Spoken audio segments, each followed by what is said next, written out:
Come on in, everybody. Welcome. Welcome to the greatest investigators on Earth. We have Ted Investigates, Dad's Gone Live, Alex, 857, and many more. Let's go inside. Dun, dun, dun. Welcome, everyone, to the greatest show under the sun. And now, the climactic swing. Wait, what's that?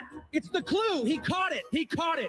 Unbelievable. We have the proof. This is my side job from investigating. This is fun, people. Woohoo! Let's ride. Yeah! Here we go. My boys!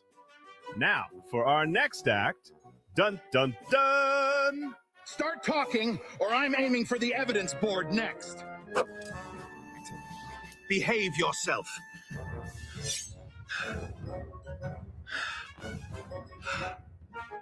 Now, for our next act, dun, dun, dun. Whoa! Whoa, there! Hold on! Oh, no! Not again! Whoa! Whoa, wait a minute! Ah, not like this!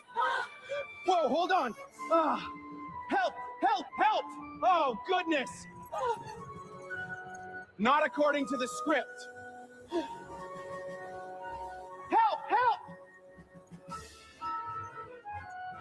I'm slipping! Somebody grab me! Oh, no! Now, for our next act, dun, dun, dun.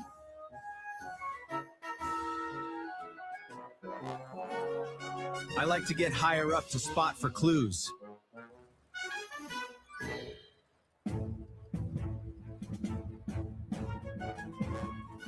Now, for our next act, dun, dun, dun.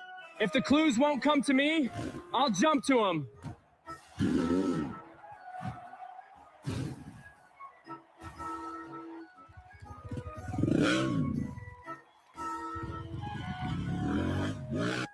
Now, for our next act, dun, dun, dun.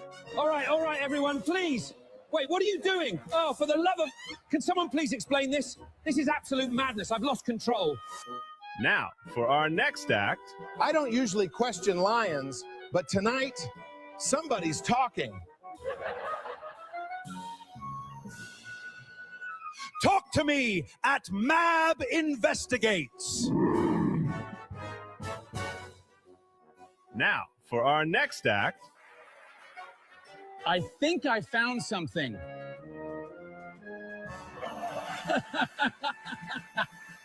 To know more about this, watch me at AJW News on YouTube.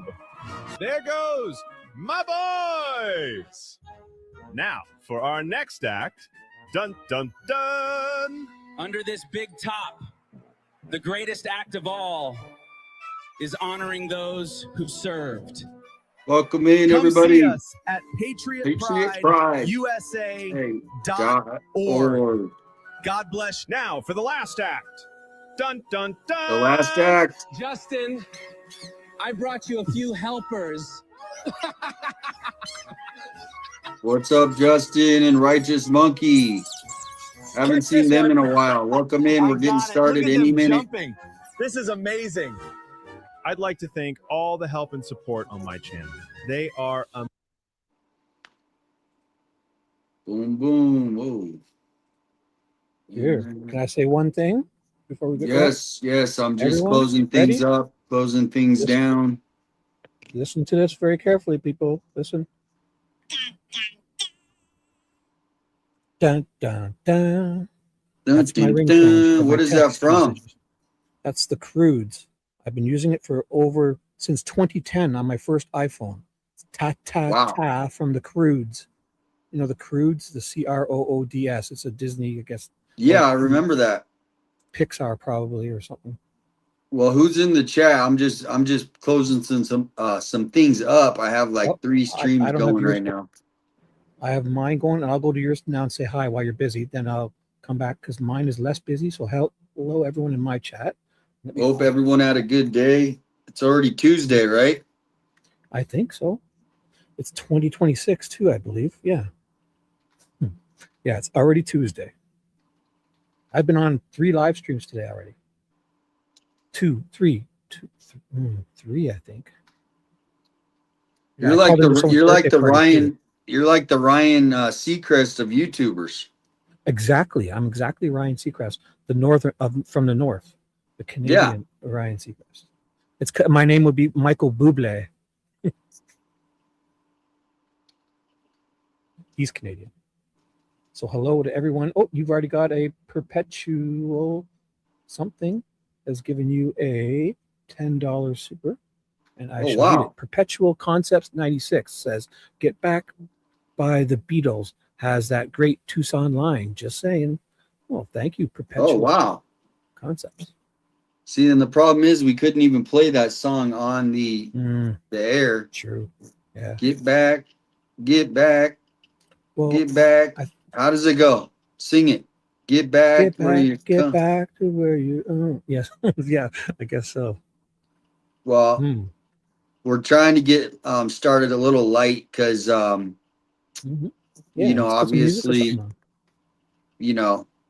obviously some of these topics can get heavy, but the big news today, Brian Entin rejected by Nanos. It's like he went up to take a shot. He came to Pima County. He tried to take a shot, and Nanos just, bam, no way, buddy. Nope. It's actually bigger news, no? You sure? Well, there's probably bigger news, but that's kind of Nanos like spoke out on Savannah's topic. Well, that is big news. But what I'm saying is, for like us YouTubers, true.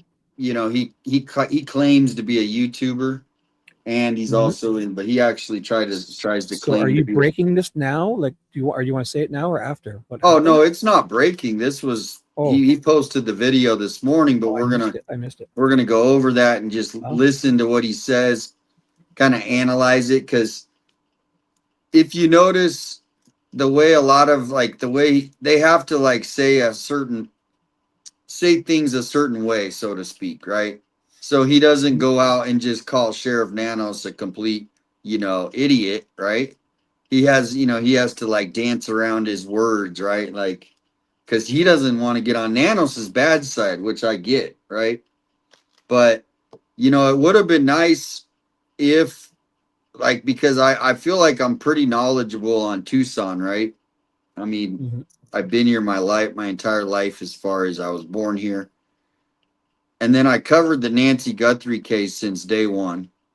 I literally know a lot about the inside, what's going on, right? And he has never once reached out to me to go, hey, let me find out what me and Entin can work together. But for some reason, I don't know why, he'll go to 19 other people. And even when I was there, I didn't. It was kind of weird because I'm like, I said, hey, buddy, if you need anything, I'm always here. Just, I think I gave him my number. I don't remember. But we saw each other every day. And, 6 months later, he's never reached out. That to me is not, I think he could do a better job. He could reach out and I could help him with some things. Maybe he's stuck on a cliff, but everybody's an expert on Tucson now, right? Right. Everybody. But no, that is the good thing is people are getting educated on what's going on here. But I'm catching you at the end of the tank, it sounds like. No. I've got my 4th wind. I'm right here. Okay. Do you need to go do some jumping jacks? I think I could use a coffee or something to eat. I don't think I've really ate much today. I've just had my shake, so I'll grab a little something. I got some fresh fruit. I got watermelon and grapes, and I'll grab a coffee, so I'll be good in a few minutes. If you're going to play something, I'll just jump out. Yeah, well, we're waiting for some people to come in here. How would I do that now? So I just sent them an invite, so they should be arriving any minute. Wow. Yep, I'm let me know anticipating. Afterwards, let me know. I can put the link in my chat too. So how about this? You do all that, and I'll be right back in 5 minutes with a fresh coffee. No, there's no and- hurry. If you need to take 10, like there's no hurry. No. Don't rush. There's no need to rush. Okay. Just I'll be back whenever Yeah. the heck I get back then. no Take it or hurry. leave There's it. no I'm just hurry. kidding. Thanks, man. I'll be right Kathleen, back.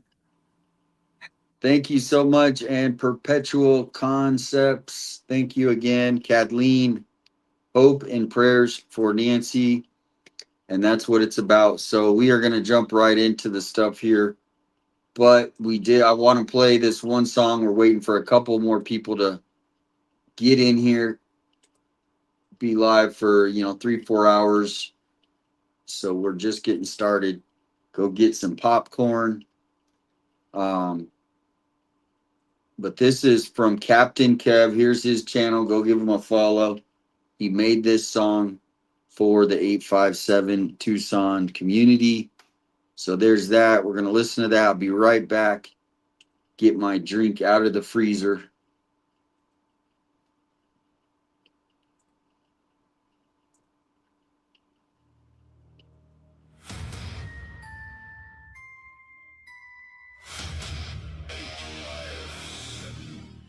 Tucson. Be right back. Gonna go get my drink. From the heart of the old pueblo, where the mountains catch the fire of the setting sun. There's a camera rolling, a story breaking, and a voice saying, Tucson, we're not done. This is 857 Tucson.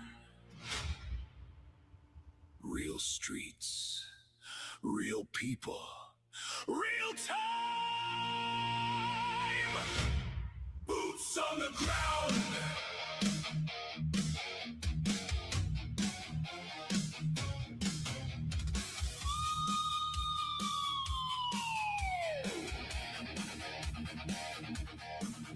When the blue lights paint the desert night and the whole city's asking what went down, there's a signal cutting through the noise, bringing truth from every side of town. From the courthouse doors to the county jail, from a live scene underneath the Arizona sky. No polished script and no distant desk, just the questions people need to know tonight. When the scanners call and the headlines turn, when the facts are buried, watch the spotlight burn through the heat, through the dust. Welcome in. We're just getting started. 857 Tucson.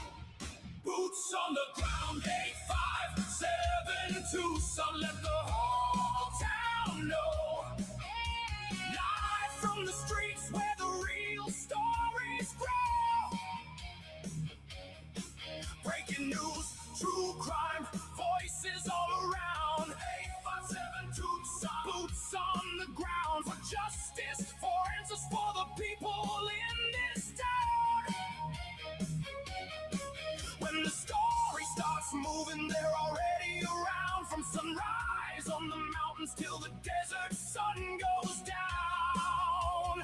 857 Tucson, boots on the ground.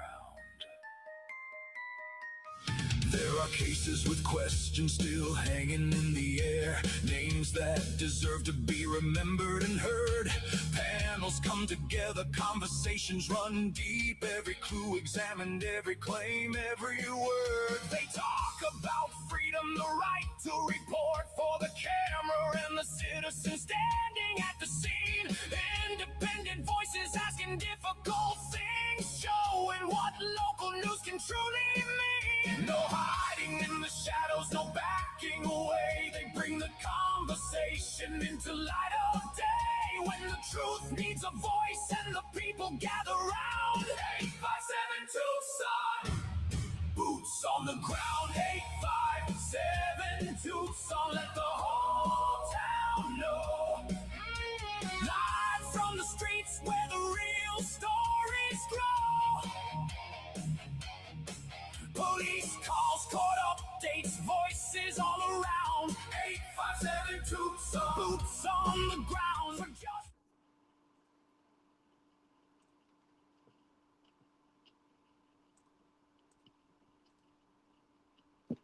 All right, everyone. Welcome back. Just getting started. I have the breaking news. Entin rejected. He says it on the screen right here.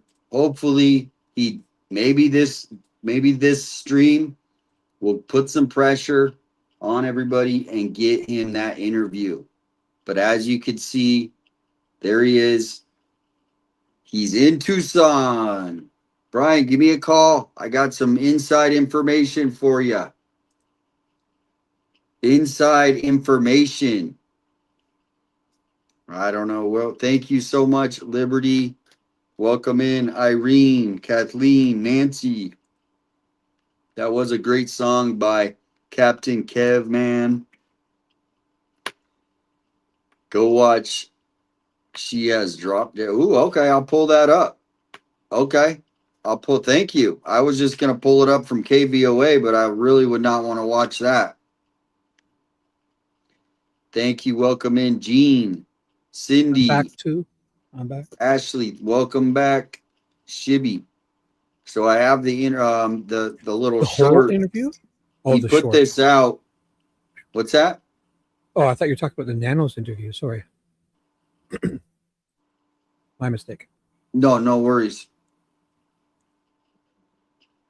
Yeah, this is Brian Entin. And then are you able to, while I'm going over this, can you pull up this Drop Dead Serious? Okay. So it is the Nanos interview. What's her name? The Nanos interview. I don't know who Drop Dead Serious. I'll look for it. Ashley Banfield. She's got, it should come up. Just type in that. Thank you so much, Allison. That was big news. We're going to watch this video right now. Almost 200 people in the chat. Hit the like button, share it out. Thank you, guys. So we are going to pull up the Drop Dead Serious after this. Let's get this down. Welcome in, Caroline, Sheila. Todd, welcome. Todd from Ohio is here. Good. Todd and Fred, welcome in, guys. All right, let's pull this up. Vicky, hello. So this is Brian Entin from today, from in front of Nancy Guthrie's house. Now, let me know what you guys notice about this video. Anything you notice about the video. Watch how he's kind of frustrated. I feel sorry for him. He flew all the way out here from Florida on the company dime, but he still flew out here to get that interview with Sheriff Nanos. You would think he's with a big network, News Nation. But do you think he got the interview? Hell no. Maybe he did. I'll be surprised. Maybe he sticks around long enough and Nanos buckles. Maybe. Do you think Nanos will buckle? That's a good poll question. Do you think I'm going to put that poll up. It's a great poll question. What do you think, Shibby, about that poll? I think it's a great question. Go for it. So I'm going to say, will Nanos give Entin interview? Oh, let's see. An interview before he leaves Tucson. Will they give Brian Entin an interview? Oh, man. Maybe.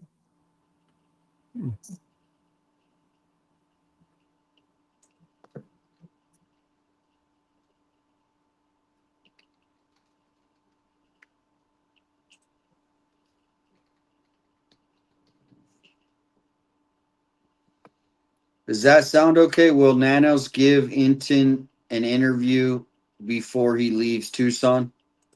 Sure. Yep. All right, here we go, everyone. Firing this up. Thank you for just getting here. What are you going to vote? Yes. I'm going to say yes. Because only because all this stuff is going on, he's going to want to use him to get as PR. If it wasn't for everything happening, like him having to do Savannah yesterday, the interview he put out today, the one we're about to watch with Ashley Banfield. Well, He did you wouldn't, find it? but I do have it. Yep. Let me share my screen. If you, or you watch that first. I have it ready to go. The Ashley Banfield one. Any further? Can you hear me?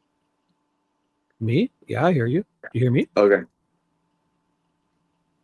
Did you hear me? Sometimes when I get calls, I got a call while I was online here. So, Uh-oh. all right, I here he have the goes. Ashley interview ready. So whenever you want, and my screen share is there. So we'll watch Brian Entin and then we'll do the Well, I other. want you to see if you notice anything about how he's kind of bummed.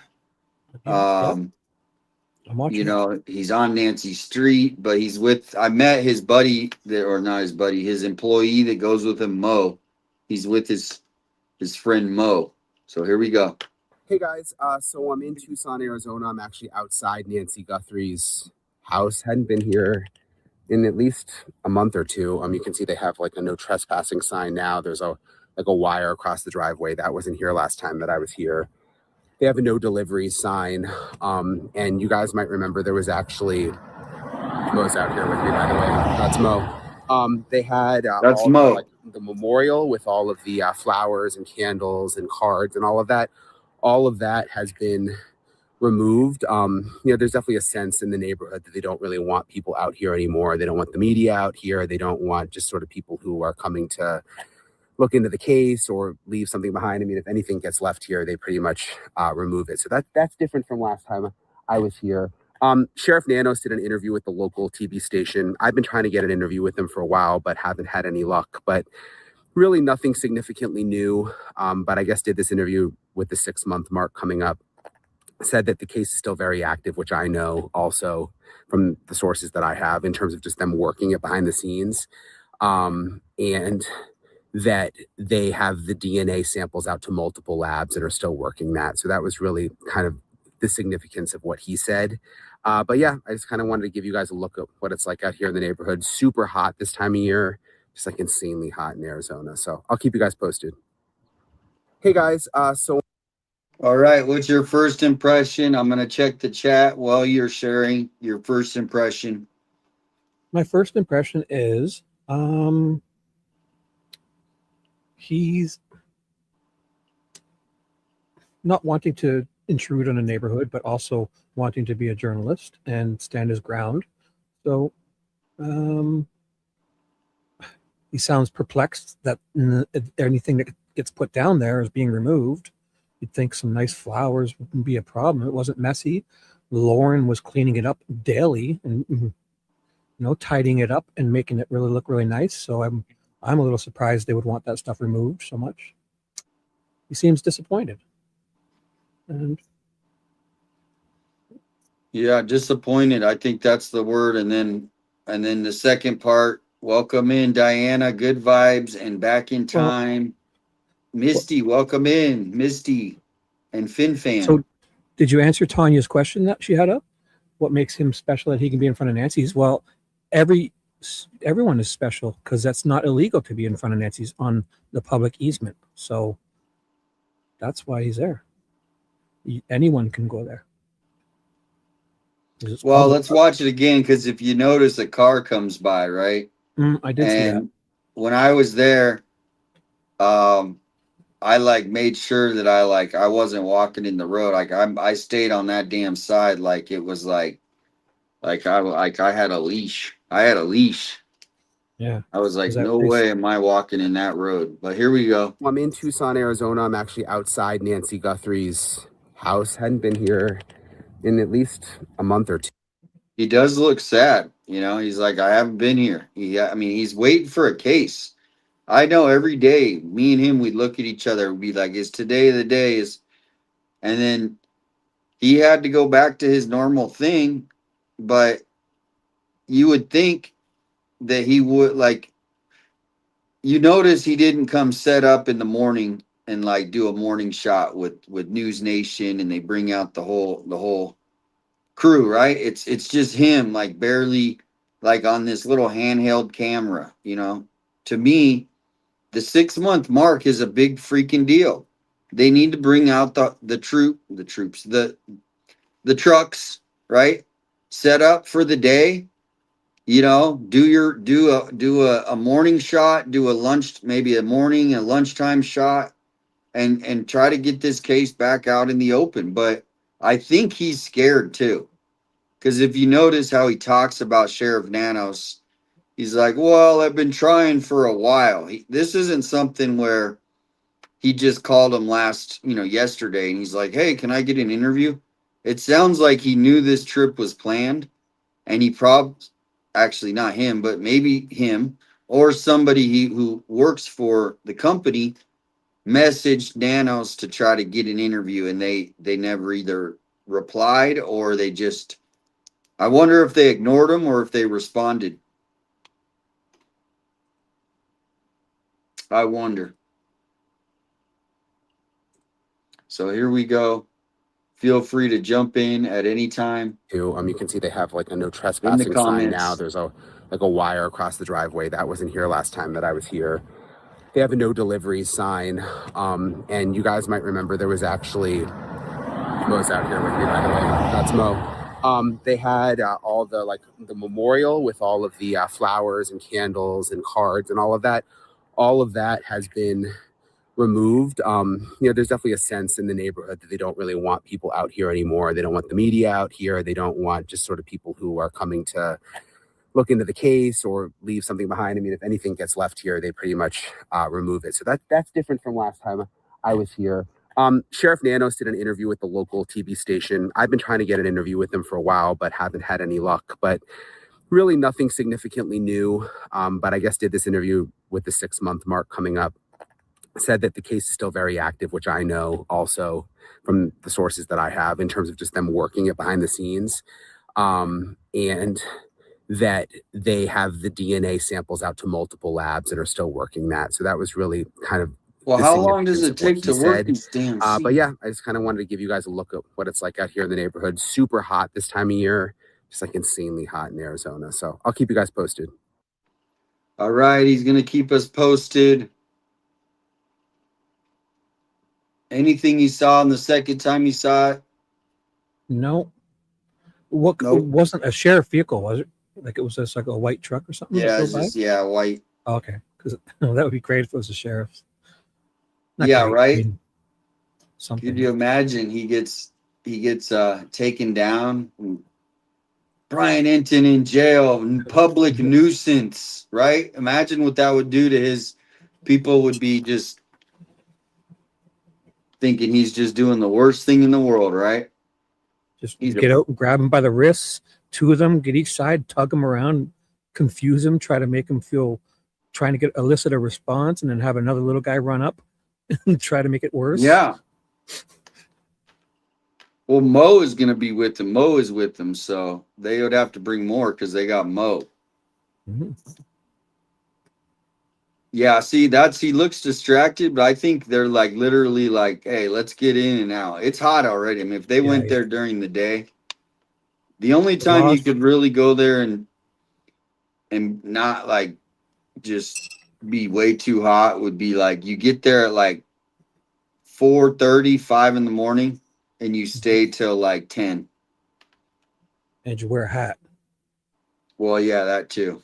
I wouldn't care. I would wear one of those hats, at least a nice. I have a yellow Camaro baseball cap, like a golf hat. It says Camaro, and I use it for all my outside because it's bright yellow. It doesn't attract the sun as much, and it's perfect. What kind of hat is it? It's just a baseball cap, but it's bright yellow. Like a golf cap. Regular base. It's bright yellow. It says 68 Camaro on it. 2 stripes down the middle. Oh yeah, that's the 68 Camaro, and that's the car of all cars. Love it. Hey guys, I'm outside Nancy Guthrie's house in Tucson, Arizona. You can see her house is right there. They've got this like fence in front of this wire in front now. A lot of questions about the ransom notes. This is from today as well.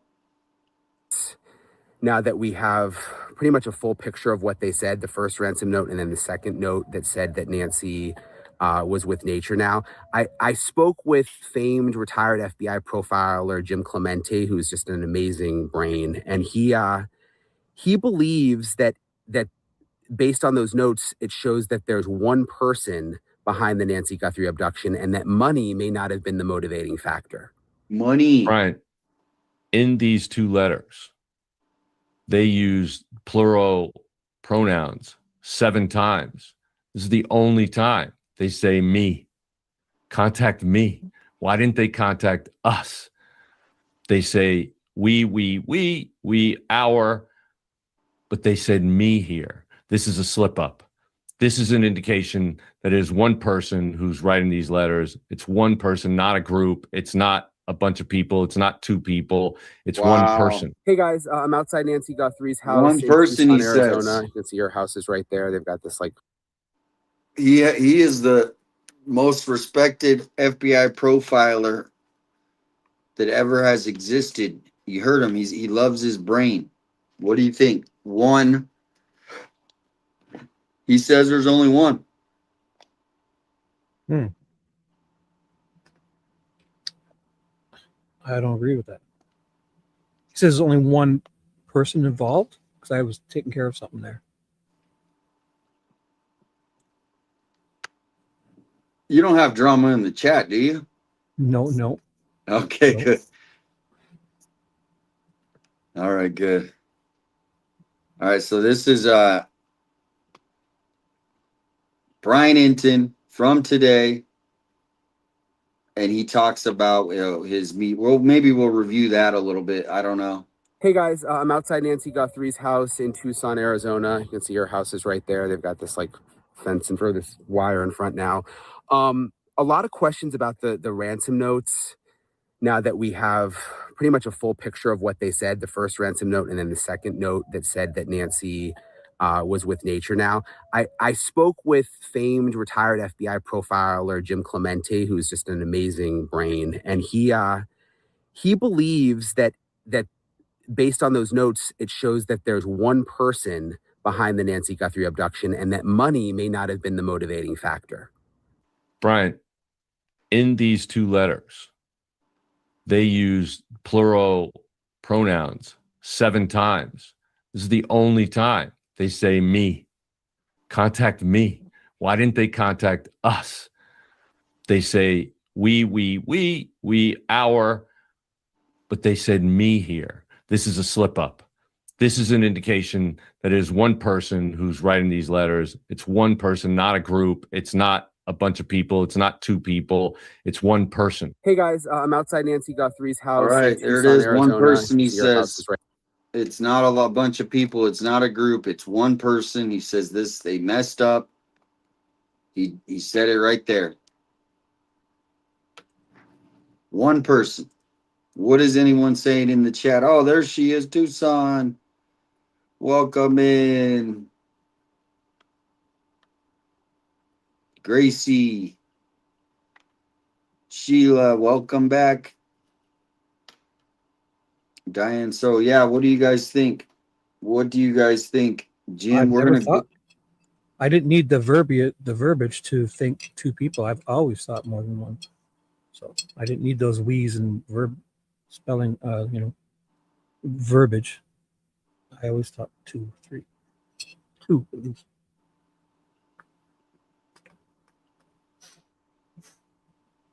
Yes, we do hope she's found. That's why, this case, once Savannah released that message, I thought we're heating up. So why don't we get on to this Ashley Banfield?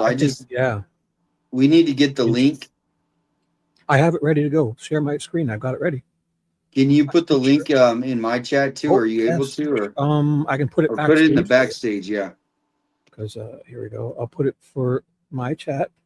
Paste. Yep, there's Brenda. I can see you. I see Brenda. Welcome in. Anybody just getting to the stream?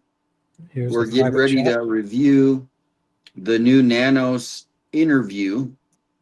I wonder, and then I got something after that Alex made today that is just hilarious, but it's also, it almost needs like an Emmy award. I did see the premiere he was having, but I was also live at the same time. So. Well, we'll, let's keep that a surprise for the, So the title to this is Explosive Interview Exposes Trouble Inside Nancy Guthrie Investigation.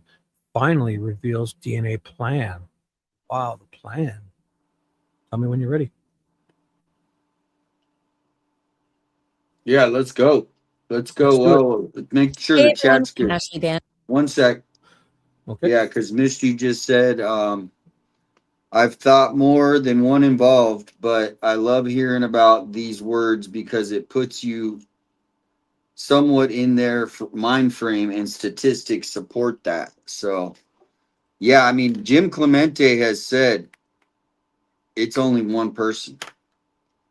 And then, I mean, I'm almost kind of leaning towards it a little bit because he makes the good point. We only have seen one person on camera. At least that's what they released. So if we're imagining more people there, but we don't have any sort of proof, we only have proof for one. We don't. But we have So a hypothesis, which is an educated guess. And as a 52-year-old man who's installed cameras and done a lot of things in life, I've worked as an electrician and an HVAC tech, and I just understand cameras and understand front doors that are like that. So, in my opinion, he's not the leader. You know, he's with someone. There must be two people. And what Nanos is saying, there's all this other, in this interview, he says there's tons more video evidence. That implies more people to me also. Mostly from that front door. He's not, unless they knocked on that door and she opened it up, he's waiting for someone to come around and open that door, in my humble opinion. Thank you so much, Kathleen.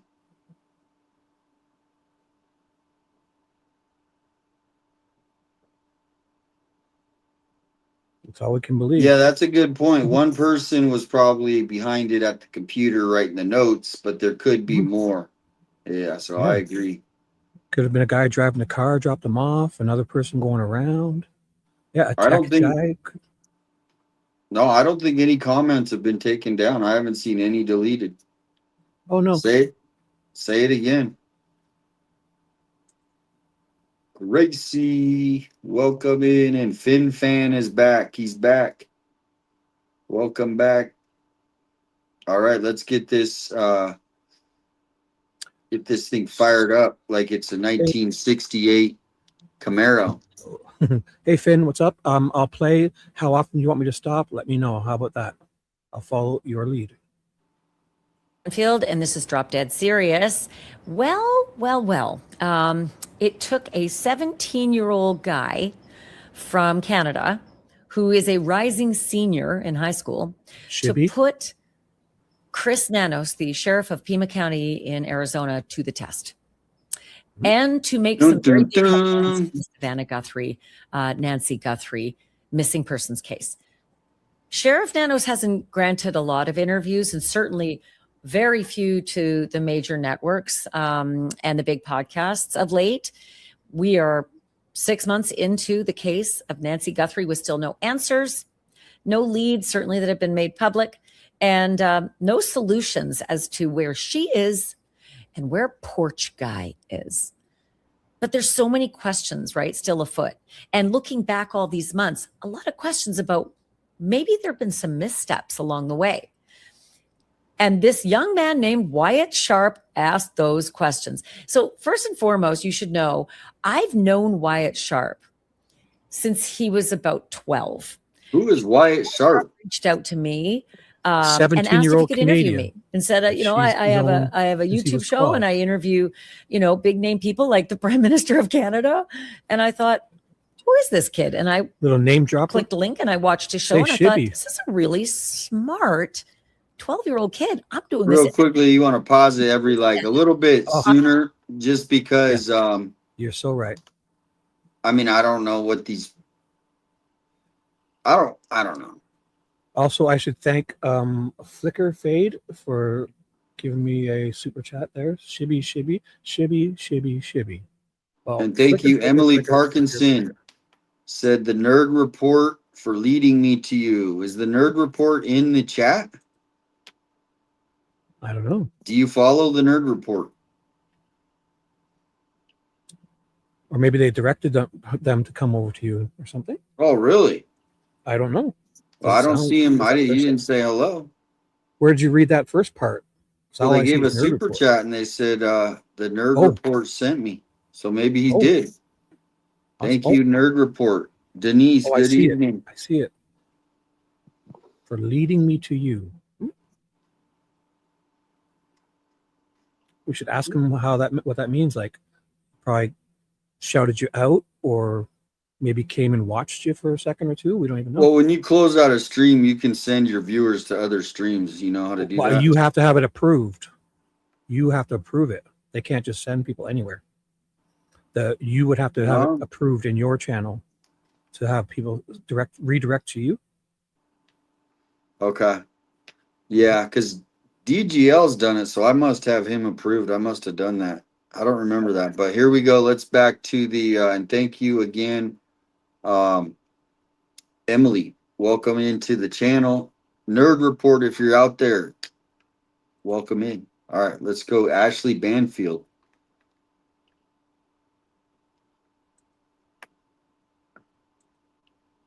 Think you got to press play. Not me. Oh, I do. I was just getting berated by V. She said, Oh, "Speak up." oh, really? She said, "Speak up. You're mumble streaming up again." Well, he's been. I mean, that's what I was saying. You might need to go take a. I've got a fresh coffee. I got fresh fruit, and I got 3 croissants, and I'm good, guys. Don't worry about me. I'm feeling better already. I've got a fresh coffee, so I'll stop mumbling for my lovely V.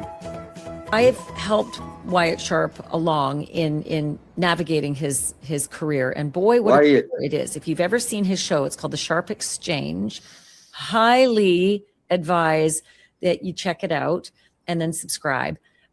He's just a really brilliant interviewer, and I'm not going to say kid. He's actually one of the smarter journalists I know, and has been for years. He's a prodigy. Honest to God. Wait for it. We're all say about you, Shibby, huh? But what was it they say? I missed that. She said he's a prodigy, and that's what you. I mean, you've got that same. They've been saying that about you, right? Your whole life since you were 14. Yeah, she's trying to say I'm about to take the world by storm. Eh? Does she talk about Sheriff Nanos? What is going on? Like she's talking about. She's going to show the interview any second now. You want me to skip ahead to it because the interview is here. She's going to watch the interview and kind of react to it, and then talk to the guy. Oh, so the guy that interviewed him today was the guy she's talking about. Wait a minute. 17. So this 14-year-old Canadian, 17-year-old Canadian got an interview with Sheriff Nanos. Can you explain this to me? I can. Nanos is throwing it to every one of you and giving it to a 17-year-old Canadian kid. No, wait. So let me get this straight. Brian Entin flew out here from Florida, booked a hotel. He's spending money in our economy. He's at Nancy's house, following all rules, and he doesn't get a damn interview. But Wyatt gets one. Is that okay? That's what I. All right, and I'm not trying to see. Look, when I scrub ahead, she talks to young Wyatt here, and then look it's Wyatt talking to watch. He's the one talking. Oh my gosh! Oh wait, we're not getting the Wyatt. This isn't the interview. It's titled "Explosive Interview." Well, yeah, he does. Look, he does. Okay, but that's not the interview though. It's a little tidbit. Well, can you find it? The full interview. Yeah, I'm a little. How do we just get the interview too? Now, but there's this one here, the exclusive Nancy Guthrie weighs in full interview on the Sharp Exchange. Yeah, let's watch that. Let's watch that. I agree. Okay. Oh my gosh. So he literally gave a freaking 30-minute interview to a 7. Dude, Brian Entin. We watched her. Yeah. Brian Entin better be pissed. So here we go. It looks like the full interview, and I'm guessing it's okay for us to play this, but tell me I should be pausing, right? Yeah, but they don't want me to interrupt, so I'm not going to interrupt. But we got to stop it, and I apologize, Raw. Yeah, because this isn't from a news channel. Sorry, this is from the Sharp Exchange YouTube channel, so we're going to have to interject every few minutes. So Well, put the link in the chat too, so I Do you want to flash your copyright thing up too before I hit play, or? Well, he's only got 11,000, so let's try to help him get some followers too. Yeah, I'll thumb him up. I'll subscribe, and we'll share. But I mean, we're going to interject. We're creating magic here. Thank you to this guy, and we're just going to react and create. Starting with this awesome disclaimer. Boom. So I'll hit play. We can start listening to it. Here we go. Well, a little loud. Yeah, I'm here. Dude, I think I need to get a suit. I think I need to get a suit, and maybe I'll get an interview with Nanos. 17-year-old Canadian scooped all of you guys. I don't know what to say. Man, is he related to you? I'm starting to think he's related to Shibby. 17. My son is 32, 31. Well, I mean, he kind of looks like I seen your baby photo. He looks a little like you. He might be one. Maybe. You just don't know about. This isn't my palace, though. I only have 3 stories at my palace. This is a 4-story palace, so it's not my home. Mine is only 3 stories with 700 bedrooms, 700 rooms.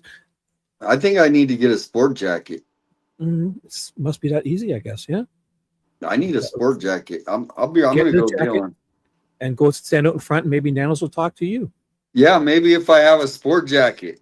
Dude, wow. I might be able to get the interview. That's probably why Entin didn't get in the interview, because he wasn't wearing that fancy sport jacket. That's a big FU to every reporter in the world. Wow. 17-year-old Canadian at worst. Oh. Wow. And he did it from probably his parents' basement. I guarantee it, right? Oh my gosh. You know, we're over here slaving, trying to get, Nanos. I'm in my parents' garage, not in their, I'm only kidding. Yeah. Wow.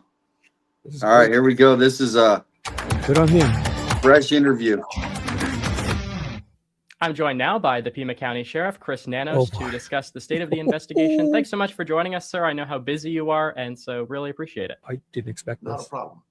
I just kind of want to start out, obviously, with a generic question, and that is this Saturday marks the 6-month mark into this investigation, August the 1st.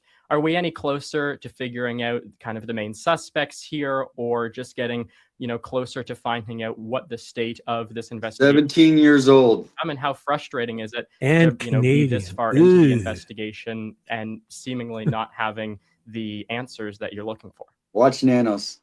So that's more than one question. Stop it.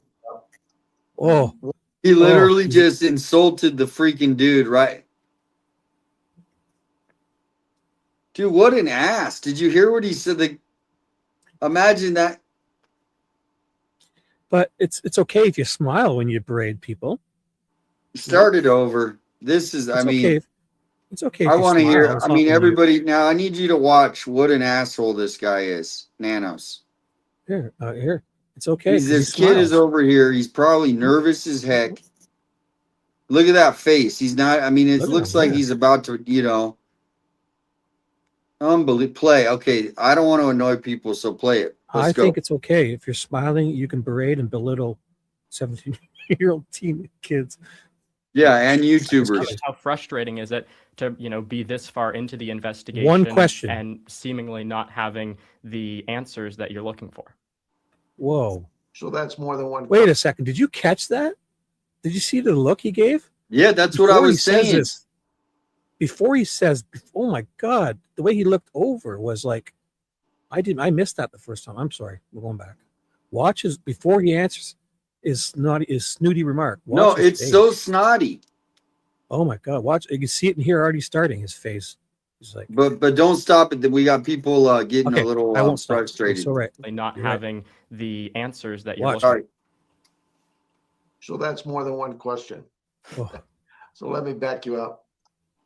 One, are we closer? I think every day we're closer, only because we have a lot of work ahead of us.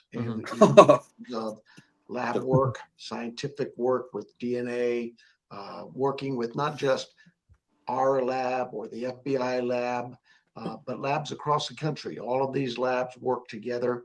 They're sharing information. They're trying their best to find a way to get the science to work. to put together a variety of different pieces of DNA evidence to come up with a suspect. That process, just last week we had a trial here where an individual was convicted of a homicide. It was a Right. gruesome homicide in a very remote area of Pima County. And in less than 24 hours, we had 3 arrests made.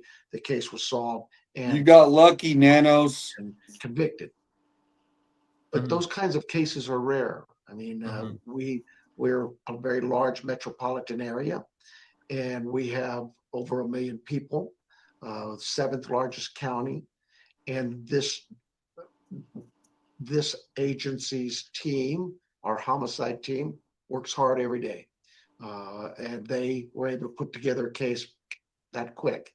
However, we also have what we know as our cold case unit, and cold case teams are all across the country for a reason. It's because we don't let cases just go cold and not continue to work them. The question was asked of me, is this case cold? It is not cold. We have a lot of evidence that, like I say, our scientific labs are working. There's video evidence that we continue to work with, not just labs, but also some private corporations who have graciously given their time to help look at some of the video evidence and see if we can't piece things together. Right. And of course, there's literally thousands of tips that come in. Certainly, they're not coming in at the rate they were initially, but we still get them. In fact, I was just on an email with someone from Ireland who had a tip. Okay. All of these things are sent to our From Ireland. The Guthrie. Was her name Adrian F?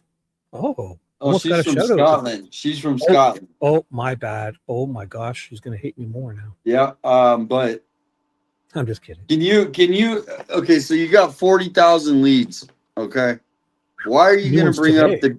Why are you going to bring up the tip from Ireland? Does it really? Does he honestly think that this tip in Ireland is anything? True, yeah. But he has to bring it up because he's trying to kill time and make. He's distracting. Like it's doing what we just did. We took the bait and we chased off us, and we forgot about everything he's said up to this point, and we're all focusing on his ridiculous statements. And speaking of that, clowning us. After we watch this, if Misty's up for it, I mean, Misty is definitely, she's been like the leader of the Nanos. She started it, a lot of it, like just like, hey, what's going on? Why is Nanos? And we were all like, yeah, she's right. Because I mean, we didn't want to go after the sheriff, right? Because what would happen? We'd get arrested. No, I'm just kidding. No, we did. But shout out Misty if you want to come in after we watch this interview and just share what you think. Let's hit play before we got people. Also, I was thinking on my own that my cursor was a distraction, so I made it back to regular small size. So sorry for everyone that I disturbed with my cursor on my task force, which consists of several of my detectives and several local FBI agents. So yeah, I get the frustration. Right. But it's not so much my frustration as it is the community. And I understand that the community wants to know everything. This isn't TV. This is real life. Of course. In an hour's time, there's not a commercial break and we've got it solved. Yeah. We continue to work this case every day and we work it hard. And so I feel confident that it's moving along, that we'll get some resolution. But unfortunately, those things just sometimes take time. You mentioned the cold cases unit and the amount of leads that you've been receiving and how they have slowed down a little bit from the beginning of the investigation. Sure. I want to kind of follow up on that and just ask you, I know it's hard for you to quantify that, but to what extent are you willing to say that they have slowed to a trickle? You know, they have slowed down, and has that made it perhaps harder to kind of get to a good quality lead? Or if you have fewer, does that perhaps mean they are of greater quality?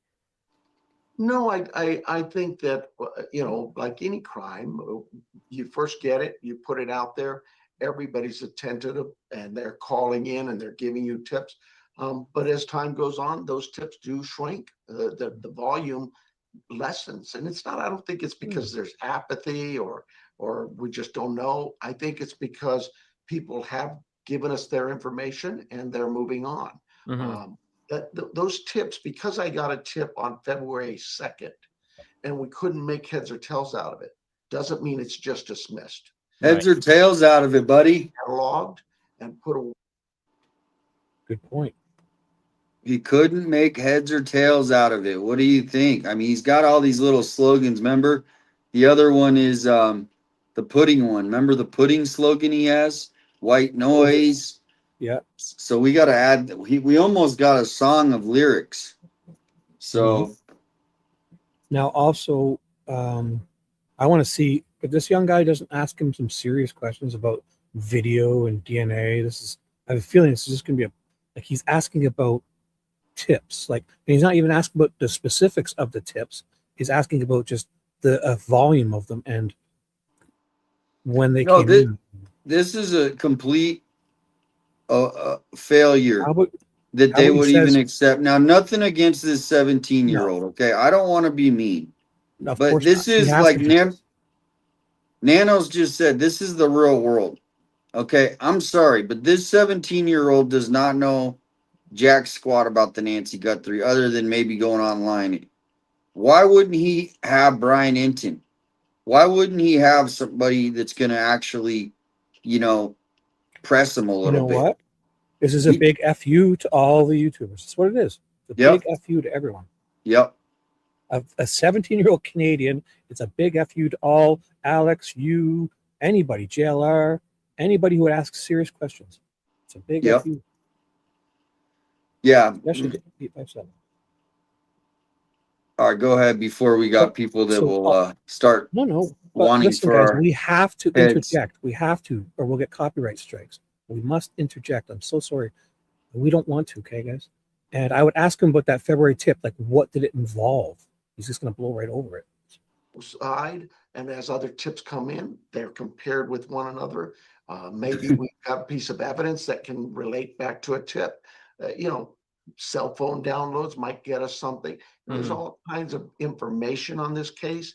And when the public slows down their calls, I don't think it's because they don't care. I think it's they've answered us. I think we had a plea from Savannah yesterday, and we share those sentiments. Somebody out there knows something. We know that. No shit. Want that person to call us. And so we continuously say, if you know something, call the FBI hotline, call the Sheriff's Department tips line. That's because you don't got shit. Yeah. Or you wouldn't be saying that. Have you spoken to her recently? She released that video yesterday, and I think a lot of people are probably wondering what the status is of the here's relationship Savannah. between your office and the family. Well, our relationship is a good relationship. I mean, these are tough times. But no, I've not spoken with Savannah recently. She has my contact number, as you and the rest of the world. He has my contact. But she's very gracious, and she doesn't need to contact the sheriff. She needs a team that she's very well aware of that works with her, and she's in contact with them. You see how she went third party? The time of day that she needs to. You also mentioned, as is the rest of the family. of course, you also mentioned the task force in one of your previous answers. Can you tell us kind of the status of that task force? How many members from the FBI? How many members from your office? And kind of how that has contributed to the investigation? Well, so there's a core task force here. The FBI has task force all across the country. Right. We've been a member of their task force, a violent crime task force, for decades. This task force for the Guthrie case consists of a handful of detectives from my agency and a sergeant lieutenant and the chain of command, as well as several agents here locally. That task force, that core group, works together. And as information comes in, it may be something that requires attention from, say, Washington. Maybe it's, hey, this piece of digital evidence, we know that you guys have a team that's good at that. Can you send it out?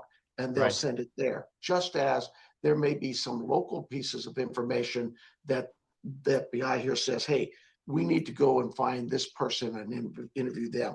So it does this in terms of its growth in that. But the core membership has been there from day one, and they continue to meet daily. just for kind of a direct comparison from the beginning of the investigation, has it grown or shrunk again from the beginning period? Oh, I think day one, it was the task force, the FBI Violent Crime Task Force, which we're a member of, right there at the scene. The membership were there. Our team was there. There's a lot was said from, I guess, Director Patel about how we delayed contacting them. I just think he's misinformed and doesn't understand that that evening when this event was actually the afternoon of the first one, we first learned of it. Yeah. Our detectives were called in after our search and rescue team recognized what they had, contacted our investigative teams. They immediately contacted the Violent Crime Task Force, and their representatives were there. They processed that scene early the next day, the very next day, within hours of that scene processing. I held a press conference. I think everybody has video of it, where myself and the special agent in charge from Phoenix and the agent in charge from Tucson are right there on stage with me to answer any questions. So the concept or the representation that the FBI was held off and boy, we wish we'd have been there early on, that's just not even accurate. They were there day one, just as my team was. Just to follow up on that, because you're referencing Kash Patel's appearance. So basically, he had said you hear that? He basically is literally calling the FBI liars. Like that should be on the headline of a newspaper. Sheriff Nanos calls FBI. What do you think? I mean, he's literally saying, and we heard what Kash Patel said. They were held out. They were held out. But here's where the semantics of it all is. Yeah. They sent over they sent over one guy from the FBI. Okay, it would be like something happens in any city in America. Maybe like an explosion happens, okay? Right? And then there's always an on-call person, okay? That just is there to represent the FBI. But that doesn't mean the FBI is on the case. That guy is just there to kind of be like, okay, I'm with the FBI. And then, but they're not like actively like investigating it like the Pima County Sheriff says. Does that make sense? It does. So it would be like, you know, you call out. I'll be right back. Oh, okay. So I think what he's trying to say is that if you guys pay attention, he's going to say it's the FBI's fault, but watch, he's going to also say, but my team loves the FBI. We work great together. The FBI is my friend, even though they've been investigating me since 2015. So Damien's having some technical difficulties. Are you back? Back. Yeah. So that's kind of what, you know, when he says in his mind, he's convinced himself the FBI was there because they sent out their representative. The guy, he just drives the truck and they show up and he's like, all right, I'm here, guys. Mm-hmm. And then he might relay some information, right?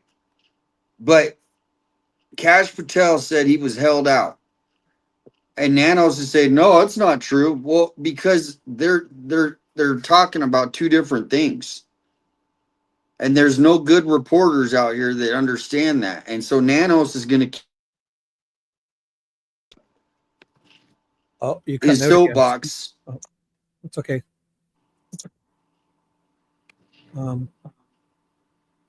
think Damien's having technical difficulties, but also remember that the FBI person was a liaison, not an agent. So maybe they're playing semantics because it was not an FBI agent in the beginning. Everything okay? Yeah, I just if I might have to. I guess someone keeps calling and I need to call him back. So if you just pause it on this next deal, go take care of it. I got this. Don't worry. I got you, bro. Well, I had been brought in earlier. there could have been more video discovered. I'm wondering kind of more directly what your response is to that and what the status of your relationship is with specifically the FBI director. Well, I don't know the FBI director, never met him. So my relationship is what we see or hear as you do Right. On the news. But that's fine. He's a busy man. He's got a big job, just as I do. What's more important is what is my relationship, and more important than that, my team's relationship with the local FBI office here that we work with Right. every day on all kinds of cases. It's a great relationship. Look, Director Patel, he has information flow to him from across the world, probably. Mhm. Just as I get information, I've got 1,500 employees, and it gets up to me. Yeah. Sometimes that information is filtered. It's not with any kind of ill intent or anything. It just course. happens. So Yeah. I think that Director Patel heard information early on that just was inaccurate, and he certainly doesn't owe me an explanation. Oh my gosh. He just said the FBI director is getting inaccurate. Wowza. Did you guys hear that? He just said Kash Patel is getting inaccurate information from all over the world, and then his will be better than Kash Patel's. His sources, his resort. He just said that he's getting better intel than the FBI director. Oh my God. Or a question or anything. He's the director of the FBI. But when the information is put out there that's not accurate, I think it helps. It hurts the case. And so individuals like yourself to come out and ask for accurate information from me. Okay. So do you guys think he's saying accurate like that to just distract people like me? Because it's really driving. He said it 3 times. Accurate. Is that the way he said it's accurate? Maybe I think he's doing that. I think he's clowning us with this whole thing. Everything he's saying is a clown. He knows he can't be held accountable for anything. He can say whatever he wants. Double speak, hypocrite in the same sentence. And he just said that he's got better intel than the FBI director. We have a problem answering that. And we appreciate you doing so. I want to switch gears a little bit to some of the physical evidence, and I know you're going to be limited as to what you can say on this front. There's been a report that the back door and the back gate were propped open, reportedly with flower pots. Was that true? And if so, was that done for the intruder to make some kind of a faster exit? So, again, a couple of questions there. First of all, you're right. Stop it. Talk to the scene or what? Hey. Okay. Did you see what he just said again? Yes. There's lots. A couple questions. Like he's literally giving this kid, like we're at a high school assignment. It's intentional. Like, no, it's completely intentional. It's freaking disrespectful. Like he's gonna get a grade for this shit. This is real life. Did you hear what he said when a minute or two ago about Kash Patel? You might have missed it if you're on the phone call. No, I missed it. I missed it. He said that the Kash Patel, the director of the FBI, has his information isn't accurate. He said it 3 times. Kash Patel is not getting accurate information, and his would be. He's saying Kash Patel is not getting accurate information. Well, why is he still why is this they talk and then nothing happens? Is he above the law? I think because he's distracting us with things at the beginning of his answers, and we get focused on that and we forget to listen, not forget, but get distracted through his ridiculous answers. Because now we're thinking about him reprimanding this kid for saying 2 questions in one. As if a reporter's never done that. Well, that was 2 sentences right there, Shibby. That was 2 sentences. 2 sentences. Yeah, thanks for calling me out on it now, so you can't hear my dumb reply. I'm just kidding. I'm only kidding. He's distracted. Wait, hey, that was a run-on sentence there, Shibby. Run-on sentence. You're very right. You're very right. That's how it is. Could you imagine? Yeah, it's a distraction. Because then we forget to listen to his content. We're so focused on him being kind of rude to this young guy. All right, let's go before someone puts us there. in the doghouse. Training for everybody. I No try to be doghouse. Understandable, I will with say. my Yeah. media as I Too late can for that. and my community, but we do have to protect some of the integrity. Welcome in, reluctant prophet. That was the case, or why that happened, or anything. You know, that's all speculative, and we don't get into that. We investigate it, gather all the facts, put together a team, and try to work it from there. There's also been, again, I know you might have the same answer here, but just in terms of the blood patterns, both inside and outside of the house, not necessarily am I asking you to confirm where the blood was, because I know you probably can't get into that, but did the location of the blood help your investigation in determining perhaps, where she was taken to, or again, just anything that you can tell us there? Again, I'm sorry. Why? It's okay. I'm not going to talk about the actual scene or anything of any of the location of evidence that was obtained. Again, my apologies, but I just No can't. problem. No problem. Again, very understandable. 5 months ago with Elizabeth Vargas, you had said, and this is kind of, I think, it's the uncomfortable and unfortunate question but I think it has to be asked. And that was, again, 5 months ago with Elizabeth Vargas on News Nation, you said you believe that Nancy Guthrie was still alive. I haven't seen you, directly answer that recently. Can you tell us kind of what your analysis would be on that front right now? It's a question that I'm asked often. Mm-hmm. And I guess my answer to you would simply be this. I understand why people would say she's dead. Yeah. I get that. But where's the benefit in my believing she's dead when there's no proof of her death in front of me? I understand the investigation, all the thoughts of her whereabouts. Everybody has a right to have an opinion and voice it. But as the sheriff of Pima County, as the head of the law enforcement here in this community, what is the benefit of the sheriff saying she's dead? Yeah, of course. If the family believes You see how he goes third party? that there's He goes third person all the time. What is the benefit from sheriff? He always does that. He makes a straw man. He makes up a straw man argument. Like there's nobody's saying that. He's making these things up to then counter them. It's an imagination. I'm just still shocked. I mean, I'm happy for this 17-year-old, but he literally denies Brian Entin, who flies out to Tucson. Katia Mendoza. Maybe Brian Entin's watching. Is he watch? Because if he comes in the chat, I'll send him a link. So maybe somebody text Brian Entin, tell him to get in the chat. We want his opinion. I'd love to get his opinion about this. What? Maybe when Brian did his video, maybe he caught wind from somebody that it was. That's why he seemed upset, because he probably found out it was this. He probably knew when he made that video. If anyone has his number, text him. I gave him a shirt, so me and him are acquaintances essentially. He knows about the channel. He goes, I've watched your channel. He watches the channel.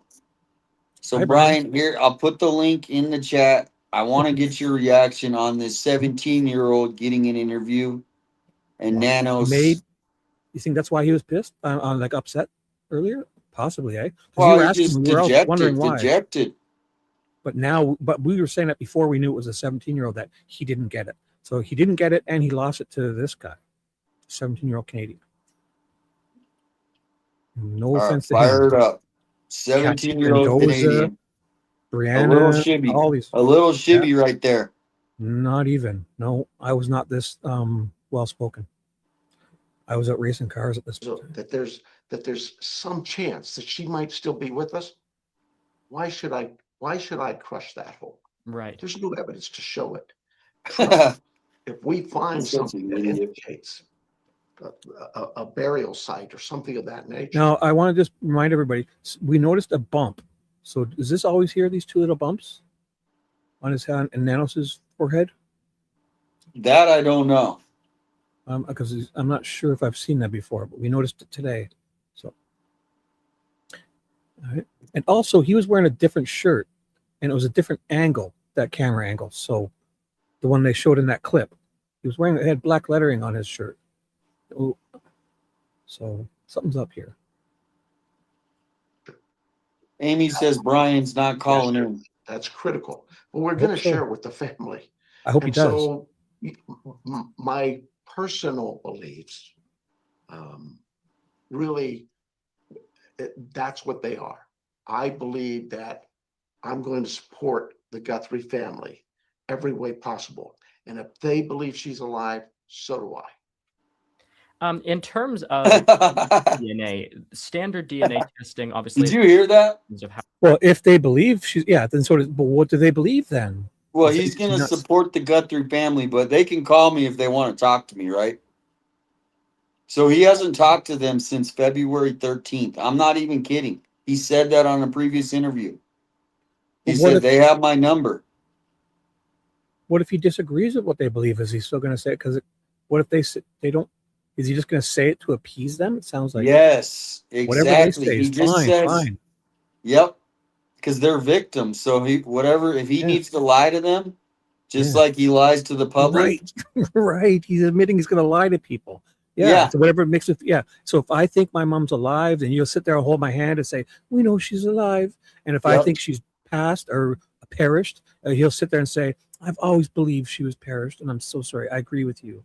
it's the same thing with the neighbors. If any neighbor in Nancy's gets their feelings hurt, he agrees with them. He'll basically patronize you. Yep. He will just appease you. Yep. And then he'll talk shit behind your back, I'm sure. Well, I would guess that's how long it takes. You said recently, though, that you still have wait a minute. DNA to go through. Whoa. Those are huge bumps. Look at that bump. I know, dude. There's two. Dude, holy moly. Somebody needs to, Adrian, you need to clip that. Clip that. And then post that to X right there. Look at how huge those bumps are. I mean, dude, did he get in a fight? That's the only way you would get two bumps like that. I think he got in a fight. Like a knuckle, someone's hand? Yeah. Maybe he did. Maybe he did. Yeah. Holy crap. We got to find out. Okay, Aaron Cross. Aaron Cross. Just asking the questions. No, it's just possible. Like, why else would you have two knots on your head like that? Mm. I mean, that looks like you said, like some knuckles. Could be. He wasn't wearing boxing gloves. We need to get Aaron Cross to find out. He'll find out. Wow. All right, let's get it. I don't want to. Maybe he'll tell us. He's always so forthcoming and honest and transparent, right? He's going to tell us. Clip that and post it to X and just say like something like, well, I'll do it too here. Let me clip it. There's going to be 1,000 places in this whole interview to get good angles on. Be like, did I'm going to say, did Nanos, or no, what should I say? Nanos, two bumps on his head. What could it be? What could these bumps be? Mosquito bites? Did he trip and fall? Did he hit, did he bump his head on a cupboard twice? I mean, well, no, here's the thing, Shibby. This is serious because here's the thing, dude. He might have something going on with his brain. Like when you get hit in the head like that, I mean, I think they call it concussion. Well, no, even worse things can happen. I mean that. Yeah, but you're right. Concussion. He may be disoriented right now. We should. And kind of assess the validity of it, if you will. Is the holdup now that it is forensic familial genealogy and you're kind of trying to, tick them off in kind of a family tree type setting to eliminate members of the family? Or I know you've said to an extent that all of them have been cleared. That's a good question. But the way that the Golden State Killer case was worked, for example, is there any comparisons from this case to that one? So the DNA, first of all, I am no expert in DNA. When I started 20 years ago, it was just breaking out. My team is way above me and discussing that with me. Right. They just get it and they understand it. And that makes me feel pretty comfortable in knowing the right people are working this case. But more important than just my investigators, it is the lab. Those are the scientists, and they have rules, just like courts. We have rules and procedures and policies we have to follow to keep the investigation credible. Of course. Labs are no different. They have their rules of science that they have to go through. So I think what you were asking is, are we at familial type of DNA, not just our genetic DNA? Yeah. Are we doing something to find, maybe it's the second cousin that, Yeah. what I tell you The is second cousin, buddy. all of it. Yeah. And Okay. that's, You know, labs are doing it all. They're looking at genealogy, but they're But- also, That's a standard thing now.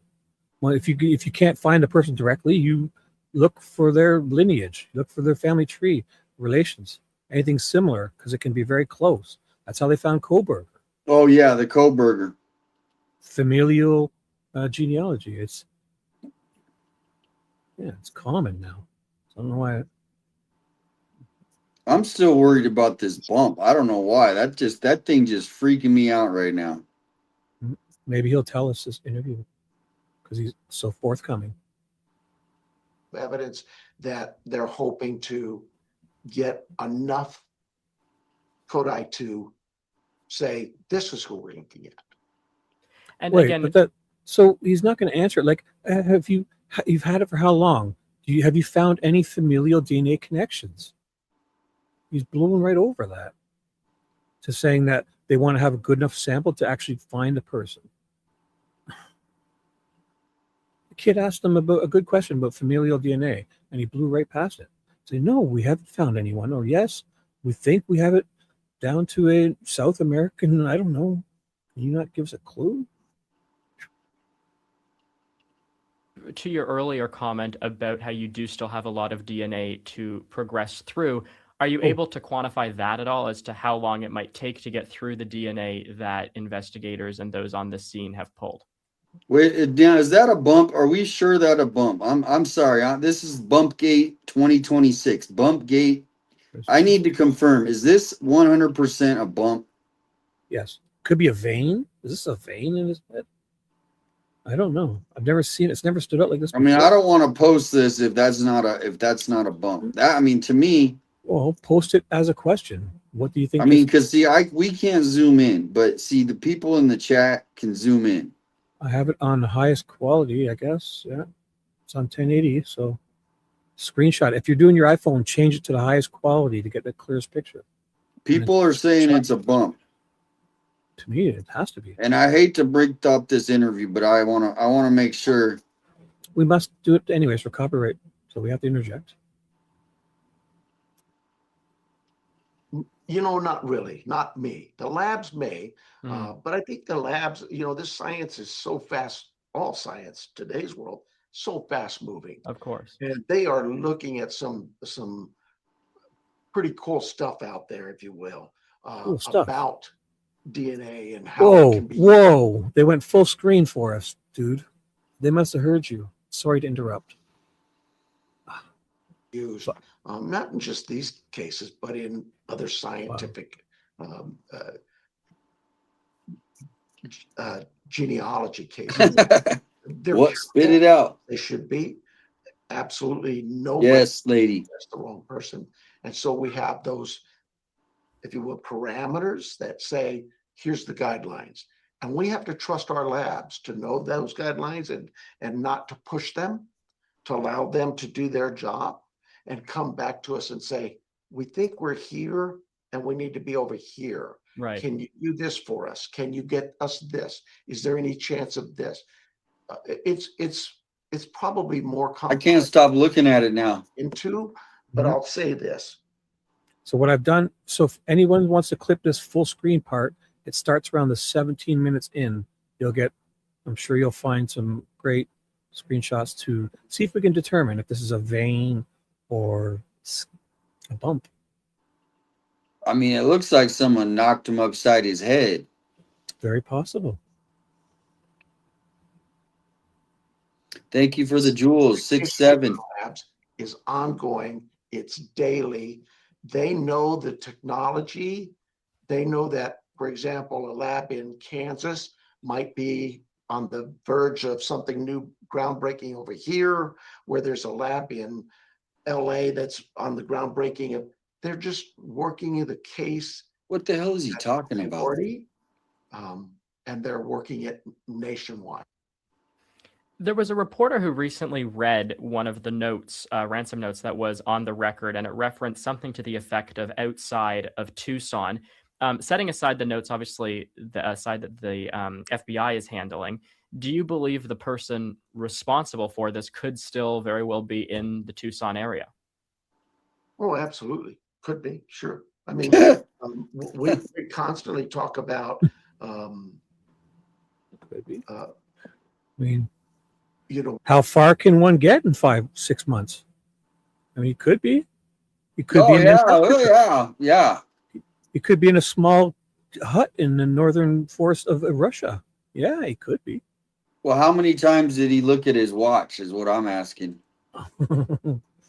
Like, we got like 5 minutes left. Let me see if I can, extend this answer. Oh, yeah. Yeah, he's got a set amount of time. And he's trying to fill it with a bunch of empty words, so he'll get less chance to get these good questions in. He's doing fine, this guy. But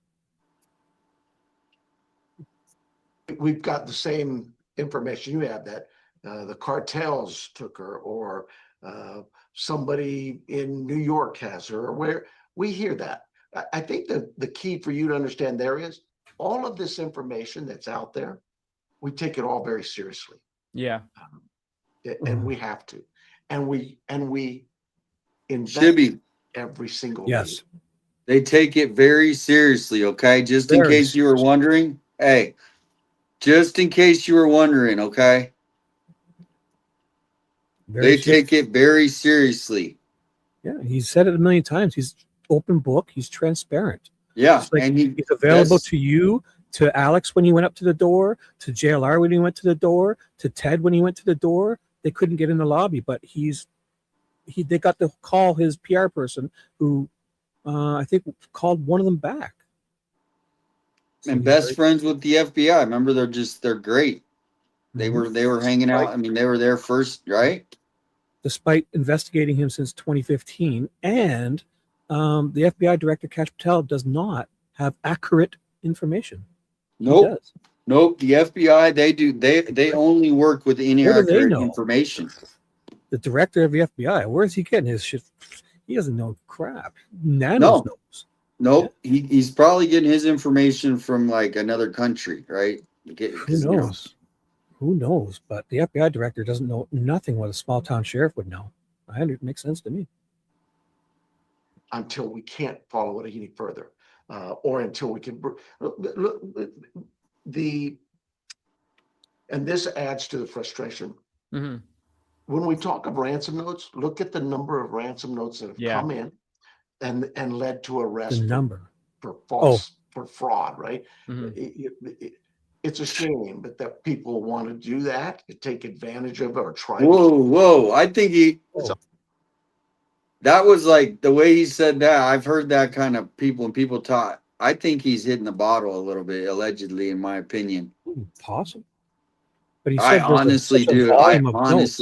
Huh? A volume, he sounded like there's many more than two.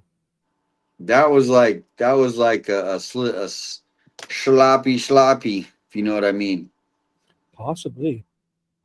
People have alleged that. I could totally see it. Never know. Ask him when you get your interview. You'll be able to ask him. Yeah. Oh, well, he's giving interviews to 17-year-olds, so anybody should be able to get one, right? 17-year-old, you're next in line. 17-year-old Canadian, and now a Tucsonian will be next. And a mature Tucsonian. Is that what you guys say to yourselves? Tucsonians? Is it correct? Tucsonans. Excuse me. Also a shame that we have to stop what we're doing to try to figure out what this is about, but it's part of it. It really is. And so every time somebody calls in with a ransom note, they need to know we're going to investigate it to its fullest. And should we find you, hey, pause it, Sibby. Charged. Yes. Just so anybody knows, okay? I don't know if it's a news flash though. It might have not known this, but if you do send in a fake ransom note, they will investigate it, okay, buddy? What? Yes. If you send in a fake ransom note, they're going to investigate it. He just wants to let everybody know that. How about if I call in and lie about YouTubers, what they're doing? You investigate that. What about the time they said Alex was creating fires? Like Alex lit a cigarette once, and they called in and said he was making fires, and all the other lies they said about them. You guys, would you investigate that? How about Sue Ellen? She said she did stuff. Did you investigate her? Because the sheriff's department, remember, Juice asked him, "Is this stuff illegal on the street?" He says, "Well, it is, but we don't know who did it, so we can't investigate it." And like 2 days later, she says on Juice's camera. Well, he has the community's back, remember? So, they have his back. He has their back. Right? In Nancy's neighborhood, it assumes. Like the only reason they weren't investigating all that stuff on the easement was because they didn't know who put it there. Well, they know now. So that investigation is ongoing right now as we speak. They're sitting out front of Sue Ellen's house right now, staking out, I'm sure. Waiting to Okay, Bird Lady doesn't want us to pause it. We gotta pause it, Bird Lady. Listen, we Bird gotta Lady, pause it. I'm not going to tell you guys again. We're doing a copyright. We must. No, We Bird must Lady's interject. great. She's I know, great. but She just doesn't want us to pause it. So let's we let it must. run. We must Get interject. sued by a 17-year-old. I think a young We man must. in We're not doing it California to annoy recently you got guys. sentenced 10 years or something like that. Just look, don't do that. Yeah, if I had anything to tell you, don't put yourself at risk there. Don't do it. Don't do it, Shibby. We know I the will. ransom notes that exist. Don't write any fake ransom notes, Shibby. And Oh. we keep up with. I thought you meant what's read going on with it. Kawasaki's comment. But yeah, every note. No, just don't write any fake ones because they will There investigate. was Okay. a tip that came in a little while ago about Nogales and Sonora in Mexico. I know you've commented on it before, but do you think there should have been perhaps a bigger or earlier effort to coordinate with the Mexican authorities? Well, I don't know what earlier on was or what you talk about coordination. We work here on the southern Arizona border. In fact, Pima County has the largest shared border with Mexico than any county in the nation, 126 miles. We have not just with the FBI, but with DEA and ICE and others, task force members all across this county. And so we know when crimes occur that, yes, there's a chance that it may, somebody may try to get into Mexico, or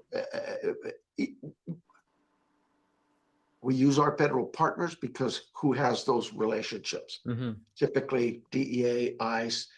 Do you hear that? Federal partners. We're partners with the feds. We respect their partners. HSI, FBI, and so we're constantly in touch with them. Without getting into, again, too much detail, we know of those existence and we work with those agencies down there. When we get tips that, I think we had one here recently that there were bodies found in Mexico, and we immediately gave that to the FBI, and they within hours learned that it was not related at all. Okay. I want to go back to something that you mentioned before as well, because you had said that obviously with the ransom notes and, people trying to profit off of it and stuff, it speaks to kind of this broader problem. And that is that when you have a case like this in the public eye, it can be helpful to an extent because you get all of the leads that you referenced earlier, but you also have people with bad motives and bad incentives. And in Pima County, correct me if I'm wrong, but the last before this happened, big example of a crime, or at least one that kind of captivated and got the nation's attention, was the shooting of Gabby Giffords. I wonder how, from your perspective, it has been having to deal with, say, the YouTubers who are trying to get into the scene. I know you've talked about that before, and just more broadly, again. Whoa, look at him, look at him. Have been involved here. Stop it. Pause it. Whoa. Did you see him? He's contemplating. Look at this. Oh my gosh, this is crazy. He's got This smoke is coming out of his crazy. ears, I think. I see smoke coming out. No, I literally see I think he just popped another a blood vessel in the head. Is that a bump or kid- not a bump? I think this is going to reach through and grab this. Kid looks like he's in either New York or Toronto. He's going to reach through here and tell him. Is that a bump or not a bump? Oh my God. I need to know. Is we bump gate 2026? You want to hear that question again properly? Yeah, I do. I mean, because watch. That was a big one. So That it's at was 22:29. So wait, 22:57. So I'll go back to 22:40 just to hear that question again.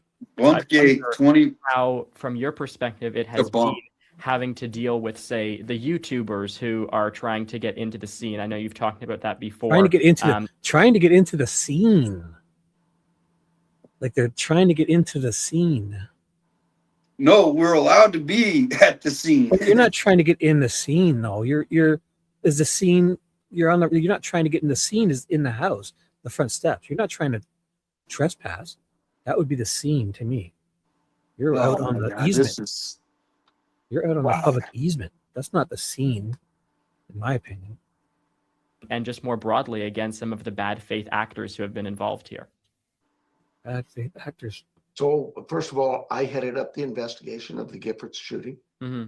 And we worked hand in hand again, just like we did today, are doing today, with the FBI. That wasn't a whoddunit, but certainly it was a very critical investigation. Now the YouTubers, conducted properly, the YouTubers, to the point of, I feel like they edited that. here in Pima County, and these critical cases come up, and YouTubers and the media, media's changed. I've been at this game since 1976. Well, retire, you asshole. Mainstream media. Sorry. And then you also have now all the social media, and you have the YouTubers, if you will, or influencers. It's just constantly evolving. I can always get into the argument or discussion about ethics for journalists and this, that, but I think that's a better discussion had by people like yourself, mainstream media. When I talk, he's mainstream, buddy. He's mainstream because he's got 12,000 followers. Talk about them in a regards that says you still have a level of professionalism you have to maintain. You can't just go into a community, a neighborhood, and start harassing people because they're tired of seeing you. Oh boy, harassing people, eh? How about the people that harassed the people that weren't breaking the law? They freaking harassed us. They came to us. That's what the whole craziest thing is the whole thing is the complete opposite situation. I've seen Sue Ellen get out of her car. We're literally in the public right away, and they came to us. They walked by Even us. Worse. But no, Sue Ellen stops her car in the roadway, gets out with her door open to go up and berate a young couple who are crying and looking at the flowers. And not even the YouTube, like they were just a young couple. She starts yelling at this girl. And then I've seen her stop her car on the road and yell at Alex. I've seen her walk up and come up and tell Alex he could be the next rapist. He could be the next murderer. Excuse me for saying that. The next SA or the next serial.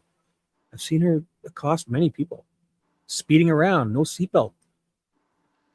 We got a comment I need you to read because it's. I will.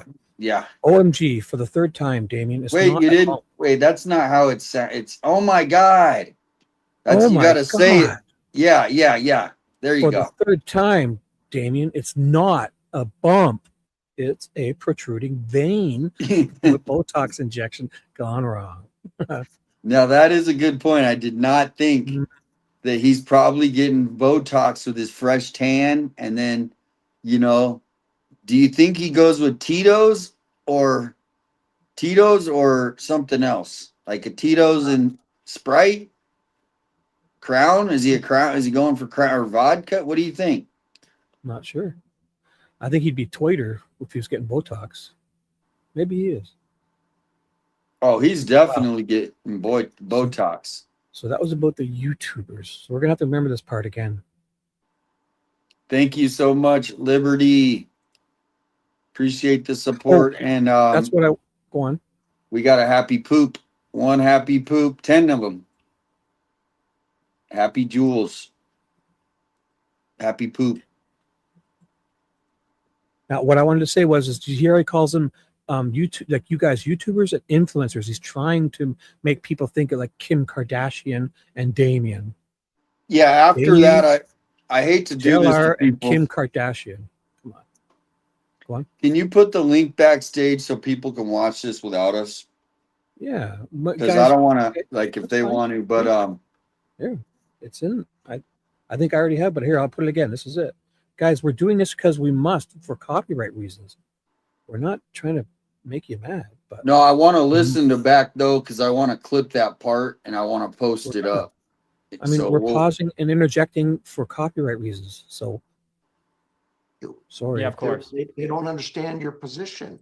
And I get the First Amendment rights and all of those things, but I liken it to this. You live in an apartment complex and you can have your music on as loud as you like during the daytime. That's 10 different. o'clock at night, 11 o'clock. Yeah, that's different. Infringing on others. Yeah, you're breaking the law by doing that. Yes. I have never been at Nancy Guthrie's house after Correct. 8 o'clock was probably the latest I could ever remember being there. Yeah, and the only music it was Alex and his little iPhone or whatever. Come on. No.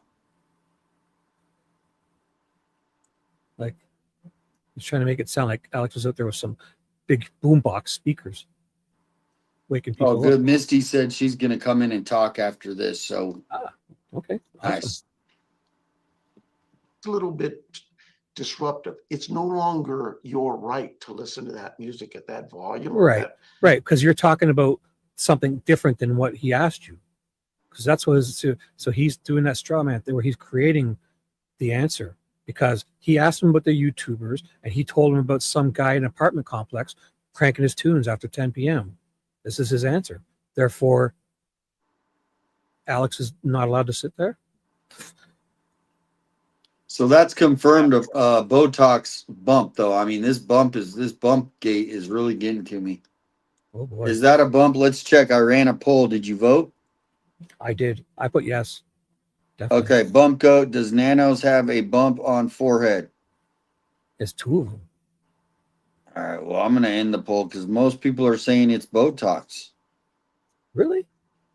You know what? They would do it like that, possibly. I don't know. Welcome in, Savage. Others. The same here for the Oh, YouTubers. Misty, I can't wait to hear your option. If you can conduct yourself professionally and get in and out of the neighborhood, I have no problems with that. But when the neighbors call us continuously, So if you just call on people who aren't breaking the law, they'll have to arrest people.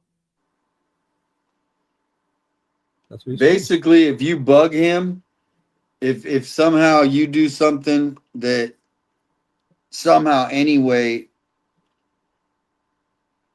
gets a call from the sheriff, you'll probably get arrested. But if you don't, you're good.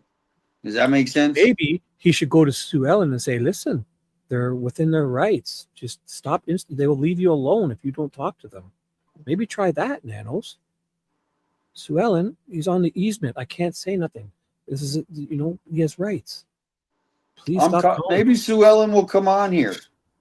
We'll give her time to speak. Yeah. Yeah, send out the link to Sue Ellen. Maybe stop calling and whipping around and breaking laws by putting garbage on the easement that you don't own. That's illegal, Sue Ellen.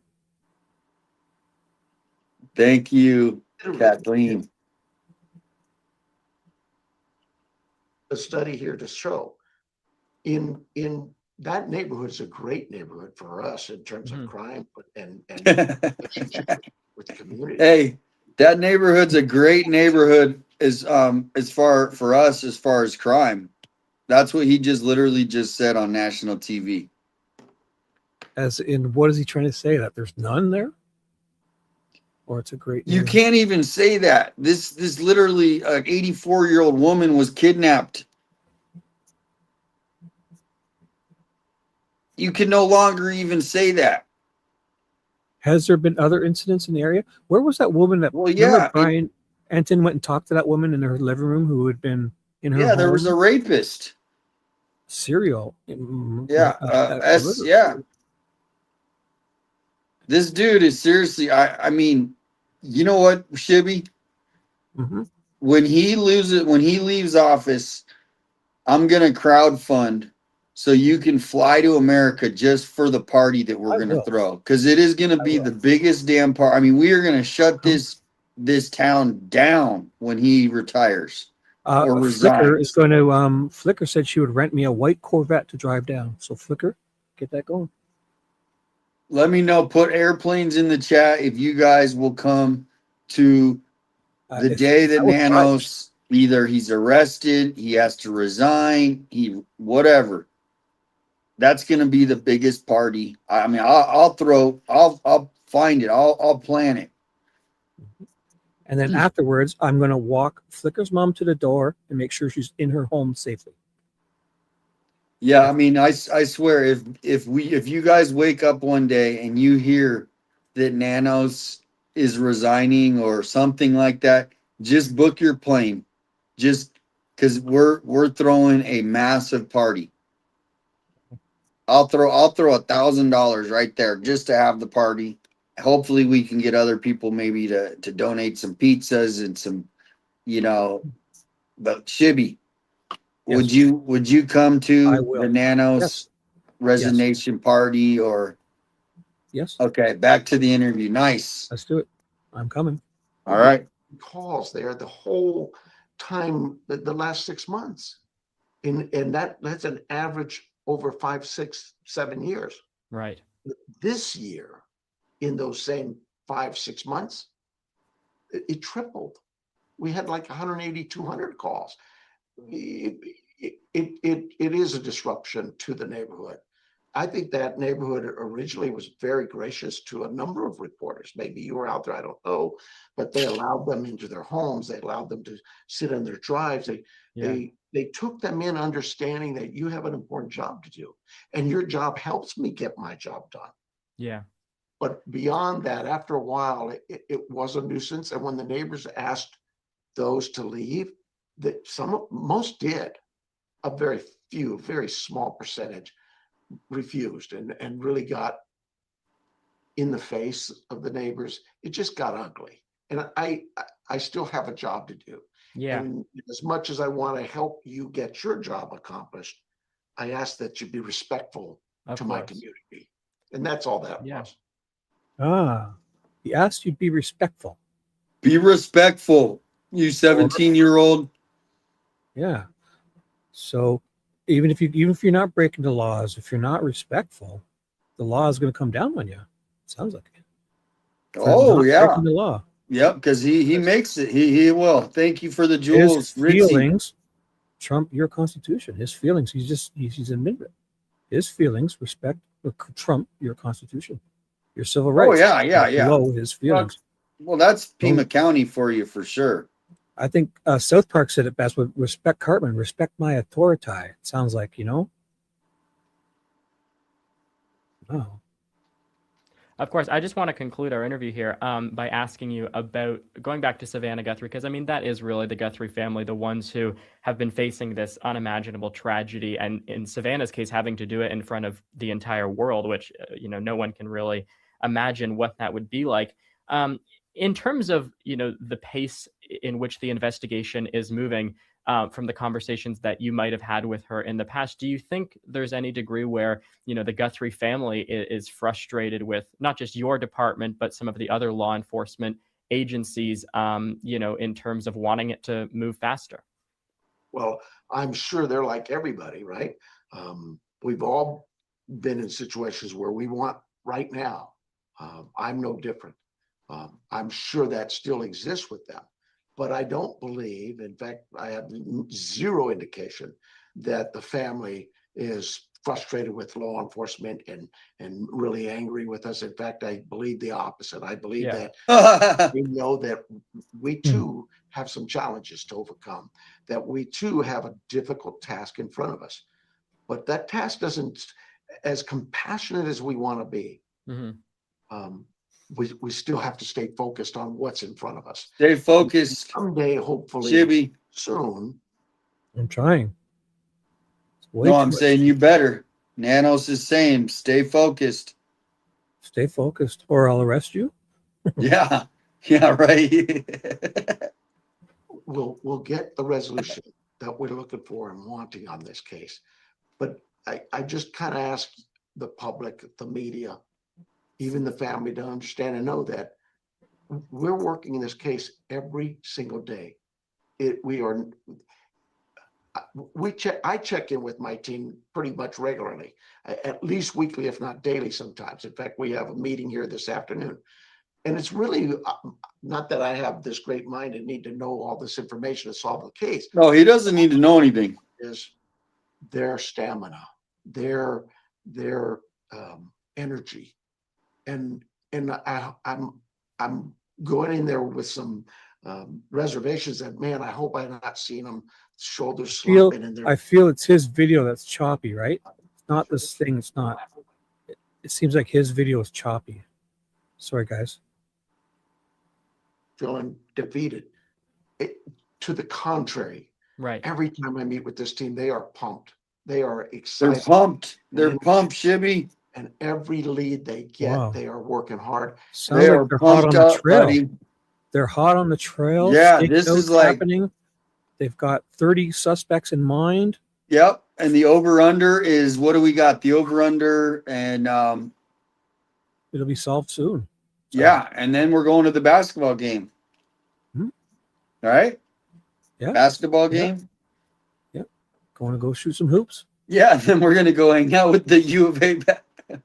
We're going to go to also hang out with this guy at Clifton Hill and celebrate the arrest. Oh, man. All these suspects and all with all their evidence and all their videos and DNA. He's got it planned out. Yeah. Yep. Just don't yell at the basketball team this time, Nanos. Allegedly. No. Yeah. No. Remember, he has a problem where allegedly he yells at basketball teams. Yeah, that is a story that's been going around. We don't know any certain decibels. Neither he'll arrest you. You're too loud. Don't be loud. All right, back to Clownos. It is frustrating for you because you don't know what we know. Yeah. The family is certainly frustrating to them, but it's also frustrating to our teams. But they continue to put the white noise aside. He said it. Gotta be a duck. Gotta let it roll off me, and we just keep working. And so that's what we do. All right, we will leave it there. Pima County Sheriff Let it Chris roll Nanos, off thanks of so you. much for the time. Ducks let it roll off of you. What? I don't know. Could it be water? Could it be the white noise comments? Criticism? Constructive or not? It's going to roll right off of him. So far we got that one. Then we got proof is in the pudding. Remember, proof is in the pudding. We got white noise. We got duck off the back. Is that what it was? Water off the back? No, he didn't say water. It's just going to roll off the duck's back. I'm not sure exactly what. Could be goose turds. It could be, I don't know. He didn't say specifically water. He just said, like a duck, it'll roll off his back. So he's got 30 seconds. Let's see how they close this out here. 35 seconds left. Oh, no. 29, 22, not even. There's like 13 seconds left. I really appreciate it. Thank you, Wyatt. I appreciate you too. Thanks so much for watching. If you're interested in seeing more interviews focused on the Gen Z perspective, make sure to subscribe. And Gen Z? Is he Gen Z? Oh my gosh. Where are we at now? So I'm Gen X. There's millennials, then Gen Z? I say we watch that again. Take two. Well, Misty wanted to come. I mean, people are been waiting to come on, so maybe we could. Yes. Yeah. I mean, it is. Oh man. He is 17. That's what someone said. He looks about 17. They said he was 17. He's definitely. It's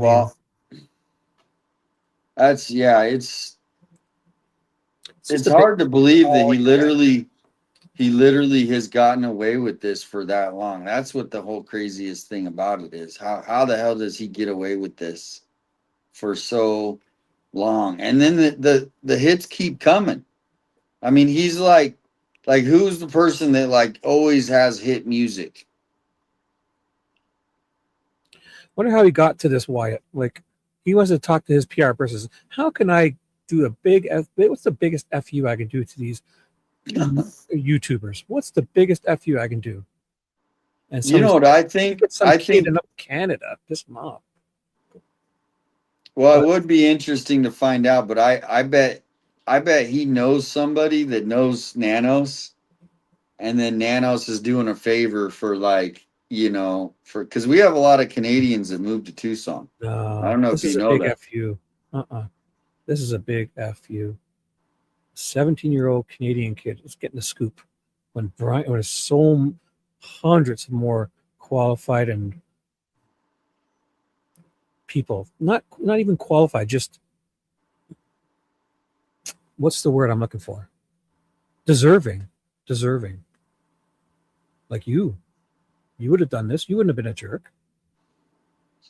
No, I mean, we would have maybe got our voices would have gotten raised, dude. I mean, I can't deal with these people where they literally they give you a softball answer. I would be like, I would respond and be like, well, how come a lot of people do not actually believe you, and they actually think? And then I would break out a video and show them all the shit that he says that sound. You know, I go like I would actually show him.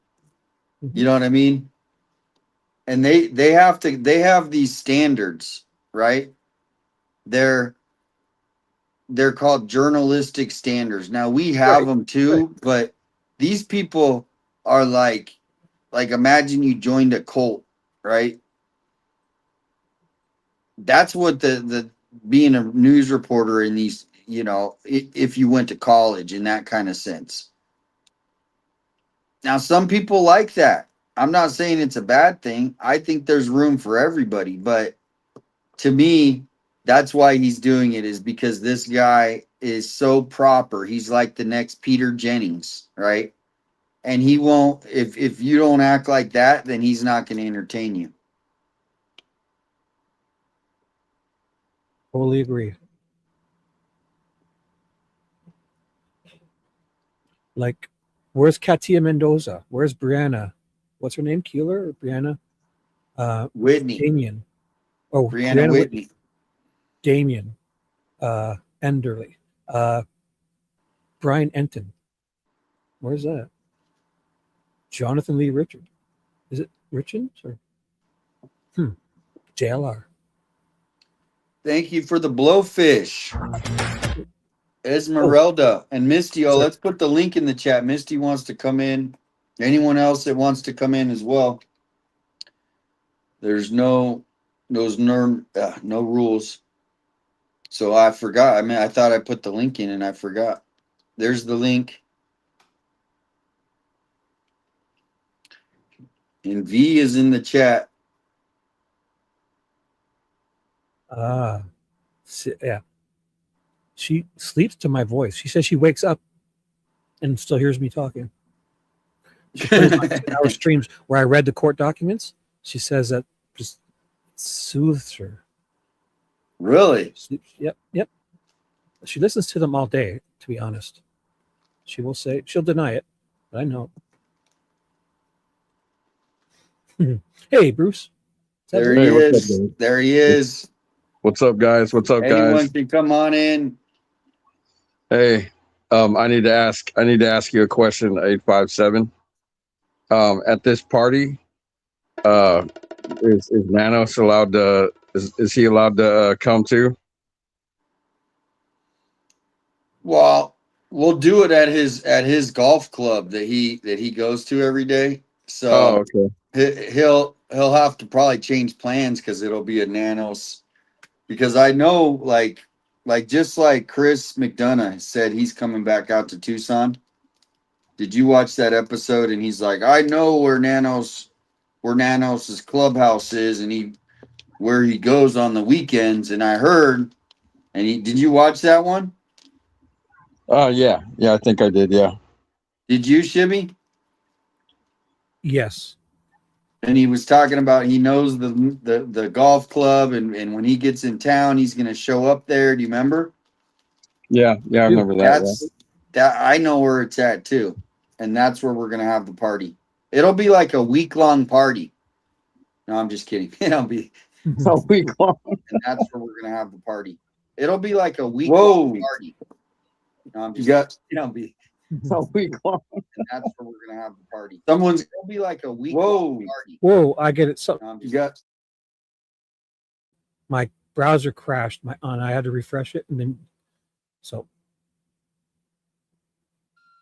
hello. That was my fault. My browser crashed, and I refreshed it, and it was muted before, and it unmuted itself. So my fault. Play my song, Foot and Mouth Shibby. Dig the hole deeper now. Yeah, man, I'll have to. I would have to make some of those. What do you call them? The chili wraps, the chili pepper wraps with the beef and cheese in it. Sounds yummy. So what do you think about Nanos' interview with the All-Star? The All-Star. 17-year-old. 17? Huh? That kid, you said that kid that he interviewed is 17? Mm-hmm. Yeah. Yes. And wow. Ashley Banfield has known him since he's 12. So I wonder how he got in. Maybe it's wondering. And I'm over here old. How do you know him since he was 12, Ashley? Jeez. Yeah. Lucky. It must be nice to be able to know stuff. You don't know people to get you kicked right in. I did post a StreamYard link, guys. Did you not see it? I posted it. Oh, I did. Maybe that's when my browser crashed. I thought I did. Here, I got it ready. So what do you think, Bruce? We're going to keep it rolling here and then just one person so everybody's not talking over each other. What do you think about that last interview? Did you watch it? Did you see some of it? I just seen I come in a little bit late, but I seen what you guys were showing. I don't know. I'm wondering if just like it's just way over his head or something, or just I don't know, man. The guy should have gave it to the other agency. It's sad because I see people all the time, and I don't know as much as like you guys all do, but it's sad when you hear people say that this thing shouldn't have taken this long. It shouldn't be this long. I don't know how long something's supposed to be. Yeah. And Tammy says the kid did also. I agree. He did good. He's very well spoken. There was some more tough questions that I would have, like he didn't bring up that he's violating rights to, because people's feelings are hurt, and he didn't go over any First Amendment stuff. It was like, we need a First Amendment lawyer to interview Nanos, and then the Nanos will literally he won't even know what to say. Even better, he conflated the YouTubers with some guy in his apartment blaring his music after 10 p.m. Yeah. His neighbor. And I've never even been in Nancy's neighborhood after 10. Well, you guys already know how that is with that. You guys have the opportunity to they got in trouble and that had your stuff dropped. You guys have already gone through that. You guys know what to do next. You should have been on the phone the next day after everything was dropped. Yeah. Again, I'm not here telling anybody what to do. I think everybody deserves a chance, but I think when you don't allow another agency to come in for a certain time because your problems, whatever from the past. Look, we don't all have to get along, but there's a reason why they have them out there. They're not just there just sit around and, you know, you need people immediately. You have your best, right? If I have a football team, I have Damian as and Shibby as my two best all-star guys, all right? And I need a hoop from one of them, all right? We're going to set up, and I'm going to put my guys. I'm going to put my two best guys, even out of 5. I'm going to put my two best guys that I have. And I'm going to make sure one of them is going to have the ball in their hand at the end. Because if I leave Shibby and I leave 857 on the bench and I bring 2 other guys that haven't played in a long time, guess what happens? We're probably going to lose that game. We have a chance with one of these guys, one of our stars, our veterans that know, and this never happened. Simple as that. So I'll leave so somebody else can come on, but I just wanted to come up and say hi to you guys. And Sheriff Nanos, if you're out there, I would like to have a dance with you at the party. Oh yeah, the party. Yeah. Oh man, that's gonna be epic. That party. It's a joke. See you guys later. No, man. I hear you. Thank you, Kathleen. Later, Bruce. Yep, Bruce. Have a good one. Can I just jump in before I forget? His comparison to the person in the apartment building is like apples to oranges. So the fair comparison, Nanos, would be is if this guy was in his apartment building with the music on lightly and not breaking any ordinances or disturbing anybody, not breaking the law, and you went in and arrested him. That would be the comparison. He's acting like Alex, was breaking the law. He's comparing some guy. The guy in his living room is not disturbing his neighbors, and Nanos breaks in and arrests him or tricks him to come out. That's the comparison, Nanos. So, and Kim Kardashian, the influencer, is not an investigative journalist like these guys are. So it's almost like he takes shots at you guys to get people to picture you as if you're breaking the law before he answers a question where you never broke the law. And you know what I also, you nailed it. You know what I also noticed is we talked, there was one video and we were like counting how many times he said white noise, remember? Mm-hmm. Do you remember that? I do. And then he made sure he said it one time, but the way he said it wasn't as natural as like the other ones. It was like he wanted to say it to prove a point or something like that. He knows he's probably watching these videos, or family members are, or something like that. You know what I mean? Like if you have somebody who's making videos about you, like that has been done. I mean, imagine it's not just us; it's all the big media too. They've been all making videos about them. It's not just us 2 or 3. There's like 50 to 100 YouTubers that have made a diss video on Nanos. So Alex's today, what was it? Do you remember? So it was really good, you said? Because I missed it. Yeah. It was all about Nanos? Yes. Wow. Yes. I think did he replay the one from before? I've seen it, a different one. I don't know if it's the same one or if it's the other one, but Sounds in fun. honor of since we are there you go. We're gonna do a little 3-minute break while I run here. Yes.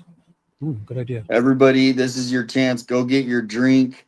Maybe you need that heating pad, right? You got to go get the heating pad, or maybe go get another gummy, right? V, grab your pillow, the one that has my face on it, and the pillow. Grab that pillow and cuddle. Yes. Oh yeah, she has that. Yeah, I'm on her pillow. She's had me. Yeah, it helps her sleep. Oh, I'm sure. That's the truth again. I swear to God, truth. Gab said she needs more than a heating pad. A whole hot tub. Yeah. Get in the hot tub, guys. Get in the hot tub right now. And then when we get back, you need to get. We got a special guest. Michelle said she's going to be coming on after she walks her dog. So we'll play this hilarious song by Pretty Little Clues. Oh. And I'll be right back. All right. Me too. White noise. What? White noise? That's right. White noise. No way, Sheriff. That's white noise. You all are just white noise. Background static. White noise. White noise. Exactly. Now play it down so I can hear myself. Well, I grab my coffee, turned on the news, feeling the waiting for updates blues. The questions came in a mighty swarm, but somehow nothing could break the form. Where's the info? What's the deal? Can somebody tell us what's actually real? The room got quiet, the cameras froze, then out came the phrase everybody knows. White noise, white noise, the magical sound that drowns the voice. If the questions get too loud, just call it background from the crowd. White noise, white noise, the official go to answer deployment device. When somebody asks, can you explain? Just hit repeat and say the same. We need some answers, we need some clues, we need a little less interview blues. But from the podium came the mighty refrain, everybody calm down, here comes the same. Every sheriff's heard it for 50 years, so all that criticism disappears. The crowd said, wait, we're still confused. The microphone said, congratulations, you've been duped. White noise, a symphony of convenient voice. When the details start to collide, just take a little verbal ride. White noise, turn the volume up and rejoice. If you can't find the answer today, maybe the answer went away. Wow!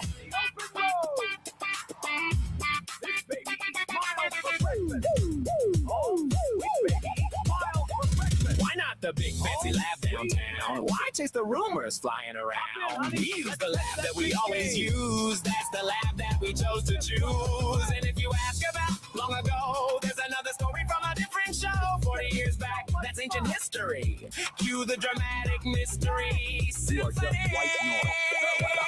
When the microphone starts to blow and nobody knows what nobody knows, there's one little phrase that saves the day. Just wave your hands and shout hooray. Is that a fact? Is that a clue? Can we get something we can use? No need to panic, no need to fuzz. The answer is static for us. White noise, the loudest sound with the least amount of choice. Questions flying left and right. Sheriff, what about the allegations? You are all white noise. White noise, a background band with a cheerful voice. When the public wants the why, just turn the volume up. Sky high. White noise.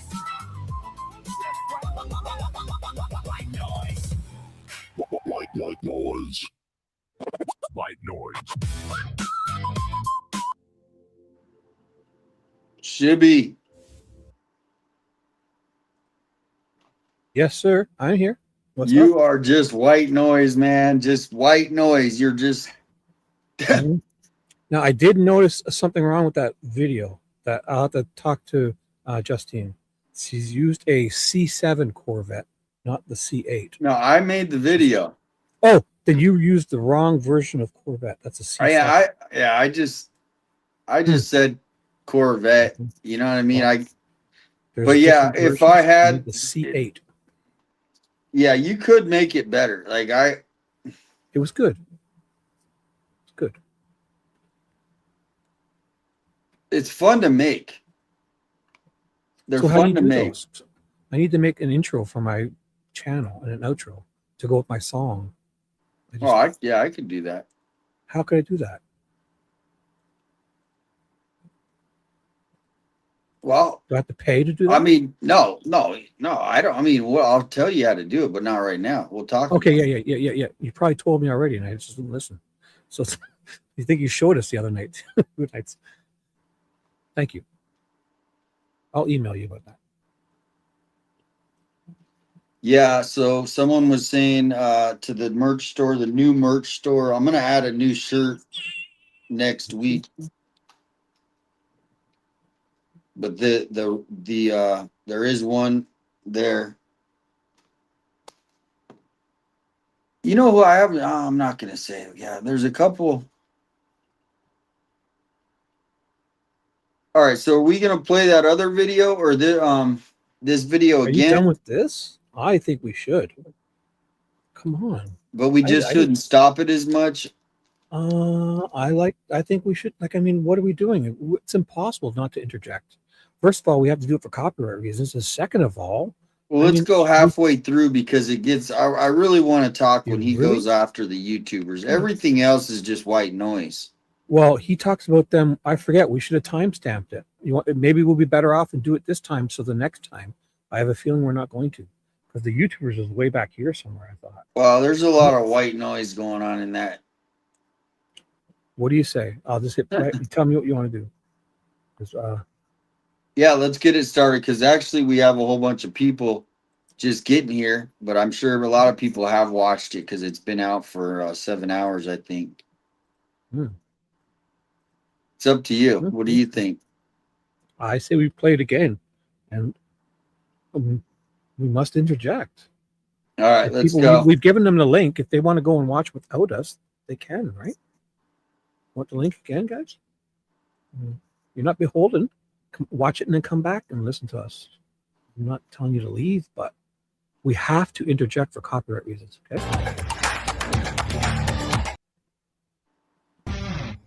I'm joined now by the Pima County Sheriff, Chris Nanos, to discuss the state of the investigation. Thanks so much for joining us, sir. I know how busy you are, and so really appreciate it. Busy guy. I just kind of want to start out, obviously, with a generic question, and that is this Saturday marks the 6-month mark into this investigation, August the 1st. Are we any closer to figuring out kind of the main suspects here, or just getting, closer to finding out what the state of this investigation could potentially become? And how frustrating is it to, be this far into the investigation and seemingly not having the answers that you're looking for? So that's more than one question. So let me back you up. One, are we closer?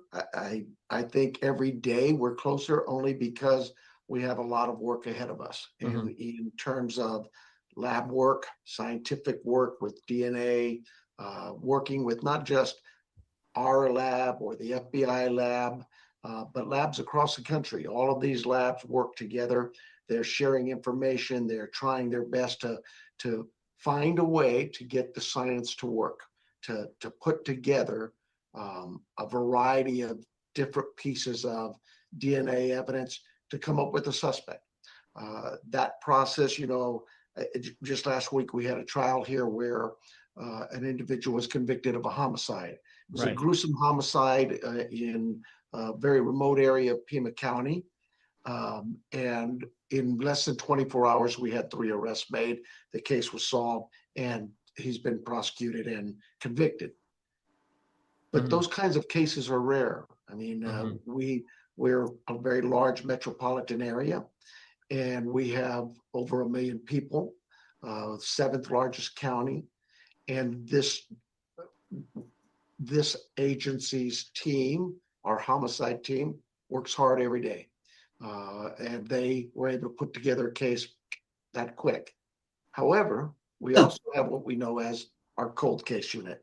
And cold case teams are all across the country for a reason. It's because we don't let cases just go cold and not continue to work them. The question was asked of me, is this case cold? It is not cold. We have a lot of evidence that, like I say, our scientific labs are working. There's video evidence that we Shibby, not just labs, but also some. As much as are you in the Lazy Boy? I am. Yeah. And I have Diana blocked and Kawasaki blocked, but they continue to disparage me and say, "Whoa, I didn't know," because Kawasaki. Kawasaki, please. If they're Diana, talking about me, just stop. Yeah, we don't need it. I mean, I appreciate love that. having you guys in the chat, but we just don't. There's no point in going after people. It just kills the vibe, bro. I have them blocked though, but StreamYard's showing me. I wish StreamYard would not show me. I think Saturday's the 6-month mark. But here is the bigger story, okay?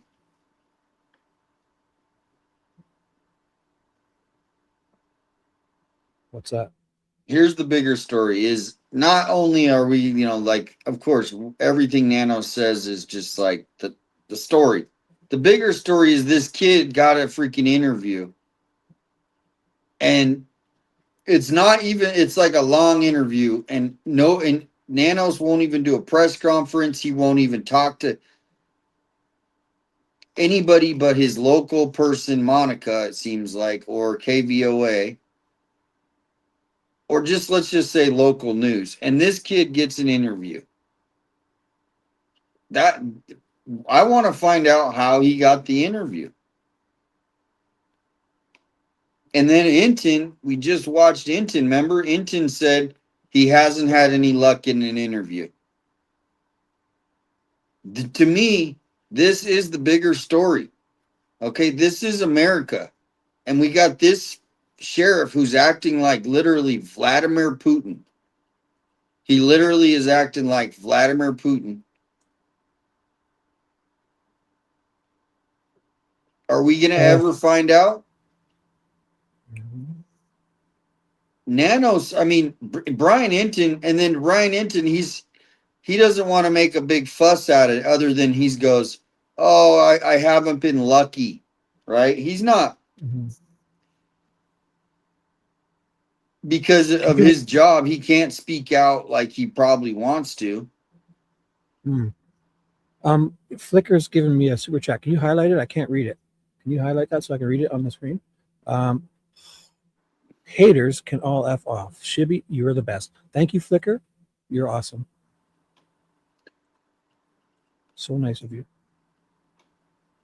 All right, back to let's just try to move on from any drama. Hopefully everybody, I mean, Kawasaki, let's just try to, not have drama. I got enough drama with, pizzas and stuff. And so, I mean, listen, yeah, I don't want to, but I mean, I'm helping Damien because he's having internet connections and I'm helping him share the show. I'm not trying to take over the show, guys. No, I invite Shibby. When Shibby's here, I invite him on here. Yeah, so I don't know. They think I'm trying to take over. Like, who should? No, because I asked you as like as a show host. I asked you. They don't think I should have asked you.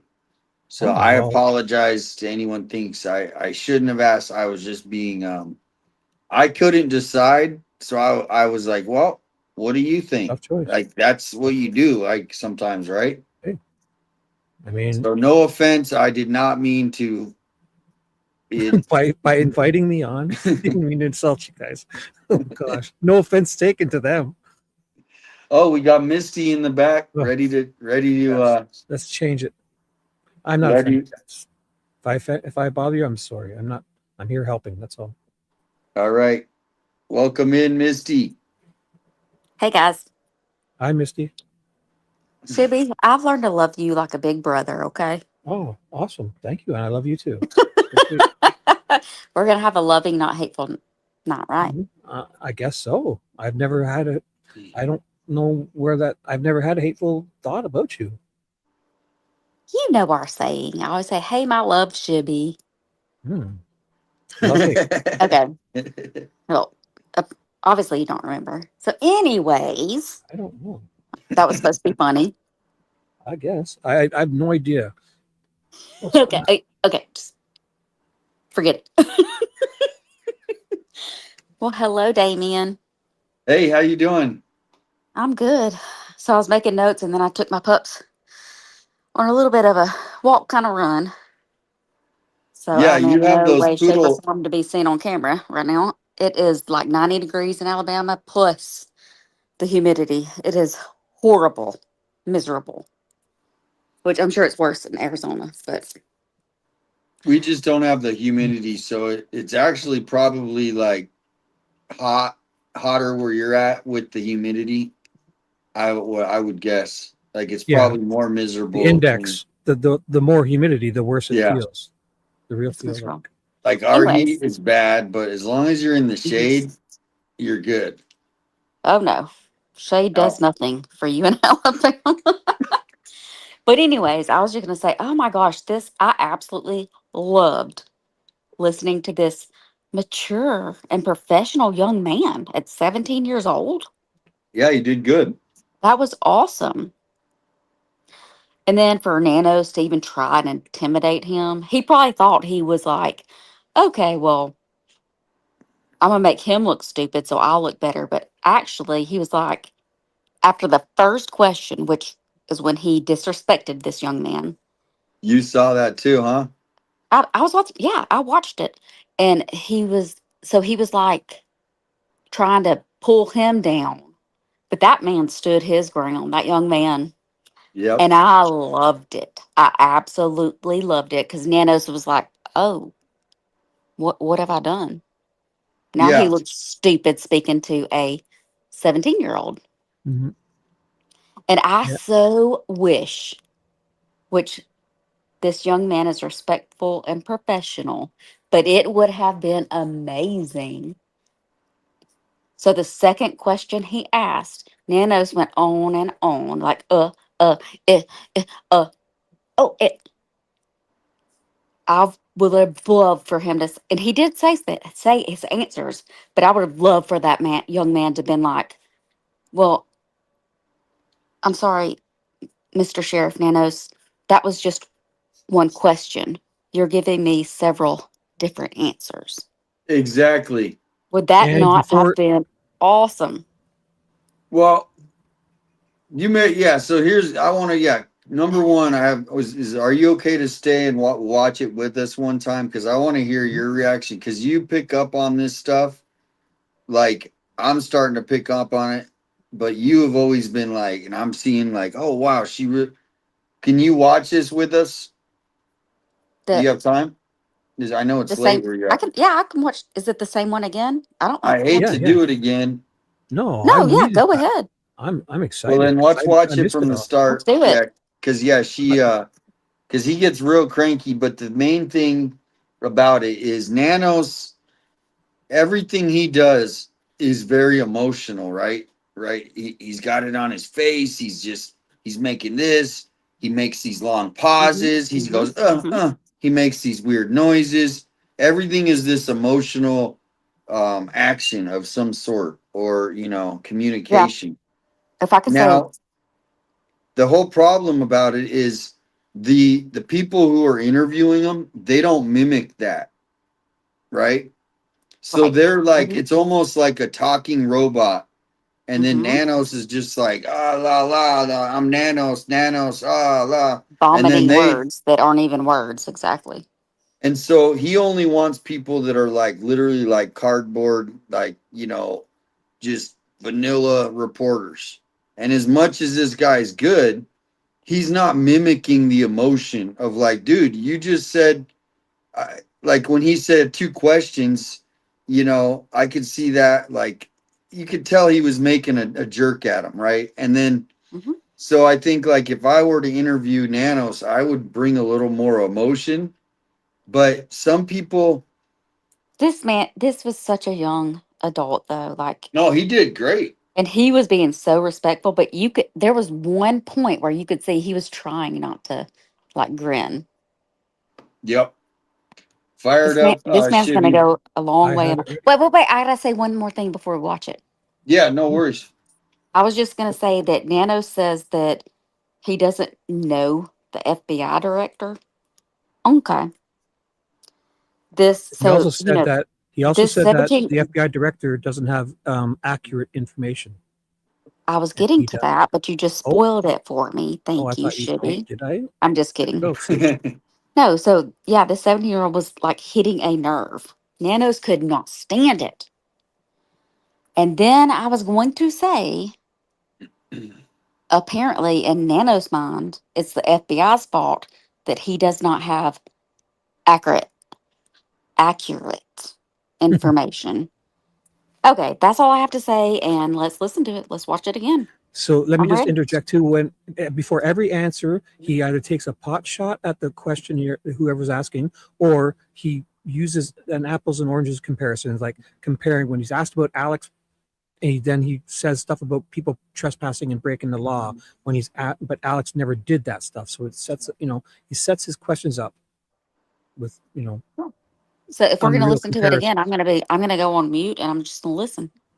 Let's do it. Well, no, like what I want you to do is if anything like really hits your Yeah. nerve, Jump I in and want I'll you to pause. like just say stop, or like Oh, as soon okay. as you start talking, Shibby will stop it. But I will. I will. I don't want to get on people's nerves, but No, no, we have to stop it.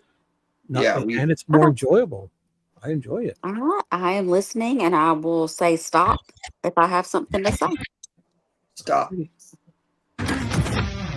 I'm going on. Joined now by the Pima County Sheriff, Chris Nanos, to discuss the state of the investigation. Thanks so much for joining us, sir. I know how busy you are, and so really appreciate it. Not a problem. I just kind of want to start out, obviously, with a generic question, and that is this Saturday marks the 6-month mark into this investigation, August the 1st. Are we any closer to figuring out kind of the main suspects here, or just getting, closer to finding out what the state of this investigation could potentially become? And how frustrating is it to, be this far into the investigation and seemingly not having the answers that you're looking for? So that's more than one question. Asshole. So let me back you up. One, are we closer? I think every day we're closer, only because we have a lot of work ahead of us in terms of lab work, scientific work with DNA, working with not just our lab or the FBI lab, but labs across the country. All of these labs work together, sharing information. They're trying their best to. I hit the wrong one. Sorry, go ahead. Our lab, FBI lab, labs across the nation. He is just spitting words out of his ass because he doesn't even know what to like. Okay. Well, y'all get that I did not like that part. So continue. Sorry. No, that's exactly it. It's basically every time I see him, I picture him like a boxer and he's sizing everybody up. Okay. So this is not about trying to help the public, or it's all political, right? You notice all the things he said if you've watched it. I don't even see him sizing anybody up. I see Oh, he him picked trying to look a little bit better than the piece of shit that he is. Yeah, but that's And the it's whole not working. is it's all an act. He doesn't have he doesn't want to even be. He's already insulted the kid. Oh well, that's 2 questions. Who gives a shit? He But this thought he was guy, making a smart move to do this, and then the first question out of this young man's mouth goes, "Oh shit, he's smarter than me." Go figure. Yep. Okay. No, he did a great job, but it's still a bit of an FU though, right? By using a 17-year-old kid, even wherever he's from, Canada, wherever, by choosing over Brian Entin by a bunch of more deserving YouTubers or journalists. This is an FU. Well, and real quickly we do have another, because he did give another interview today. Yeah. Well, yeah. With the same young man? No, with KVOA. I'll That's try what to find it. So that clip, because he was wearing a different shirt in that other clip. Yeah. He was Let's wearing get through this one and letters. then let's go to that one. Does that sound good? Yeah. Yeah, no, that's fine. That's what I was saying is I'd like to see so I'll have that one ready. Awesome. Okay. I'm going silent, Mika. Find a way to get the science to work, to put together a variety of different pieces of DNA evidence to come up with a suspect. That process, just last week we had a trial here where an individual was convicted of a homicide. It was a gruesome homicide in a very remote area of Pima County. And in less than 24 hours, we had 3 arrests made. The case was solved, and he's been prosecuted and convicted. But those kinds of cases are rare. I mean, we're a very large metropolitan area, and we have over 1 million people. 3 individuals, but 1 arrest with. And this agency's team, our homicide team, works hard every day. And they were able to put together a case that quick. However, we also have what we know as our cold case unit. And cold case teams are all across the country for a reason. It's because we don't let cases just go cold and not continue to work them. The question was asked of me, is this case cold? It is not cold. We have a lot of evidence that, like I say, our scientific labs are working. There's video evidence that we continue to work with, not just labs, but also some private corporations who have graciously given their time to help look at some of the video evidence and see if we can't piece things together. Right. And of course, there's literally. So to this day, 178 days later, he's still piecing together video evidence and looking at it. He is talking it up his ass because he has. I'll be quiet. Continue. He's not. Well, how, but No the other way. thing is he said he sent it to different places. So like, Yeah. that's Pixar, where like, Disney. what other I places thought it was did he? only sent to Florida. That's what I'm saying. Rewind that just part where he says Mhm. we've sent it to all. I don't know what he says, but all kinds of different places. I think. I know in the Delphi video murders, they sent it literally to Pixar and Disney Studios to help. I think they did something. They had people help them with technology to make things clearer, Disney Studios. or Pixar somewhere to help clear up the video so they can identify someone in a blurrier video. Yeah. Let's get. Everybody's heard this already, so let's get through this, guys, and because I don't want the chat to get like annoyed with me, thinking that I'm. Continue to work with not just labs, but also some private corporations who have graciously given their time to help look at some of the video evidence and see if we can't piece things together. Right. And of course, there's literally thousands of tips that come in. Certainly, they're not coming in at the rate they were initially, but we still get them. In fact, I was just on a email with someone from Ireland who had a tip. Okay. Ireland. All of these things are sent to our And don't stop the video, but just watch this young man and how professional he is. several of my detectives and several local FBI agents. So yeah, I get the frustration, Right. but it's not so much my frustration as it is the community. And I understand that the community wants to know everything. This isn't TV. This is real life. Of course. In an hour's time, there's not a commercial break and we've got it solved. Yeah. We continue to work this case every day and we work it hard. And so I feel confident that it's moving along, that we'll get some resolution. But unfortunately, those things just sometimes take time. You Commercial mentioned break. this unit and the amount of leads that you've been receiving and how they have slowed down a little bit from the beginning of the investigation.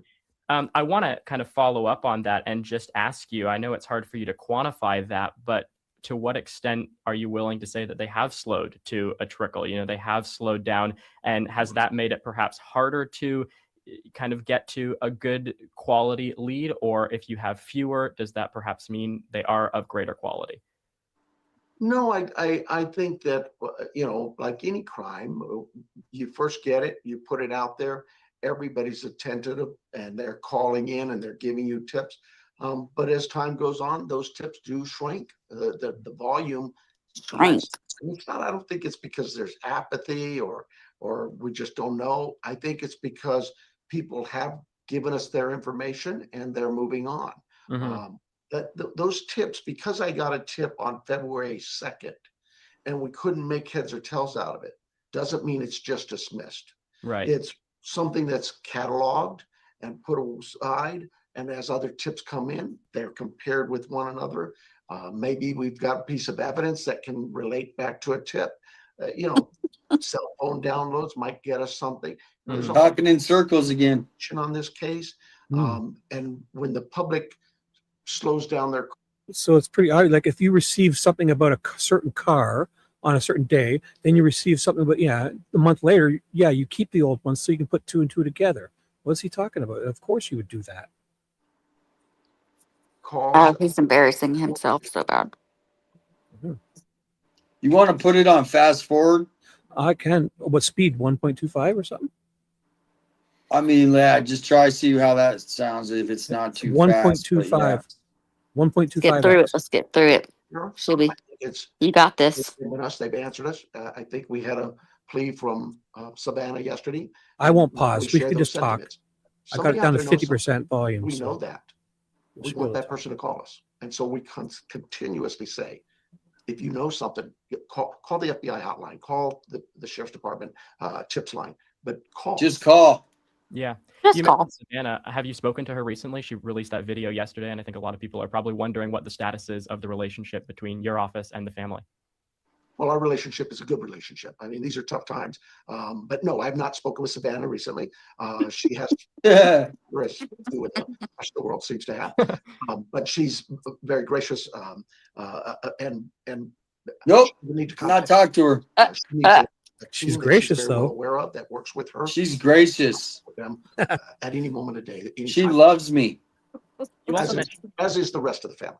of course, you also mentioned the task force in one of your previous answers. Can you tell us kind of the status of that task force? How many members from the FBI? How many members from your office? And kind of how that has contributed to the investigation? Well, so there's a core task force here. The FBI has task forces all across the country. Right. We've been a member of the task force of violent It's crime. like the Timu version of Trump. This task force for the Guthrie case consists of a handful of detectives from my It's like the Barney Fife that didn't get the role. as well as several agents here locally. That task force, that core group, works together, and as information comes in, it may be something that requires attention from, say, Washington. Maybe it's, hey, you this piece of digital evidence, we know that you guys have a team that's good at that. Can you send it out? And they'll send it there. Just as there may be some I wonder information if you hey, we need to go and find a person and interview them. Shibby, pause it real quick. Yes. If like these people who do like facial body language experts, if they watch it in fast forward, does it give, and look at those bumps, man. Oh man, I can't stop looking now. Oh yeah, I was gonna say those are knots. That's Those are what I'm knots. It looks like saying. he's been hit in the head. That's what I'm And saying. let me see how I can say this without maybe I'll say this. Maybe he was handcuffed and pistol whipped in the head.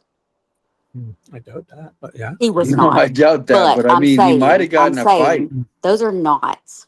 He's Yeah, been hit in the head with something. So it feels like It's not a vein. yeah, Because when he's speaking, when he's not speaking, it's just normal. And it's yeah. not there in other videos. So if it's a vein, maybe if he's like getting serious and talking really fast or, putting in some. I hate to bring the bump gate back because people put it to rest earlier and said it was Botox. Would you agree that or it's some condition? I've never had Botox in my face and I have never experienced it. But no, I wouldn't say that because it's like right there I mean, that is on the, protruding because well, I it's remember his this left one eye. time I And it's was a at a knot. hockey And then game. look up by his hairline. Nobody does Botox there. Well, no, but somebody else said it was it was it was like some condition, right? Like when people are stressed. I'm trying to look. It was a long time ago. So if you typed that earlier, type it again. Flicker thinks it's Botox because his forehead's not moving. Oh no. When he raises his eyebrows, look at that forehead. You see all those wrinkles? Yeah. And if anybody, They say that's that, just yeah. my opinion. If anybody has a different opinion and wants to come up and discuss it, I'm happy to disagree with anybody or So agree you with think them. he Like, got I would hit? love to hear other nurses' opinions. What do you think it is? If it's a hit, it'll be like knuckles. Some guy's knuckles. No, I think it was I've seen this before. something hard hit his head right there. Yeah, that's what I'm saying. Yeah, The because one I just remember above this his one eye, that time. first one is a knot. But look at that one up beside his hairline. That is Yeah, a because I big remember this knot. one time I saw I was at a hockey game and this girl got hit in the head and it was so huge like that. I mean, that's a hard hit. And that hers was bigger, but that's what happens if you get hit in the head really hard. Not even that hard. That can happen Yeah, it on doesn't just a even take it to punch. be that hard. If No, it's it can be. a I've hard seen. object and it hits you Yeah. hard, not that hard, but the term is hard enough, it's going to make a knot like that. Well, somebody It's at a work knot. tomorrow, somebody at his work tomorrow needs to investigate and be like, look at him a little. Well, Because I think, he was probably gambling on his phone and somebody threw a telephone at him like, hey, pay attention. yeah. Well, you know what I think I'm just needs kidding. to, you know what He have to finally be won done? for once and he jumped up and hit the roof. Yeah, right. No, he didn't win. Finally. And then he's like, no, I cannot do this anymore. Well, here's the thing: is I mean, should he be doing an interview if he got hit in the head really hard? I cannot answer that question, but I would say Nanos probably would if this was his opportunity to talk to this young boy whom he thought would make him look good, as he still tried to make this young man look bad after the very first question. This had to have been like this interview had to have been planned for more than just a few days, right? Right. So He he did was at the like, beginning to throw him off his game right away. He tried to take him down. so this is Yep. perfect timing. Perfect He did a great timing. job. This And young now guy. he Great job. and now he gets to sit there and look stupid with this young man being amazing Didn't flinch. with those knots on his head. Mhm. Good job, Nanos. Good job. Not really. But really. He's just a joker. It's been there from day one, and we continue to meet daily. I would love to meet this young man. Beginning of the investigation, has it grown or shrunk again from the beginning period? Oh, I think day one, it was the task force, the FBI crime task force, which we're a member of, right there at the scene. The membership were there. Our team was there. There's a lot was said from, I guess. Slow down, man. Slow down with your answer. I just think he's No, we have it on fast forward. that evening. Oh, yeah. Oh, I'm sorry. Actually, the afternoon of the first. Yeah, we have it on. Yeah. My bad. That's my bad. I forgot. Called in after our search and rescue team recognized that, contacted our investigative teams. They immediately contacted the Violent Crime Task Force, and their representatives were there. They processed that scene early the next day, the very next day, within hours of that scene processing. I held a press conference. I think everybody has video of it, where myself and the special agent in charge from Phoenix and the agent in charge from Tucson are right there on stage with me to answer any questions. So they're on stage. The representation that the FBI was held off. Phoenix. I wish we'd have been there early on. That's just not even accurate. They were there day one, just as my team was. Just to follow up on that, because you're referencing Kash Patel's Fox News, where he had said that if the FBI had been brought in earlier, there could have been more video discovered. I'm wondering kind of more directly what your response is to that and what the status of your relationship is with specifically the FBI director. Well, I don't know the FBI director. Never met him. So my relationship is what we see or hear as you do on the news. But that's fine. He's a busy man. He's got a big job, just as I do. What's more important is what is my relationship, and more important than that, my team's relationship with the local FBI office here that we work with every day on all kinds of cases. It's a great relationship. Look, Director Patel, he has information flow to him from across the world, probably. So he knows Kash Patel. 1,500 employees, and it gets up to me. Sometimes that information is filtered. It's not with any kind of ill intent or anything. It just happens. So I think that Kash, Director Patel, heard information early on that just was inaccurate, and So that's the director. Told me an explanation or a question or anything. He's the director of the FBI. But when the information is put out there that's not accurate, I think it helps. It hurts the case, and so individuals like yourself to come out and ask for accurate information from me, I never have a problem answering. And we appreciate you doing so. I want to switch gears a little bit to some of the physical evidence, and I know you're going to be limited as to what you can say on this front. There's been a report that the back door and the back gate were propped open, reportedly with flower pots. Was that true? And if so, was that done for the intruder to make some kind of a faster exit? So, again, a couple of questions there. First of all, you're right. I can't talk to the scene or what's there. I know you can't handle more than one question. It's understandable, I will say. My media as I can and my community, but we do have to protect some of the integrity of the investigation. If that was the case, or why that happened, or anything, that's all speculative, and we don't get into that. We investigate it, gather all the facts, put together a team, and try to work it from there.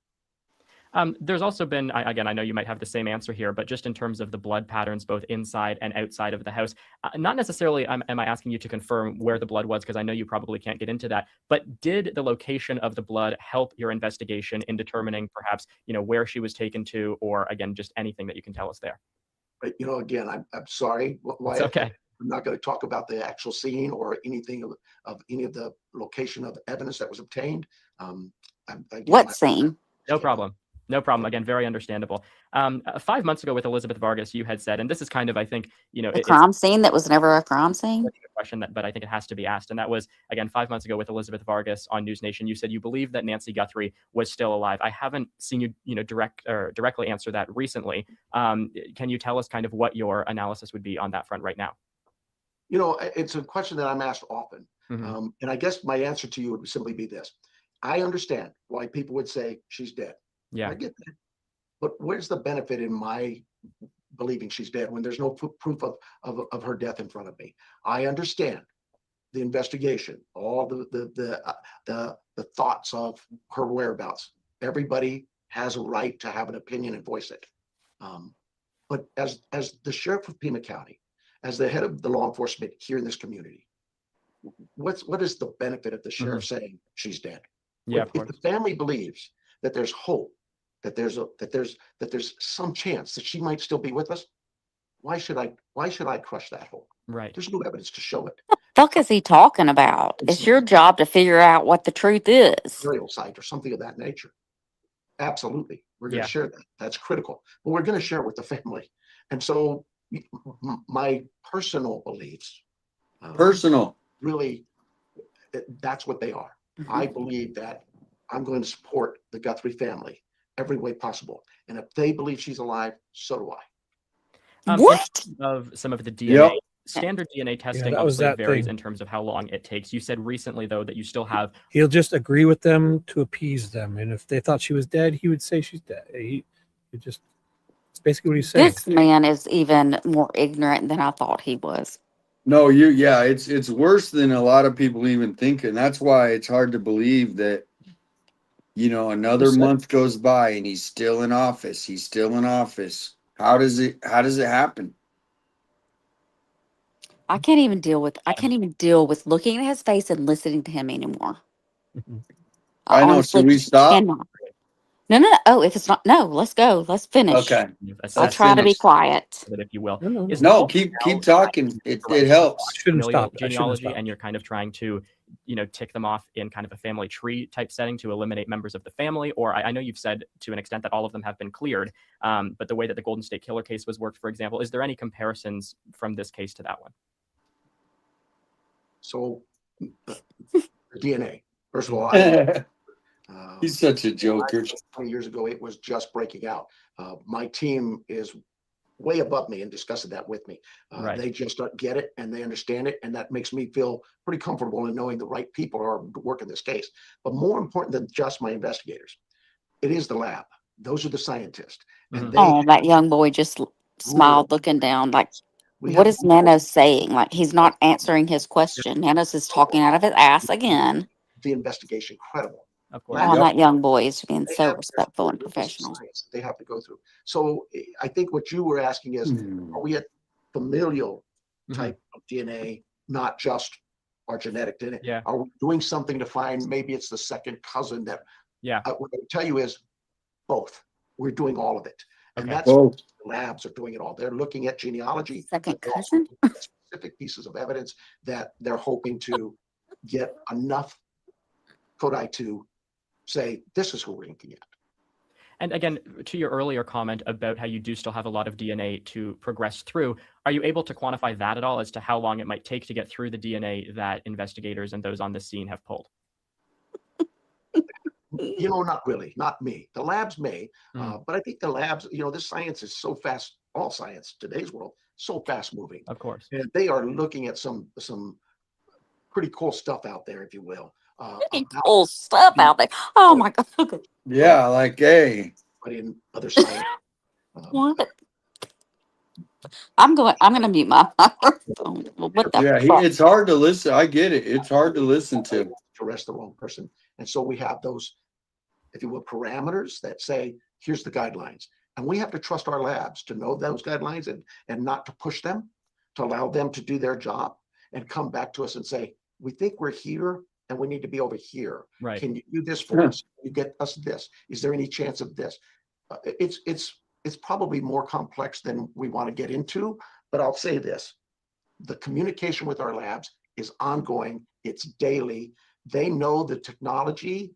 They know that, for example, a lab in Kansas might be on the verge of something new, groundbreaking over here, where there's a lab in LA that's on the groundbreaking. They're just working the case as a priority.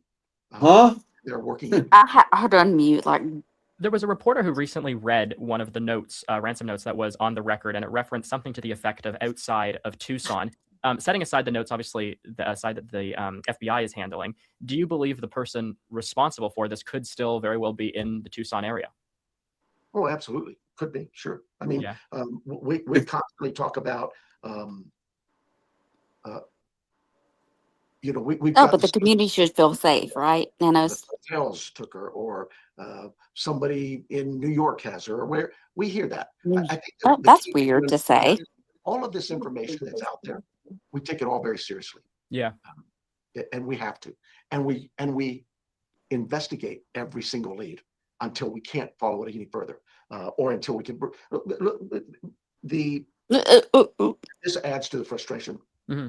When we talk of ransom notes, look at the number of ransom notes that have come in and led to arrest for fraud, right? Mm-hmm. It's a shame, but that people want to do that, to take advantage of it, or try to take advantage of a system. And it's also a shame that we have to stop what we're doing to try to figure out what this is about, but it's part of it. It really is. And so every time somebody calls in with a ransom note, they need to know we're going to investigate it to its fullest. And should we find you, you will be charged and held accountable. I think a young man in California recently got sentenced 10 years or something like that. Just look. We're willing to investigate it. No, we will investigate is what his words should have been. We are working this very closely. We know the ransom notes that exist. We hand them to the FBI. They're experts in that field, and we keep up with what's going on there. But I know you're back friends with FBI. Okay. Extremely serious. There was the tip that came in a little while ago about Nogales and Sonora in Mexico. I know you've commented on it before, but do you think there should have been perhaps a bigger or earlier effort to coordinate with the Mexican authorities? Well, I don't know what earlier on was, or what you talk about coordination. We work here on the southern Arizona border. In fact, Pima County. The 17-year-old knows more than Nanos does about the entire case. Shut the fuck up. We have, not just with the FBI, but with DEA and ICE and others, task force members all across this county. And so we know when crimes occur that, yes, there's a chance that it may, somebody may try to get into Mexico, or use our federal partners, because who has those relationships? Typically DEA, ICE, HSI, FBI. And so we are constantly in touch with them. Without getting into, again, too much detail, we know of those existence, and we work with those. Because you have no details. When we get tips that, I think we had one here recently that there were bodies found in Mexico, and we immediately gave that to the FBI, and they within hours learned that it was not related at all. Okay. I want to go back to something that you mentioned before as well, because you had said that obviously with the ransom notes and people trying to profit off of it and stuff, it speaks to kind of this broader problem, and that is that when you have a case like this in the public eye, it can be helpful to an extent because you get all of the leads that you referenced earlier, but you also have people with bad motives and bad incentives. And in Pima County, correct me if I'm wrong, but the last before this happened, big example of a crime, or at least one that kind of captivated and got the nation's attention, was the shooting of Gabby Giffords. I wonder how, from your perspective, it has been having to deal with, say, the YouTubers who are trying to get into the scene. I know you've talked about that before, and just more broadly, again, some of the bad faith actors who have been involved here. So first of all, I headed up the investigation of the Giffords shooting. And we worked hand in hand, again, just like we did today, are doing today, with the FBI. That wasn't a whodunit, but certainly it was a very critical investigation and needed to be conducted properly. And to the point of here in Pima County, and these critical cases come up, and YouTube. You had a brain. Media's changed. I've been at this game since 1976. And he's spaced out. Mainstream media, and then you also have now all the social media, and you have the YouTubers, if you will, or influencers. It's just constantly evolving. I can always get into the argument or discussion about ethics for journalists and this, that, but I think that's a better discussion had by people like yourself, mainstream media. Oh, pause it. Wait, what? Remind that. Pause it. So this is where he tries to make a point why he chose this guy. and then everybody else is just scum of the earth because he's that's what do you guys think out of that last statement? Well, I sure as hell don't like it.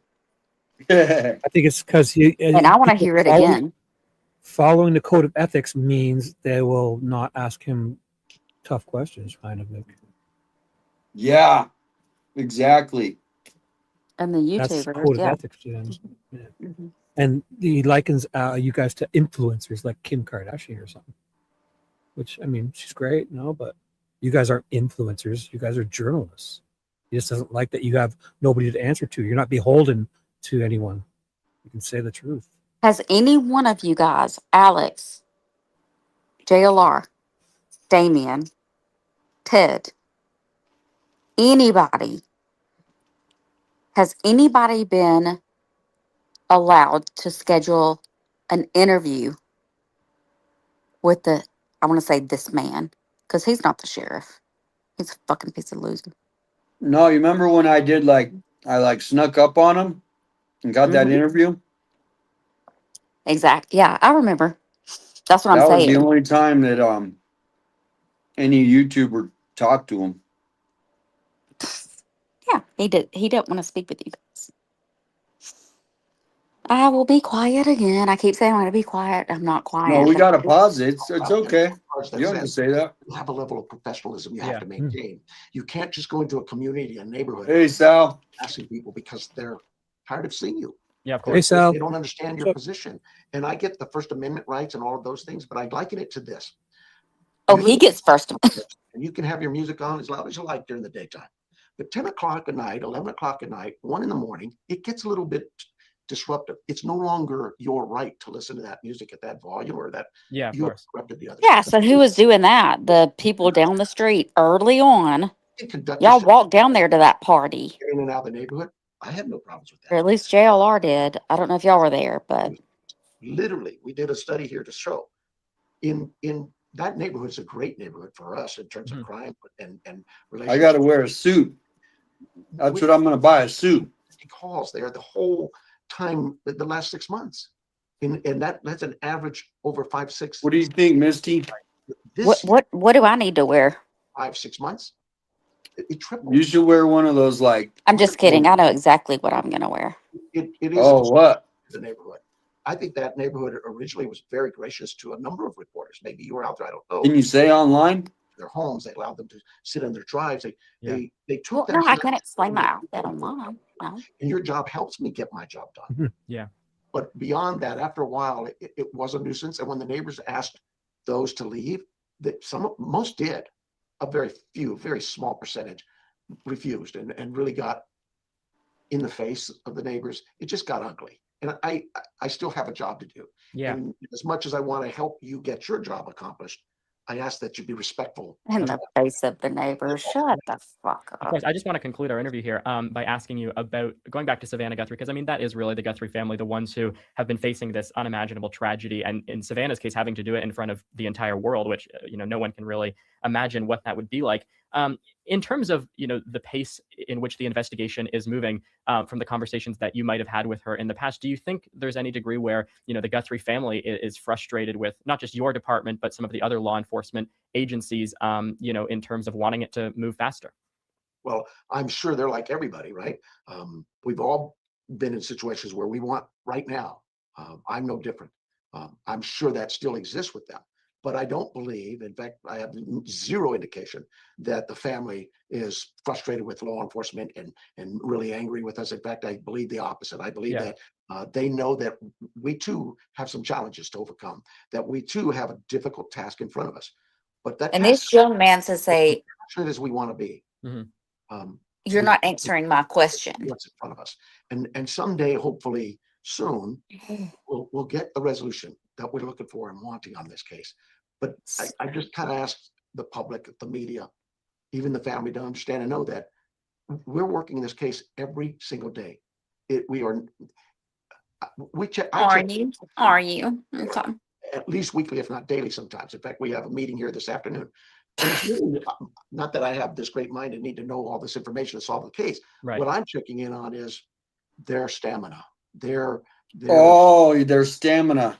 And I'm going in there with some reservations that, man, I hope I'm not seeing them shoulders slumping and they're feeling defeated. To the contrary, Right. every time I meet with this team, they are pumped. They are excited and energetic, and every lead they get, they are working hard. So I guess what I would tell people, Jimmy, yo. Now, do you think the reason why would he talk about if they're slumpy or if they're up? Yeah, I was about to say, who is he even talking about? He's talking about his deputies, like the people that are working the case, that if he goes into the office and they're slumpy, then he knows that their stamina is down. But if not solving things like in a slump, just listen how crazy this shit that he says. I mean, he's literally throwing his people. So mad. If I was, and so this mad. is slumpy. If I go in and they're slumpy, I mean that, like, who says this shit? He's their boss. And professionalism, like he is the sheriff coming. Oh, my deputies are slumpy. Oh no, but they're not. It's to the contrary. They're up. They're up. So when they're up basically arresting people that you told them to arrest that have done nothing wrong. Well, basically, if you're around him and you work for him, you have to be like you have to be like this. But you can't be like, if you're down, he'll know you're slumpy. So you gotta be like put on. Basically, it says he's got to put on a fake persona because so he's telling them to not look like him right now. Yeah, exactly. Okay. Yep. And then we got a super Annie. Sheriff White Noise. Nanos knows what he knows that he doesn't know what he doesn't know. I love it. That is funny. Thank you. All right, go ahead and fire that thing back up. It's frustrating for you because you don't know what we know. Yeah. The family is certainly frustrating to them, but it's also frustrating to our teams. But they continue to put the white noise aside. I tell them, I got to be a duck, got to let it roll off me, and we just keep working. And so that's what we do. All right, we will leave it there. Pima County Sheriff Chris Nanos, thanks so much for the time. Really appreciate it. Thank you, Wyatt. I appreciate you too. Yeah. Thanks so much for watching. If you're interested in seeing Thank you for the softball questions. Young man. He's going to go very far in life. Thank you for the softball questions. I would love to shake that young man's hand. No, you did a great job. Good kid. Wow. Well, but Nanos always does that comparison to something not related, like just that whole thing about some guys in his apartment building cranking tunes past 10 o'clock, disturbing his neighbors, comparing that to what Alex did. No, Alex was the guy, and picture this guy in his living room listening on his headphones, not bugging nobody, and Nanos busting in and arresting him. That's the comparison. So he does these false comparisons, and it makes, like he acted like Alex was trying to break the law, try to trespass in that KVOA article, news story last couple weeks ago. So he makes them look bad before he talks about them. Exactly. No, we're not watching that anymore, but somebody has to watch it again. I'll put the link. Was there another interview? Because he was in a different shirt, remember? In that clip today, he was wearing a white shirt with black letters on it. He was in an interview from today. So maybe he did two of them, right? Because I always thought it was with the Today. There's also something else that nobody. I was trying to find it. I could not find the other one. Well, the other one is I've only seen like an 8-second clip from it. It's in that 2-minute and 30-second video on today's website where they talk about the story they did today. They released a little bit of it. I thought that's what we were going to watch today. That article. Turns out. Well, I can't find that. That's what I'm looking for. I don't see that. If you look on the today's about that page, inside that 2-minute and 30 video, it's in there. It's in the middle. It's about 8 seconds long. It's a clip they've clipped from it, and it's supposed to be fresh. And he talks about the. So if you go on, you know where I'll find it. The one on the an 8-second clip. I don't think it was worth it.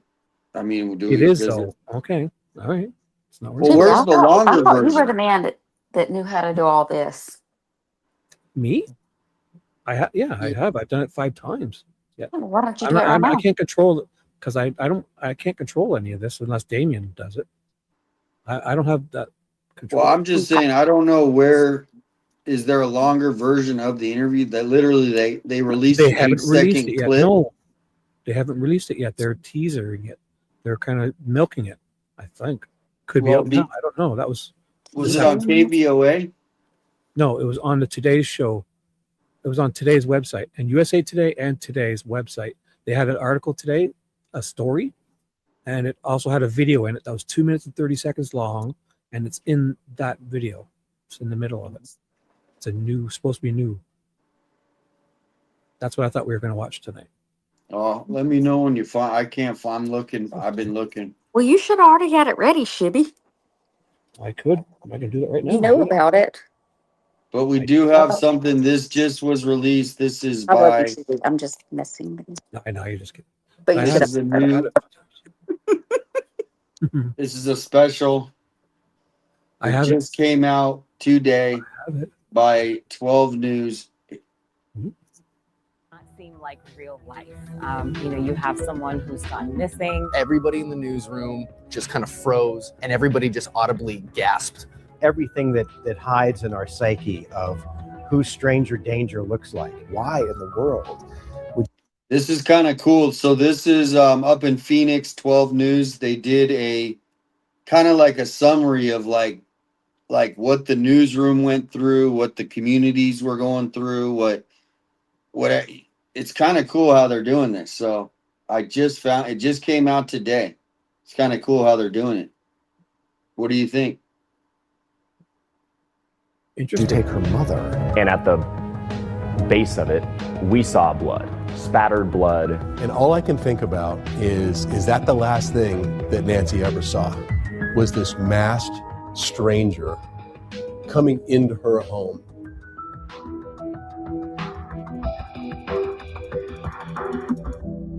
Nancy Guthrie is the mother of Today Show co-host Savannah Guthrie. Savannah famously loves the Tucson area, grew up there, and her mom was still living there. She was out with family on a Saturday night. We know that she had gone to dinner at her daughter Annie's house, which is about 10 minutes away. We're told that she left in an Uber and then a family member drove her back to her house. According to technology that linked back to Nancy's house, that her garage door opened and then it closed just 2 or 3 minutes later. She went into her home and they know that she was there because family dropped her off. Around 1:30 in the morning, someone is tampering with Nancy's doorbell camera. Then it was about 30 minutes after that her pacemaker became disconnected with her cell phone, which was found inside the house. So her pacemaker had like some Bluetooth capabilities that connected it. And then sometime in the middle of the night, they believe that person who we've all seen now got into her home somehow and then abducted her, took her out. Then the very next day, no one heard from her. And that was very unusual because she was plugged into the community. And so it kind of raised some red flags, and it just became very clear that something was very wrong, that Nancy would not disappear out of nowhere. Well, we found out, I want to say 24 hours after she actually disappeared. We had some local media outlets in Tucson that were with Sheriff Chris Nanos the morning after. But it took a little bit for national news to find out and for us up here in Phoenix to find out. And so we were just getting rumors or rumblings, if you will, that there was an elderly woman that had disappeared. And then it started to slowly come out that woman was Nancy Guthrie. Now, why wouldn't that come out immediately? I have a question. Yeah. So if they know that her garage door went up or down when they say she got home, if that's the way she enters and exits her house, was there an activation of her garage door when she got into the Uber? Because we've not heard that. Yeah. That's a good point. Is how did the Uber pick her up? Probably at the garage, right? So she probably I went mean, in out in yeah, and and out they of the want to say garage. when she got home that they know when the garage door opened. So if she left in an Uber to go to Annie and Tommaso's, did she not use? Did she come out the front door? Like, Yeah. Okay. And that breaking news out of Pima County in Tucson, where sheriff's deputies are looking for 84-year-old Nancy Guthrie. It was breaking news. We broke it there at the desk. We had an 84-year-old woman who wasn't hurting anybody in her own home. She is the mother of one of the most well-known people in media, and she's just gone. Deputies say she does not have any mental or cognitive challenges. So anyone with information on where she might be is asked to call 911 or the Pima County Sheriff's Department. It's being reported by family. She's has no cognitive issues at all. She's very alert, very of good sound mind. We want to make sure we get this story right, especially in those early days. We are following some breaking news out of Tucson from the Pima County Sheriff. That's 84-year-old Nancy Guthrie that you see, the mother of Today Show host Savannah Guthrie. She's missing. Thanks for joining us this morning right here on 12 News Today in AZ. It is Monday. I'm Emma Jade. I'm Allison Rodriguez. Now, Guthrie was last seen in the Catalina Foothills area Saturday night, just before 10 p.m. Search and rescue crews, air units, K-9 teams, they are all actively looking in this area, trying to find her. Sunday night, I got the call that I needed to go to Tucson to do our morning show. And so I got to Nancy's house very early on Monday morning to get set up to do our live shots. We have our Justin Pizzera live in Tucson this morning with the latest on this investigation and the desperate search that's happening right now. Justin, what do we know? Yeah, hey, good morning. So the sheriff's office isn't saying at this point what exactly was inside that home. There was no crime scene tape. There was No crime scene tape. They were gonna move us back when I got there. They thought about, and then they changed their mind. It was weird. It's like they didn't know what to do when all the media started showing up. Thank you, Sal. Oh, thank you. Appreciate the $5 super chat for coffee. And Esmeralda is for you, Misty. Yes. Oh, that's As a awesome. healthcare And yes, professional and being huh? Sheriff Nanos is 71 in all seriousness. Does he seem to be consistent with early warning signs of cognitive decline? Possibly. Yeah, What and do I you just think? saw that. I can see the comments when I look, but I don't know how to respond in the chat while I'm on live. Oh yeah, But yes, do you ever have like an old phone that you don't use anymore? I have one phone. I'm not Yeah, a well maybe next time, big like, time YouTube person. well, even if you just get like any kind of phone that can get on the internet at any, or just download an app, you can get them. Like, it doesn't even have to have service, and then you just hook that phone to Wi-Fi, and so you'll have like something anyway. Yeah. So Just a little tip, if I can respond to Esmeralda, please. my beautiful Yeah. friend. So yes, as a healthcare professional, he has no idea the early warning signs of cognitive decline. No idea. Now, I'm not really sure where that comment comes into play because, well, the family says she was completely cognizant. And it is kind of, you bring up a good point because it is kind of funny that Sheriff Nanos said she was definitely of sound mind. He must have gotten that from the family.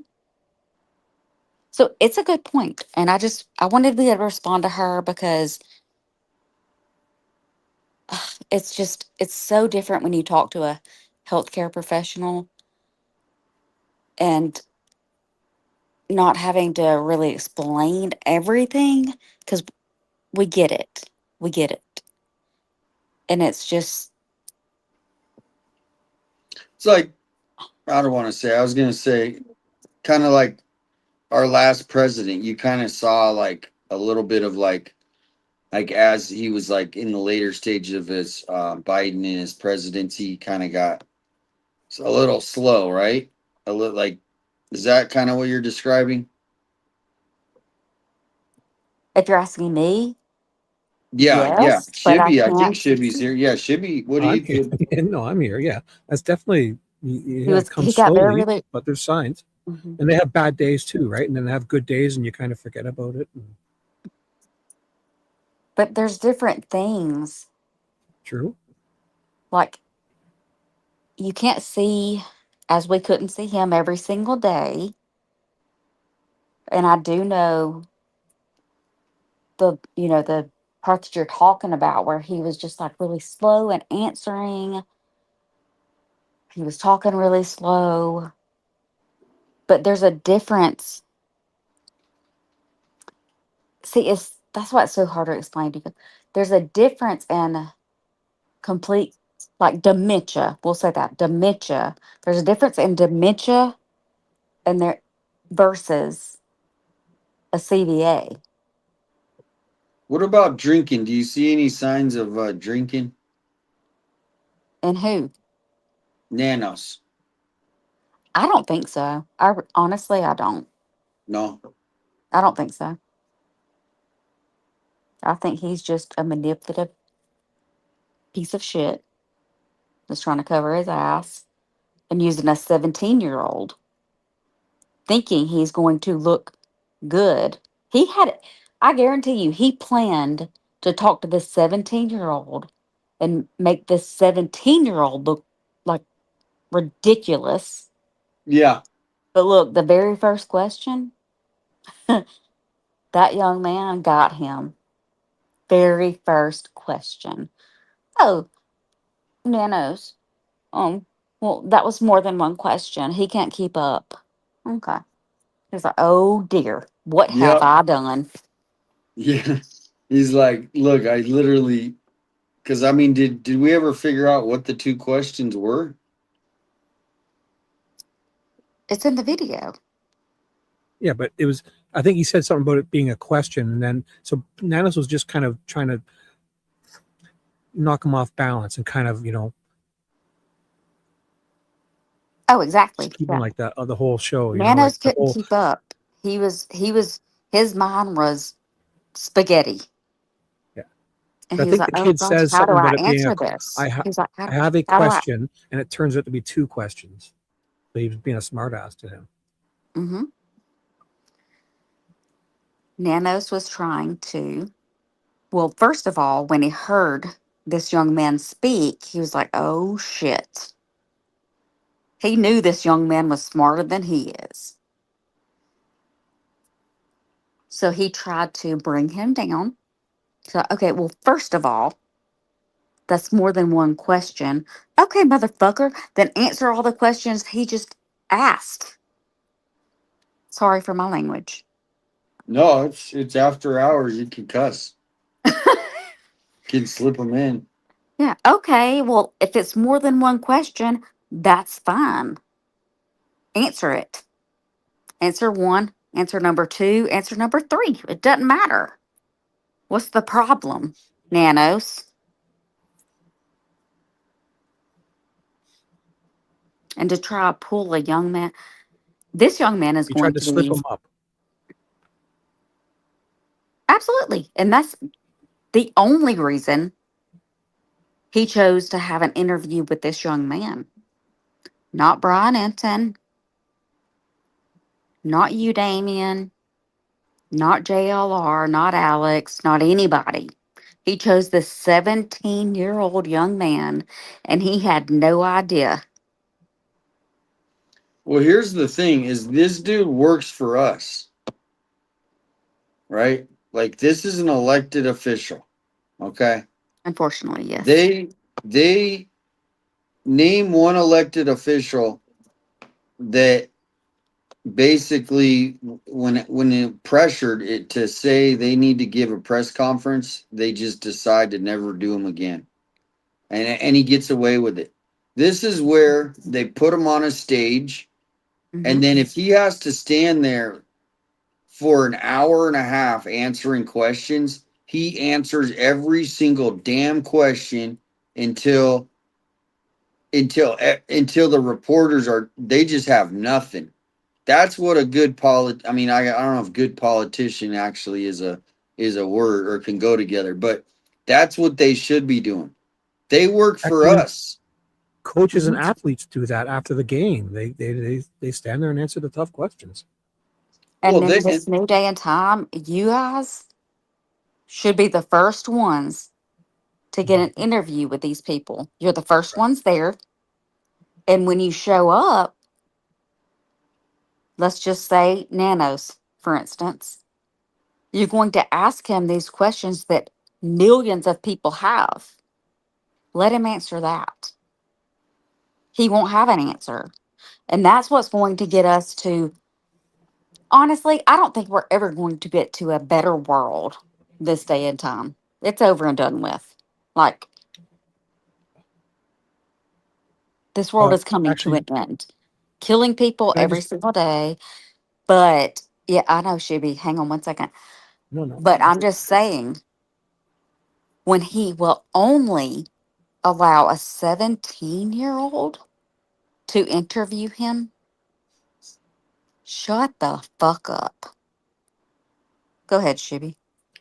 Dom C gifted me 5 free memberships, so that's Oh, Katie yay. Grace, Congratulations. Menthol Ministry, Cedar Point Freak, Stay Humble, and Shauna. I must have missed one. 1, 2, 3. Look at you, Shibby. There's only 4. I don't see the 5th one again. Again. Oh, say croissant. Me? Croissant? Croissant? Croissant. We speak French up here. We've had French pushed down our throats up here. I'm just trying to lighten the mood. Croissant. There was something else you said that I went.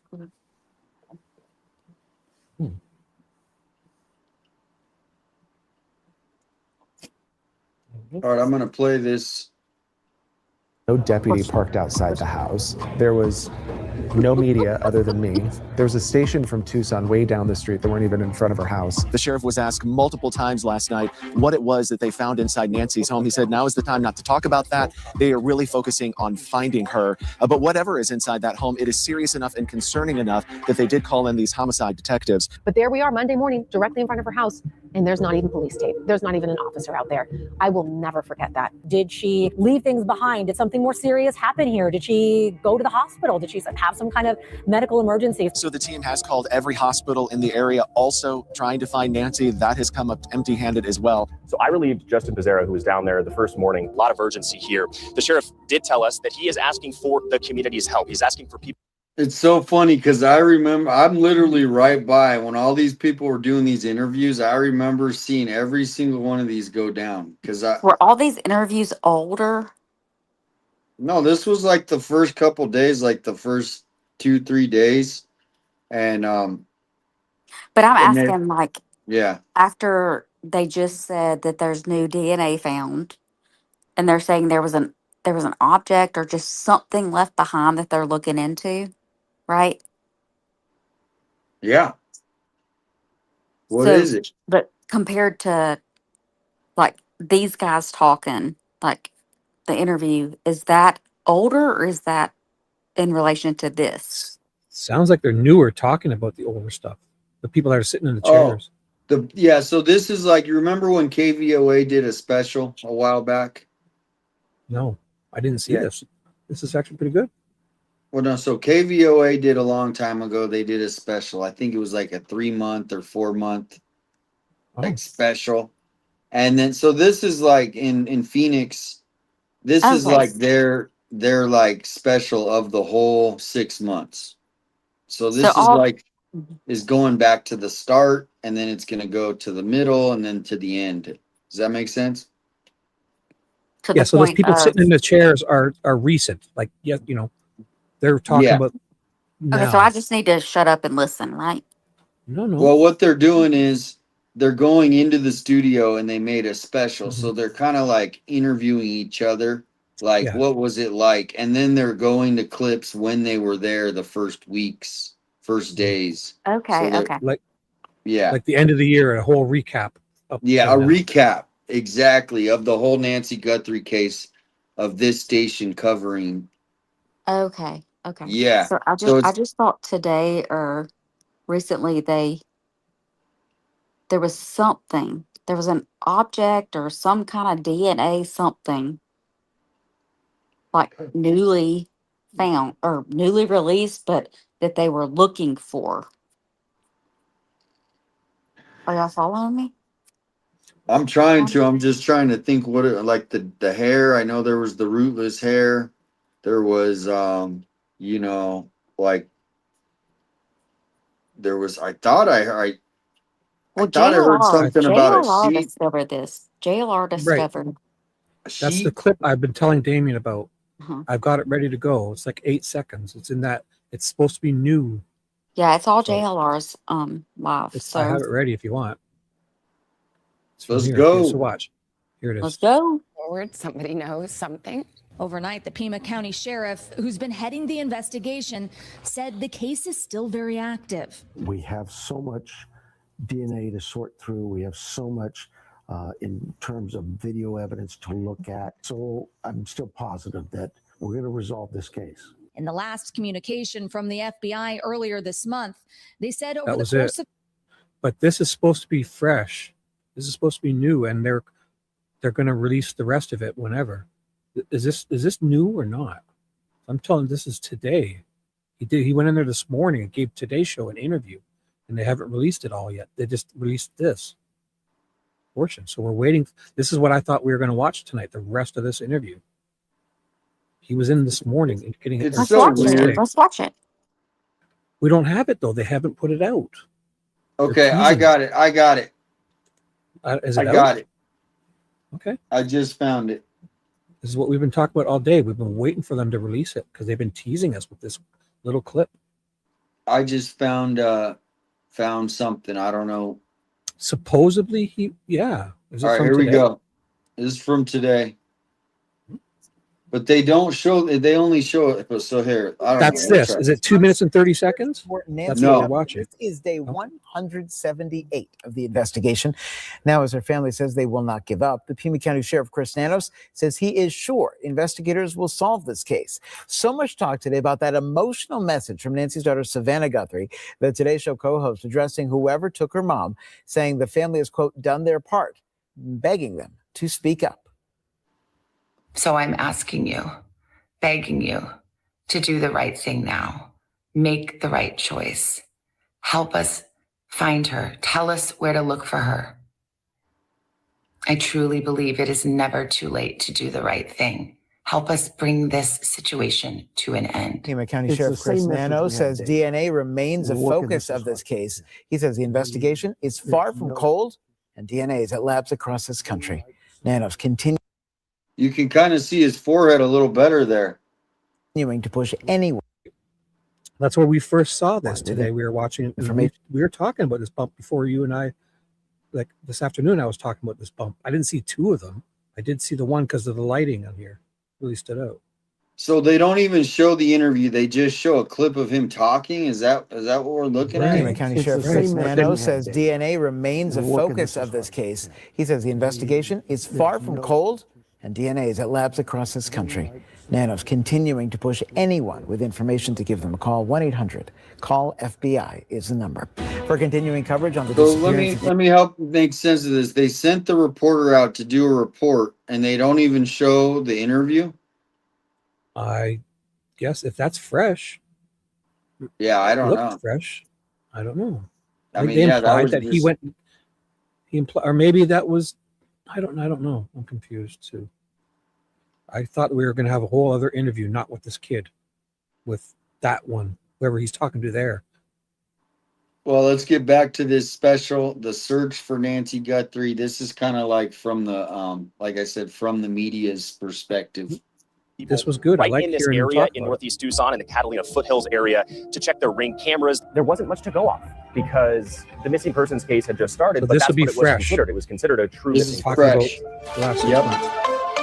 Right now on 12 News at 1, search and rescue teams are looking for the 84-year-old mother of Today Show host Savannah Guthrie. When we got down there, first we went to Nancy's house, and it was in the Catalina foothills in Tucson, and just a remote, tucked away area. We are starting right now with breaking news and a major update that we've been following for you. The mother of Today Show host Savannah Guthrie is still missing, and just a short time ago, we learned that her home is now being treated as a crime scene. Let's go live now to Pima County, where 12 News journalist Sean Rice is tracking the latest developments. And Sean, what are authorities saying this afternoon? Tram, good afternoon to you. Very odd case here in Northeast Tucson. Pima County Sheriff Chris Nanos told us in a press conference this morning that they have evidence that a crime has been committed right here, right in front of me. This is the home of Nancy Guthrie, the mother of Today Show host Savannah Guthrie. What's at the scene, at the home, is of concern to us, so much so we decided we're going to call out our homicide team. And so they're here, they'll process the home, do what they can there. And again, as we speak now, our plane was up just a minute ago. Those things are happening. We weren't really sure if foul play was involved at that point. The sheriff's office wasn't being clear if foul play was involved. So we didn't have enough to go off of. It slowly started to come out, I think, at the tail end of that day, that there was a struggle inside. And as the sheriff's office put it in a press conference, A struggle inside. Have you heard any time about a struggle inside? No. I mean, Never. Come on. A struggle inside. That's the first time I've ever heard a struggle inside. I heard the house was immaculate. Oh, All we yeah, know is there's exactly. blood outside. There's blood outside. That's all we know. Thank you so much, Pamela Price. She says the young man that interviewed Nanos is Ashley Banfield's protege. She talked about him on her last video. Nanos stutters and does all that shit because he's trying to figure out his lie and how to deflect the question. Exactly. Deflection is his big thing. And going on third party and white noise and proof is in the pudding. He's got all his sayings. Thank you, Pamela. And PI, welcome in, PI. Oh my gosh. PI, come in. Well, you know what we're gonna do? I hope you, because I want to listen to your song after, Misty, your song that Captain Kev made. Oh, you're going to make me cry again. I know. I not want to do that, but I want to listen to it. And it's a beautiful song too. Is that It okay? is, Or but that's okay, but like, I feel like don't focus on me. Like, is there somebody else you can play their song? I don't have to if it makes you feel uncomfortable. I thought you loved it. I'm not uncomfortable with it. I just feel like It's emotional. well, no, you know. I think you know, Damien. You don't want to steal the show. You don't want to feel like you're stealing the show. But I think we want to do it as a break, a nice break treat for everyone. Yeah, no one's heard it. So I mean, if you're okay, but if you're not, I'm totally okay with not playing it too, because I don't want to make any. Think about it. I'm okay with it.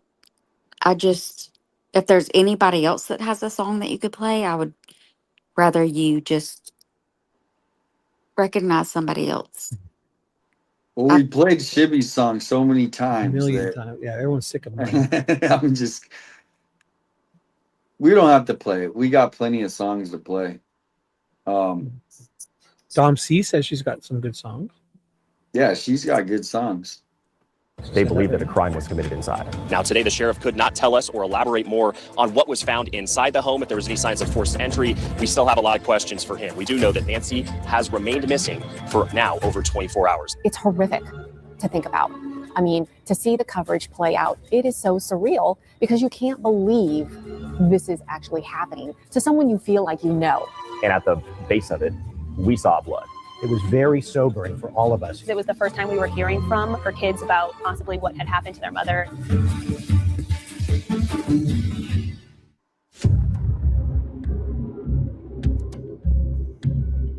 All the homes in the neighborhood. This is they like were a all set movie back off trailer the street. almost. It's not a traditional suburban type neighborhood where there's a sidewalk and there's a front door you can clearly see and there's a front window. Generally, all the homes were pushed back on their lots. If you've ever been into the Tucson foothills, you know that sort of topography, craggy hills, really nice homes, but super spread out from each other. This isn't a normal cul-de-sac that we would see in Mesa or in Phoenix. And it's an older neighborhood, so the landscape they had in front, which is almost all desert landscape, creosote and saguaros and palo verdes, they were all fully grown. So most of the homes were hidden back there. It's very dark. It is far away from Tucson proper, away from the city lights. This is a part of Tucson that, from what we understand, people really value the dark sky movement. They don't want any light pollution.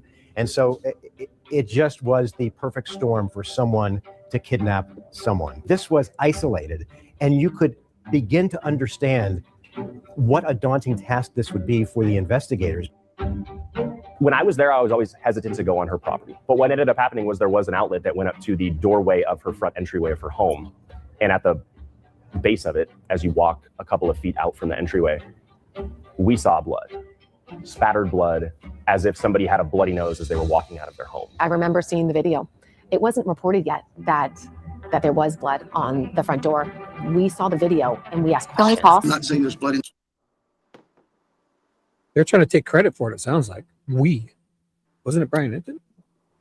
But listen, so I had so much fun on panel with PI the other night, and she explained to me her situation, and she has a song. I would love to hear her song. Yeah. She's got 2 songs. Yeah. She Let's said hear she them would both have to then. come on to play it. Well, she She said doesn't she have to wanted come be on. I would love her to come on. That's what she said. Yeah. Though. That's not me. She said it. Didn't she? She's been saying she's going to come on for days. She wanted to be on panel when she played. Well, come on, girl. Come on, girl. We tried doing it a bunch of times. Inside that house or outside that house. What I'm saying is our team processed a scene like you would think of any crime scene. We go in and we process it. We look for things like that, blood, DNA, any kind of physical evidence, fingerprints, anything. And all of that is gathered and submitted to a lab. That lab will report back to us what they find. So far, that what we found from that lab is nothing that would tell us this is who did this. When we heard that blood had been discovered on the porch of Nancy Guthrie's house, I don't think that any of us were surprised. We were saddened. It was very sobering for all of us who, by that point, had been on this case pretty much 24/7 since she disappeared. On Monday night, Sheriff Nanos confirmed investigators found DNA at the scene, but they're not sure whose it was, though they sent samples to a lab in Phoenix for testing. We've gotten hundreds, if not now thousands of leads to look at. Timing is very critical to us. The longer this goes on, the more danger she faces. The sheriff later confirmed that they had tested that blood and it did come back to Nancy. There were some other DNA samples on the inside that they were trying to test as well, and comparing it then to those blood droplets in hopes that it would lead them to who else could have been in that house that day. This is a crime scene. It was not sealed off to the media, which is what is supposed to happen. And here you had journalists, we'll do this, we'll go, if we're not violating the laws, we'll go. Journalists walking PI made that song up to the herself. front door to Nancy's Oh yeah, I can't wait to hear it. Yeah, we will definitely listen to it. Guthrie's front door after a crime has been committed there, and taking pictures of the blood spatter. We're trying to tell the story. Going up to the front door, seeing what you can see is part of the story. Well, I think they just didn't clean it up around that house. So it's not. And I don't know how. It wasn't a crime scene. Day 2, day 3, day 4. I don't know how long it took, but that was shocking. I remember that first video that Savannah posted on social media, and she talked directly to that person. On behalf of our family, we want to thank all of you for the prayers for our beloved mom, Nancy. We feel them, and we continue to believe that she feels them too. The videos were heartbreaking. Our beloved That was Nancy. the first time that I think many of us realized just how desperate the situation was, right? Because you saw the desperation in Savannah's face. Our mom is a kind, faithful, loyal, fiercely loving woman of goodness and light. She is funny, spunky, and clever. She has So Brian grandchildren found that the blood. adore her and crowd Brian around found her. the blood after the FBI That was tent. very, heartbreaking. No. Did Brian find the blood after that white FBI tent? No, before. What? Are you serious? Yeah, they Oh, came okay. back with that. So they didn't. Brian found that first, and then they didn't. They came back with that FBI tent like Oh, like I way thought he was later. just there afterwards. They just didn't clean it up. Why was I thinking that? Some social. Oh my gosh.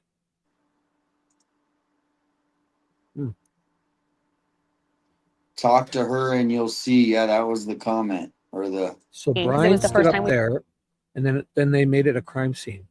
As Brian was standing there, after Brian was standing there, could have been No, anyone. when he showed up, right, they had cleared the crime scene, and the media Right, was that's kind what of I'm like, saying. Right. Can you hear me? So they just didn't clean the mess. Yeah. Yes. Yeah, they never cleaned anything up. Okay, so that's what I was saying. You just said no. Oh, I must have misunderstood. Yeah. Okay. Yep. Take two. I don't know when they cleaned up the blood. Really don't know. Well, but I all I'm never saying saw is when them Brian showed physically up, do it was after the white tent, and like they found it first, they processed it, and then they left, and then Brian walked up there and saw it after they'd been there. Well, no, here's how it went. The Pima County came out, of course, that night that Nancy went missing, that day and that night. They were out there till like 2, 3 in the morning. Okay. They left that night at 2, 3 in the morning, and the scene was now turned over to the family. That night. Wow. So when was that white tent put up where they had all the front door? So that was like days later. The FBI, like that was like on day 6 or 7. And all of a sudden, yeah, I was getting ready to head out there, and I think it was on JLR's, and I was like in the car, and it's like, yeah, all of a sudden there's a white tent. And so they came back for some reason. We don't know why. Somebody will know in the chat when the white tent was put up. But Maybe they called them back and said they found this. Blood on the front steps. And if I can Nanos say, missed. So Nanos missed it. if I can say every single time Savannah spoke, well, it wasn't that many. We know that. It was rehearsed. It was definitely rehearsed. But the words that she said was like she was speaking at her funeral, even from the very beginning. Oh. yeah, no, it's weird. It's weird. And then, none of her recent message, she doesn't even mention, like, it's just. V says she found the blood thing. V in my chat, I'll put a link in for you. She says she found where they talk about the blood inside the threshold on parade.com. Yeah, they did talk about, and Ashley Bamfield did too. We were hearing from her kids about possibly what had happened to their mother, and demanding answers and just wanting to know that she was safe and okay. And The light is missing from our lives.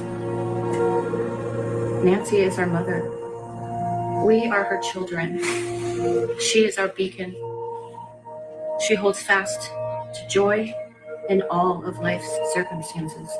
Mainly the videos were coming from Savannah's Instagram, Twitter accounts, things of that nature. They were very emotional, as I think any of us would be if our loved one, especially an elderly loved one, is potentially forcefully taken from their home in the middle of the night. That is not something that I think any of us can imagine having to work through and understand how something like that could happen. Our mom is our heart and our home. She is 84 years old. Her health, her heart is fragile. A few days after her disappearance, some of the media outlets reported receiving a note through their email that appeared to be credible. And so they passed that along to both the Sheriff's Department and the FBI. We too have heard the reports about a ransom letter in the media. When the ransom note first came out, we questioned again. We wanted to make sure that we had this right, especially in those early days. And TMZ came out with theirs, I think, pretty quickly. At that point, though, it was still odd because it wasn't like this ransom note had gone out widely. It was only a couple of different, outlets that got this. And it really wasn't being discussed except outside of the fact that it existed. But I think where I did anyway, as a reporter, thought that there was validity to it is when Savannah and her brother sat down and basically said on camera, "We've gotten your note. Let's talk." As a family, we are doing everything that we can. We are ready to talk. We need to know, without a doubt, that she is alive and that you have her. We want to hear from you, and we are ready to listen. This person looked like everything that hides in our psyche of who stranger danger looks like, what the boogeyman looks like. We had heard from NBC. I think they were the first to break that those images had been recovered from the doorbell camera.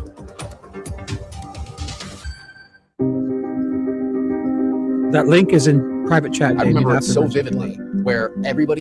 What's that? The link V found about Ashley Banfield talking about blood inside the house, whatever, is in private chat. That link, if you ever want after. Okay, yeah, I just got to run for 4 minutes to the next room real quick. Yeah, So, let me say this really quick. Yeah, really. If you that short scene of Savannah talking with Cameron on her right and Annie on her left as we're looking at it, if you look at Annie, she looks angry and not like in a "you took my mom" kind of way. It's like Nano screwed up the I'm investigation. gonna let y'all know. I'm just gonna let y'all, and she's breathing very heavily. It looks like she's got papers in her hands, but she doesn't speak. yeah, she does have a weird glare, and the way she looks Demeanor at Savannah. and yeah. She looks at Savannah one time, and The way I see it is almost feel like she knows her husband did it and she's so mad at him because he didn't tell her until after the fact. And now she's got to, which explains a lot of things, I feel like, at this point. Do the right thing. You can come home. There's an easy way to come home. Okay.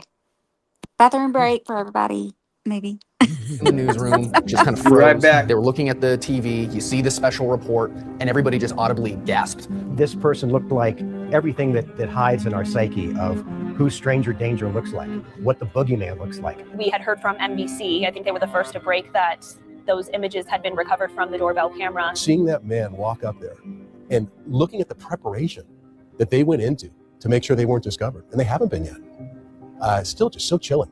When I saw that video of the alleged abductor on the doorbell camera, I thought, this is it. They kind of got a pretty close-up look at maybe, the eyes. Authorities are going to know who this person is. There's going to be a friend or a family member or a coworker that recognizes. And that breaking news is the biggest break yet in the case of Nancy Guthrie's disappearance and kidnapping. The FBI just released new video and images from Nancy Guthrie's doorbell camera from the early morning of her disappearance. And you can see the video shows a person wearing a mask and a backpack and gloves at the 84-year-old's front door. The man is armed and carrying a backpack and appears to have tampered with and even taken that camera. We talked about, as soon as NBC News was done with their report, we went on the air. The man is armed.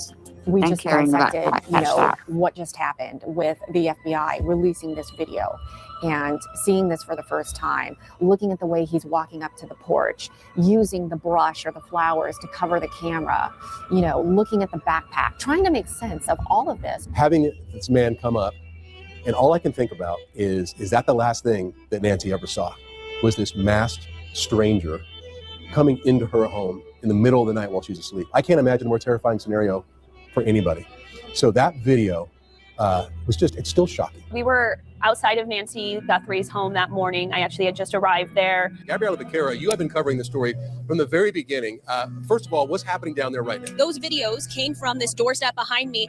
I want to point out that there is a lot of desert landscaping in the way between the videos and the street from where we are, and that's a big part of why we haven't seen any neighbor video that has detected anything. We see appears to be a man walk up onto her doorstep and start tampering with the camera. Then he appears to go back, get some foliage from her landscaping to try and cover up the camera as he tries to disable it. But those prove to be very powerful images, and I think to this day remain some of the most key evidence in this investigation, because that is the only information at this point that leads to who this person could be.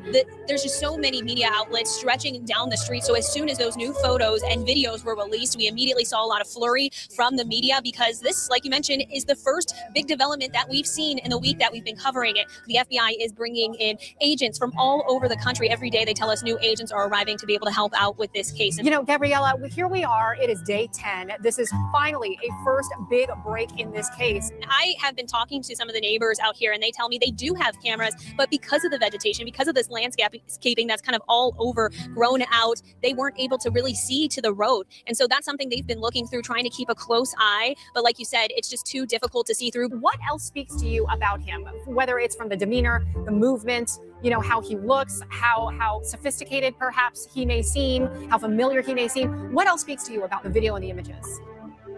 Yeah, I think there's a lot you can take from it. He doesn't look to be that nimble when he's walking out there. And it was astounding to look at, and also very sober. I mean, this galvanized that no, Nancy Guthrie did not wander off on her own. For over a week now, we've been bringing you live team coverage as authorities search for Nancy Guthrie. Tonight, law enforcement is going door to door once again in Annie Guthrie's neighborhood. We've also seen SWAT units leaving the sheriff's office today. So this has been a huge day in this investigation. Let's begin our coverage with Sean Rice with more on this shocking new video. Sean? Mark and Kribe, good evening to you both. It really has been a day down here in Tucson with a lot of new evidence after several days recently where we really hadn't heard much from federal investigators, local investigators, but today that new surveillance video and pictures from Nancy Guthrie's front doorstep the morning she disappeared really does have this entire Tucson community on edge. And Bram, I think a lot of us were surprised to learn that there is, in fact, a video of this. So what changed in the last few days to deliver this breakthrough video today?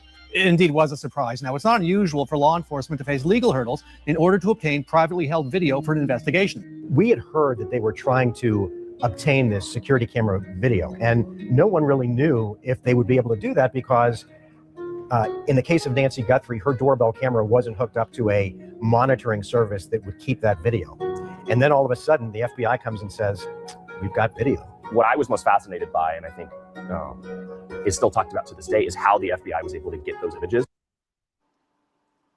All right. Thank you, PI, for sending the email. Thank you. I'm going to check it right now. This is a special from 12 News, NBC, the search for Nancy Guthrie. Any thoughts on anything you've heard?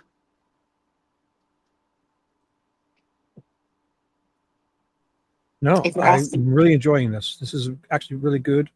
Except they kind of tried to insinuate that they were taking credit for finding the blood almost, it sounded like. Okay. But other than that, This has been a good production. I enjoyed this. Yeah, no, it's a great production, at least, I'm not saying they did that. It just kind of felt like we found the blood and, like. Okay. I'm going to send the link over right now. All right, here we go. Back to the program.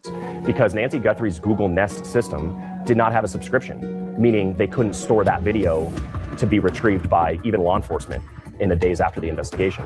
What the FBI has now released they had to do was talk to the head of Google and look into the cache of any video system, the data, if you will.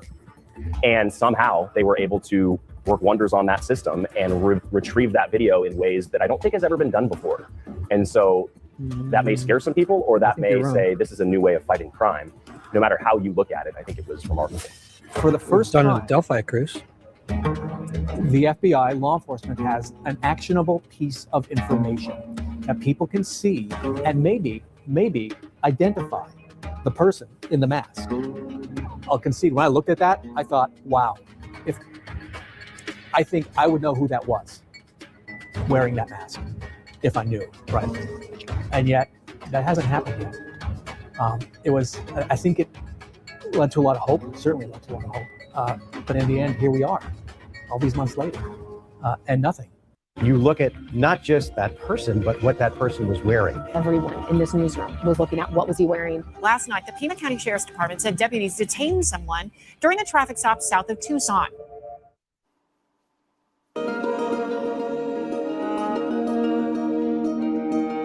So as soon as those new photos and videos were released, we immediately saw a lot of flurry from the media because this, like you mentioned, is the first big development that we've seen in the week that we've been covering it. You look at not just that person, but what that person was wearing. And so we started getting tips in the newsroom about the backpack. We started looking into the backpack, where the zippers were located. You can see the video shows a person wearing a mask and a backpack and gloves at the 84-year-old's front door. In a way, this is kind of when community detective work really played a part here, because people recognized it. Everyone in this newsroom was looking at what was he wearing, what's around his waist, what's his backpack. And everyone around here, that's another lead in the case. It was actually quite interesting because the video is just in black and white, but yet forensic analysis was able to help investigators pinpoint exactly which kind of backpack this was. They narrowed it down to actually a brand that sold exclusively through Walmart. And it was another glimmer of hope. Oh, this is gonna be it. We're gonna get video from inside Walmart of when he purchased that backpack, and then we're gonna find him. Nothing since then. Nothing. We brought in some experts to get their take on this, what they thought, former FBI agent and also a former detective as well, to think that this could be the one who was responsible for Nancy Guthrie's abduction. Authorities believe these images were taken the night she disappeared, showing a masked armed man wearing a backpack. Then hours later, last night, the Pima County Sheriff's Department said deputies detained someone during a traffic stop south of Tucson. The person was being questioned. Authorities then executed a search warrant at a home. Law enforcement also searched a car.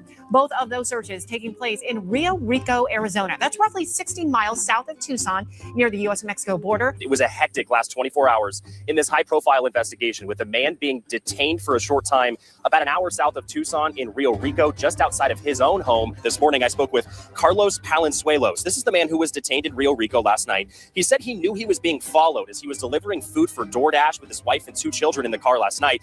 He says he was placed into handcuffs and questioned inside the back of a Pima County Sheriff's Office vehicle. Just imagine how much money was wasted to have that happen. All those people had to drive down, and then all the sheriffs that were in this. How much do you think? Couple $100,000, I think. Welcome in, PI Investigate.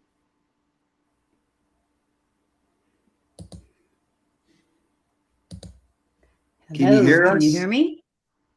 I hear you. Can you hear me? Yes, welcome in. PI, can you hear me? I can hear you. How you doing, Misty? Awesome. Love you, girl. So I love glad you you're too. here. I'm glad to be here. Hi, Shibby, if you're still there. I think he got kicked out. He just said something about 2 minutes. He'll be back. Something happened. Oh. Yeah. Well, I'm trying to figure out how to. I don't need to stream this to mine. I just thought it would be nice, but I'm not sure how to do it. I can try it. Yeah, I don't really do it that way. So Shibby would have to ask. You'd have to ask Shibby because I don't know how. I think I just have to put my title in here real quick. It just takes a second, and I'm probably going to start crying. Just warning you. This girl. That's why I wanted you to be in there. I wanted to do it if you were going to be in there. Because You've not only seen but heard me. You know what? I'm not going to worry about it. This doesn't need to be streamed to mine. I'm not concerned about that. Now, this is not the song that Captain Kev did. This was one that I wrote completely on my own, but I sent it to him and asked him if he could look it over, see what he thought. And I didn't have any background images. So he asked if I could send some pictures. And I'm definitely younger in the pictures, but he put together the images for it in the background. And he didn't want me to change one word of the song. He said it came from my heart and that's the way it needed to be. And I left it alone. It doesn't get graphic as far as what happened, but it kind of outlays my life since I was about 11 years old. And it goes into my sister's murder briefly. It's just, you have to listen to the words to it to catch all of it. I've got a husband who was killed in an automobile accident after 2 years of marriage. So if you guys want to hear it, I have not shared this one with anybody online yet. The only person Wow. that has heard this is Captain Kev. I don't, Misty, you haven't even heard this one.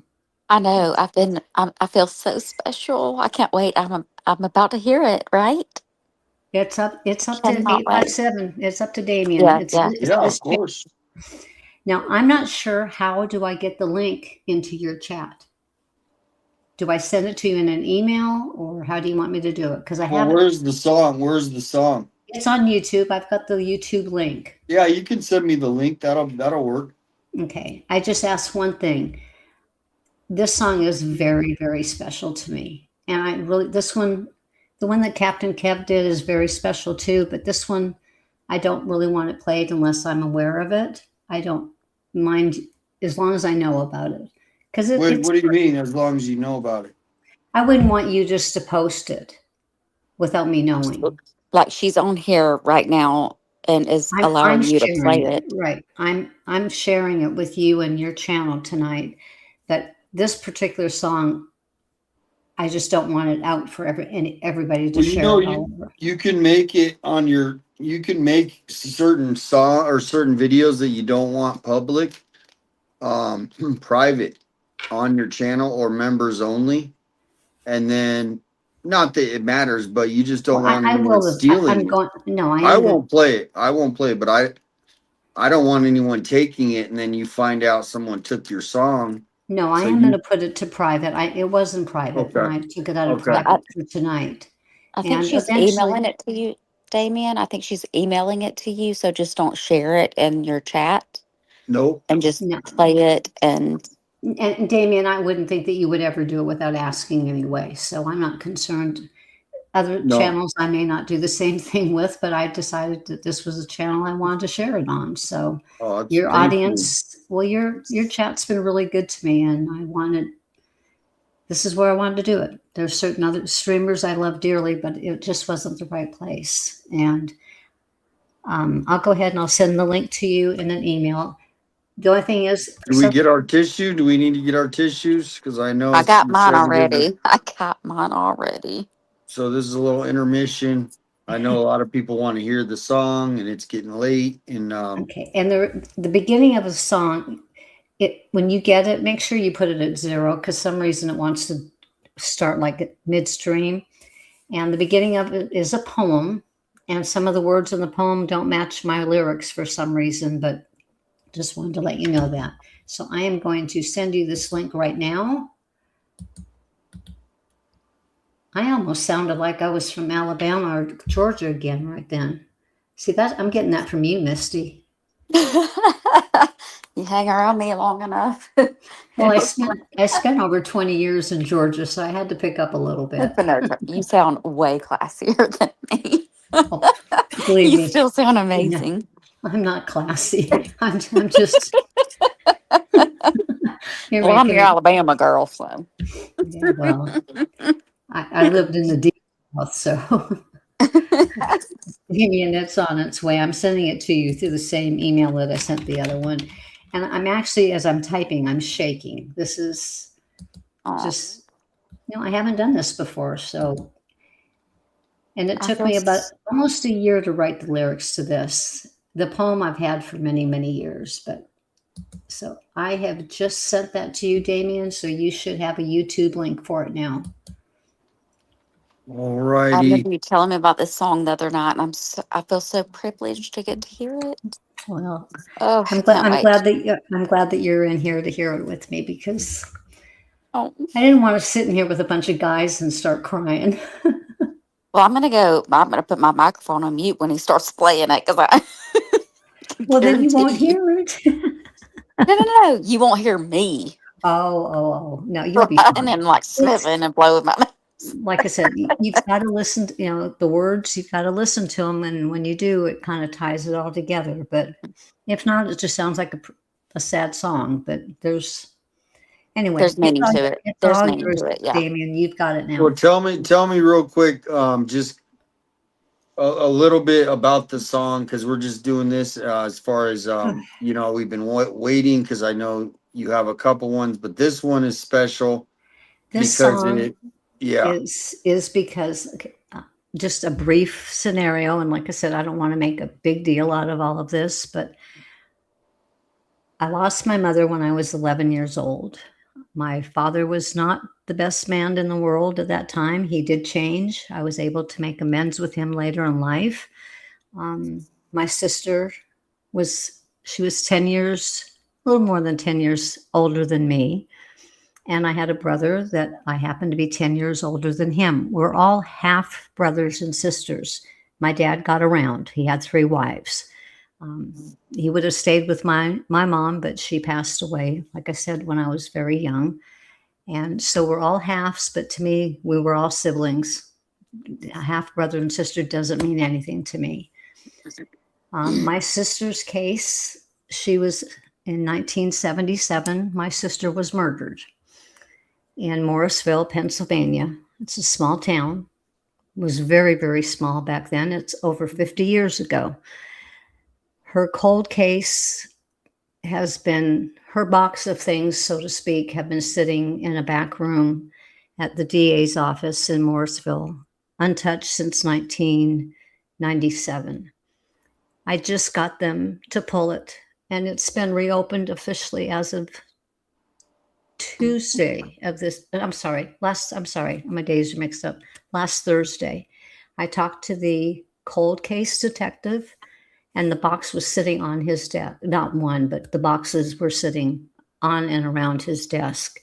He had went through it, and he made the decision, because he's in charge of the cold case unit, that he was literally going to turn it over to a cold case detective. We don't know if there's anything in it that will be of any value today, but what was evidence back then, they may not have been able to do any testing on, and maybe today they could.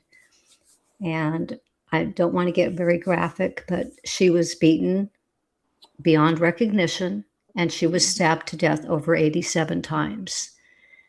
And there was no blood evidence found at the scene. That's what I was told when I was in my 30s. I cannot imagine a case like that. Usually, especially when it's stabbing, it's usually very personal. She had only lived in that town for 4 months. I talked to my sister 2 to 3 times a week. My dad was not close with her at that time, but I was still very close. I was her baby sister. I looked up to her, and it was just devastating. And then to find out, back then, the detective I talked to frequently, I was questioned often. My dad was questioned, and we were across the country.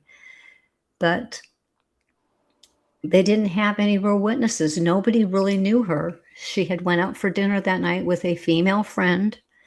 And when she came home, there was the person, I say person because they've never told me anything other than they believe it was one person, was already inside the home. And they didn't discover her for 2 days after this happened. She had to be identified by dental records. And oh my gosh. And there was really, like I said, they interviewed a few people. There was so many things looking back that I didn't understand back then, but one of the neighbors they took everything based off of neighbors, and the neighbors had only seen her because she only lived there for 4 months. They barely even talked to her, but somebody had told them that her husband had died of some kind of, I think they said cancer. Another person just said her husband had died and that her daughter had been killed in an auto accident. That was not true. And they never told me, they never told my father any part of that story 50 some years ago, because we would have said immediately, no, this is her ex-husband, this is his name. And believe me, he was not involved at all. I'm just saying, did you even question him though? Because he might have known did she happen to have somebody else in her life? I didn't know of anybody. But they said he had died and that her daughter was 8 months old and killed in an accident. I'm not close to her, and it really hurts me because I have a niece and I have no family, none, nobody. But my niece and we tried on 2 or 3 occasions when she got older to be close and be in touch with each other because her dad wanted to keep her away from me because he did not like my dad. And, I was my dad's daughter. So I guess he just didn't want any part of that side of the family. But when she got older, I called and I asked him if I could please get in contact with my niece. That was my my sister's daughter. Well, unfortunately, she's led kind of a rough past, and her and I, we tried off and on a couple times, and we don't see eye to eye on absolutely anything. She never wanted to know anything about her mother because she was very young.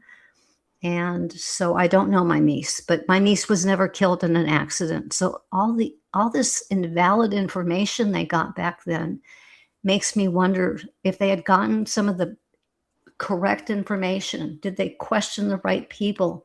Maybe it would have been solved. But when they went back 2 days later, I'm not sure the reasoning. The place, we talk about Nancy Guthrie's home, they say inside it was immaculate. How do you stab somebody 87 times and there's no blood? Her home was immaculate. They had somebody that came in and cleaned up. So to me, they had to be professionals. I don't know if it was a mistaken identity. Was there something she was hiding from me? I'll never know. All I know is I would love to go to my grave knowing that son of a bitch is either dead or did something else wrong and got caught and his ass got thrown in jail. Or burning in hell. You got that right, sweetheart. So I'm glad they've reopened the case because the detective said if they have anything, if there was a hair, if there was a trace of anything back then, they may not have been able to do anything with it. But maybe